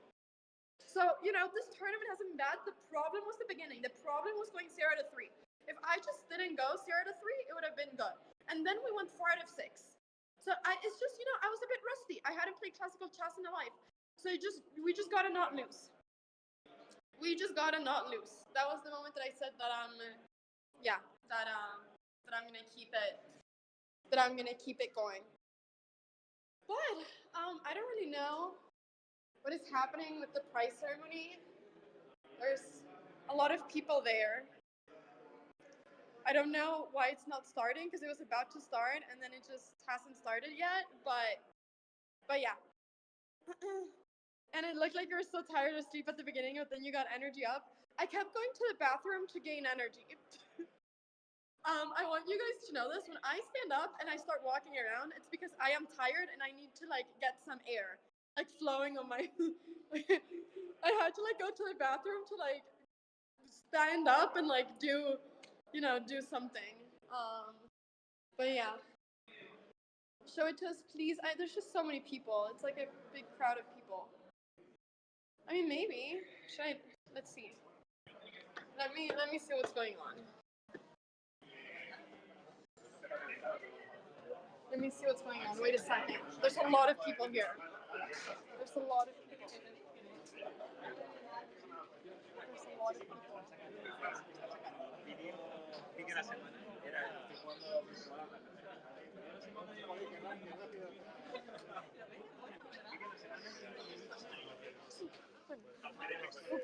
Estoy en directo, pero bueno. Ahora después. Después, vale. Okay. Guys, wait, there's a lot of people. Let me move in my crowd. One crowd. Oops. Okay, guys. So, by the way, if you want to see a little bit behind the scenes, this is how it has been looking. This has been my table the whole time. Look at this. We have here, the prize ceremony. Look at that. Very cool. So here you guys can see what is happening. So that is my table. That is that. Really cool. And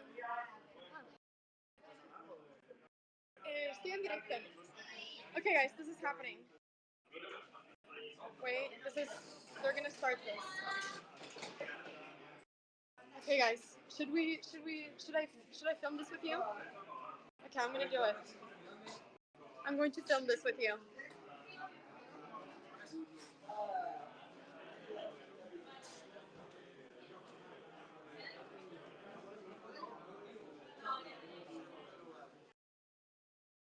I'm going to film this.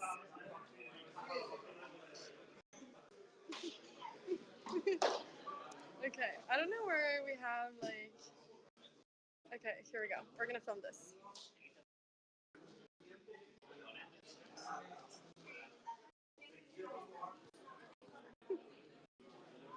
¿Te importa que haga stream que lo enseñe? Vale. Okay, let's do this. Guys, I'm standing very far behind, but we're gonna all clap together, okay? Are you ready to all clap together?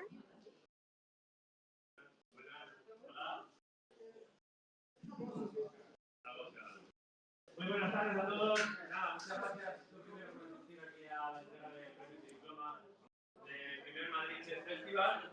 Y nada, que yo creo que ha sido un éxito. Espero que todos hayáis estado a gusto jugando, participando y sobre todo también siguiendo las retransmisiones, que la verdad que me consta que han sido muy emocionantes.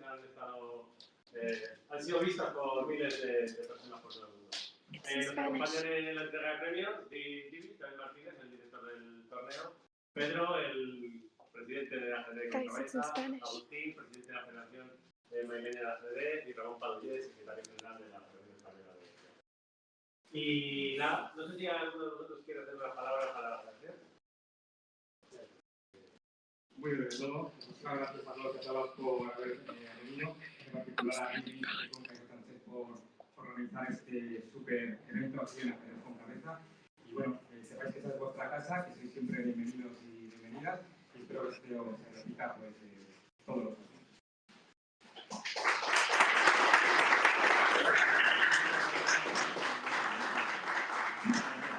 A todos por haber estado en el evento. Creo que ha salido finalmente realmente bien, con sus historias y con todo.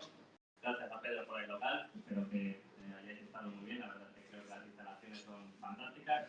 Y gracias a Agustín por todo el apoyo que nos ha dado.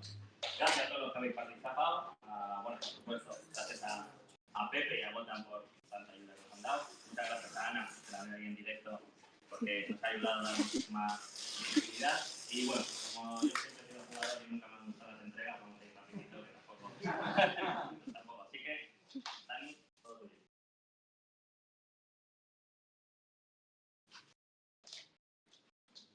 Bueno, vamos a empezar con la entrega de premios del Open. Vamos a ir al sexto clasificado, que es a Jesús Martín Duque. Un fuerte aplauso para él.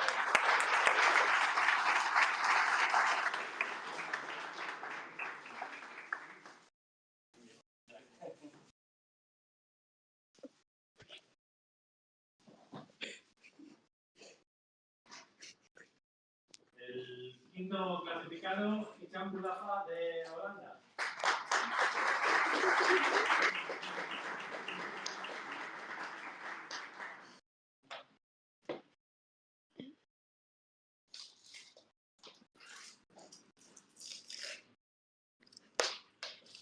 Cuarto clasificado, Álvaro Rodríguez Ávila.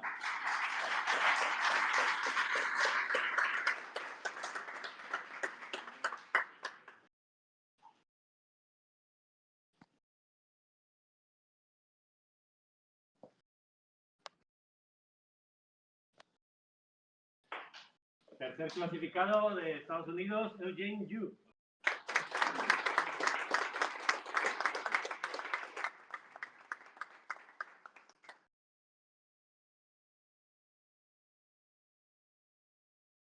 Segundo clasificado de Venezuela, Ángel Jesús Márquez Ruiz.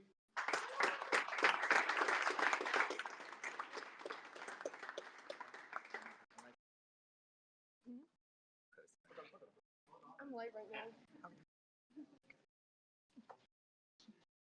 I'm live streaming the prize ceremony. Y primer clasificado y ganador, por tanto, del Madrid Chess Festival. Tenemos un fuerte aplauso a Paolo Ladrón de Guevara. The winner closing.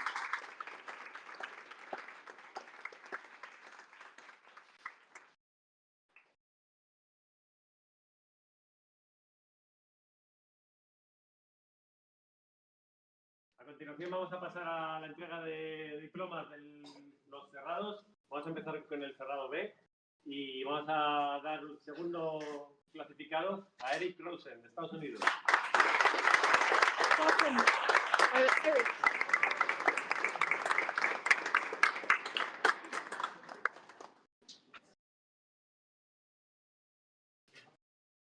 Clap for Eric Rosen. Type clap in chat. Type clap.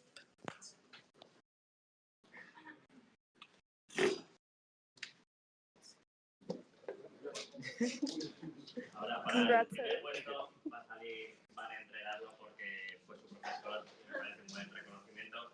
Así que en primer lugar, además norma y título de maestro internacional para Pedro Ramón Martín.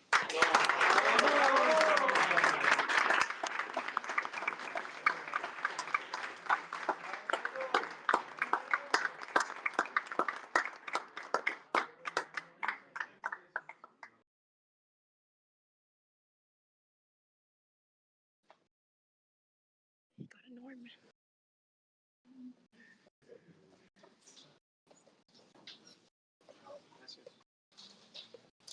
Ahora a continuación vamos a pasar al cerrado A y vamos a entregar al tercer clasificado porque ha hecho un gran torneo y al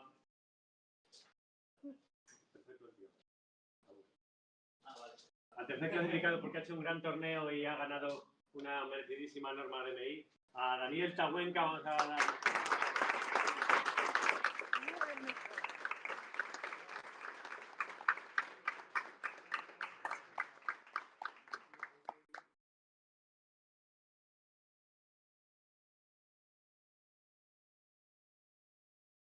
Y finalmente, el campeón del cerrado A y a su vez la norma de Gran Maestro, la primera creo que es, lo confirmará. La segunda norma de Gran Maestro ya, pues recibamos con un fuerte aplauso que se lo ha merecido Julio Suárez. Grandmaster Norm. He made a GM Norm.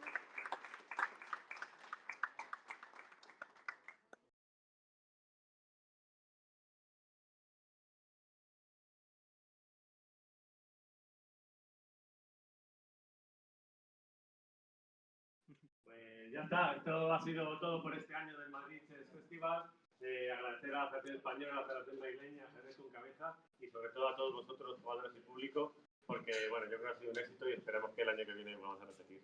Así que nada, muchas gracias a todos y nos vemos.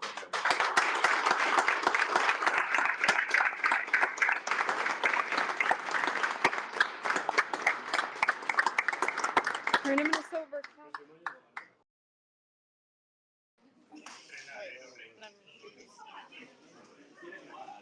Okay. Guys, the tournament is over. Ah, muchas gracias. Es tuyo, ¿no? Sí. Estoy like para que lo sepan.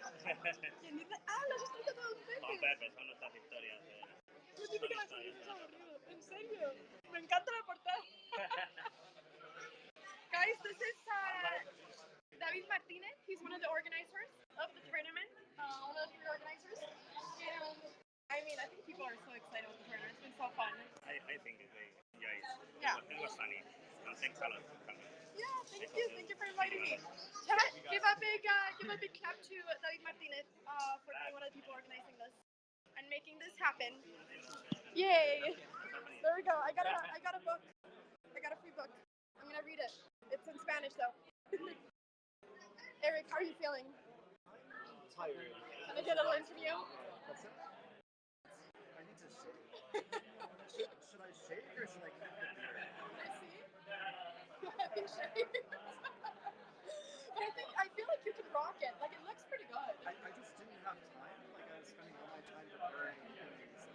No time to actually get my hair out my face. Yeah, and it worked out. I mean, some people shave, some people win a toss, and you win a toss. I put more effort into opening preparation on my hair. Yeah, and you're not getting second, right?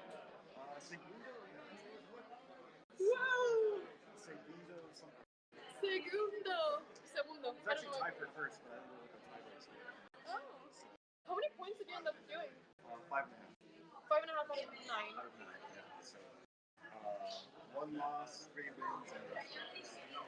It's very solid. Did you gain rating as well? I gained maybe 15 points. That's amazing! I didn't get a norm though. I needed 7 for a norm, so. Oh, for a GM. Next time. For a GM norm. Yeah. Yeah. It's not easy.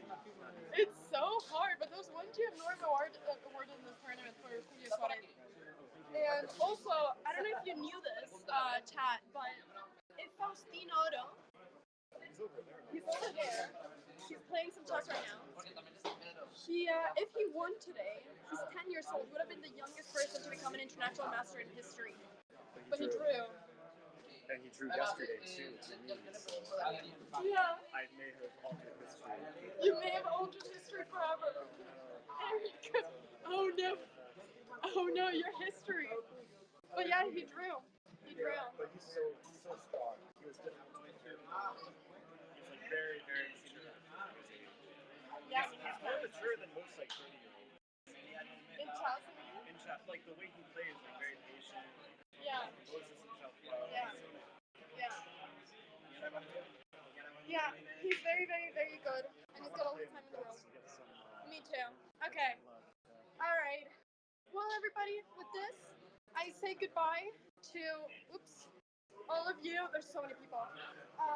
Me, my book, my glasses, and my score sheet are going to be leaving this tournament hall, but we fought for 9 rounds. And we did our very best, and it didn't lead us to any rating game, but it led us to great memories and chess improvement. So that is how. So, I hope that you all enjoyed the tournament. I hope that you all enjoyed watching Madrid Chess Festival. Big shout out to the organizers. And yeah, thank you so much, everybody, for following me on this journey. I am very happy. And I will be leaving you now because I'm going to play some chess, but I'm going to be raiding someone. So, the last person to get the raid from the Madrid Chess Festival is going to be... Who's going to be? Maybe Phoebe. Maybe Phoebe. Okay, I see that she's right now playing. So, let me do that. Raid. YouTube, thank you so much for following this journey. It has been so fun. Twitch, thank you so much as well for following this journey. Every time I tell YouTube people to subscribe, I look at the live streams and it says that 12 people have subscribed. How has not more than 12 people, when I say, please subscribe? Okay, this is my final call. Please subscribe on YouTube if you're watching this and you want to support completely for free. You just press one button, bam, and then you subscribe. So, subscribe on YouTube. Intermittent beeping noise, thank you for the 100 bits. Subscribe on YouTube, it's completely free. And I want to see the number being more than 12. Okay. Thank you. TL Falconite, thank you so much for the prime. Thank you. Hope you will enjoy the tournament. And I will see you all in my next stream. I'll let you know when that is. Bye-bye. Bye-bye, everybody. Thank you so much for watching. Bye-bye. See you, YouTube. See you, Twitch. Bye-bye. Keep on playing chess. Chess is awesome. Chess is a great game, and chess should be played. Keep playing chess. Okay. Bye.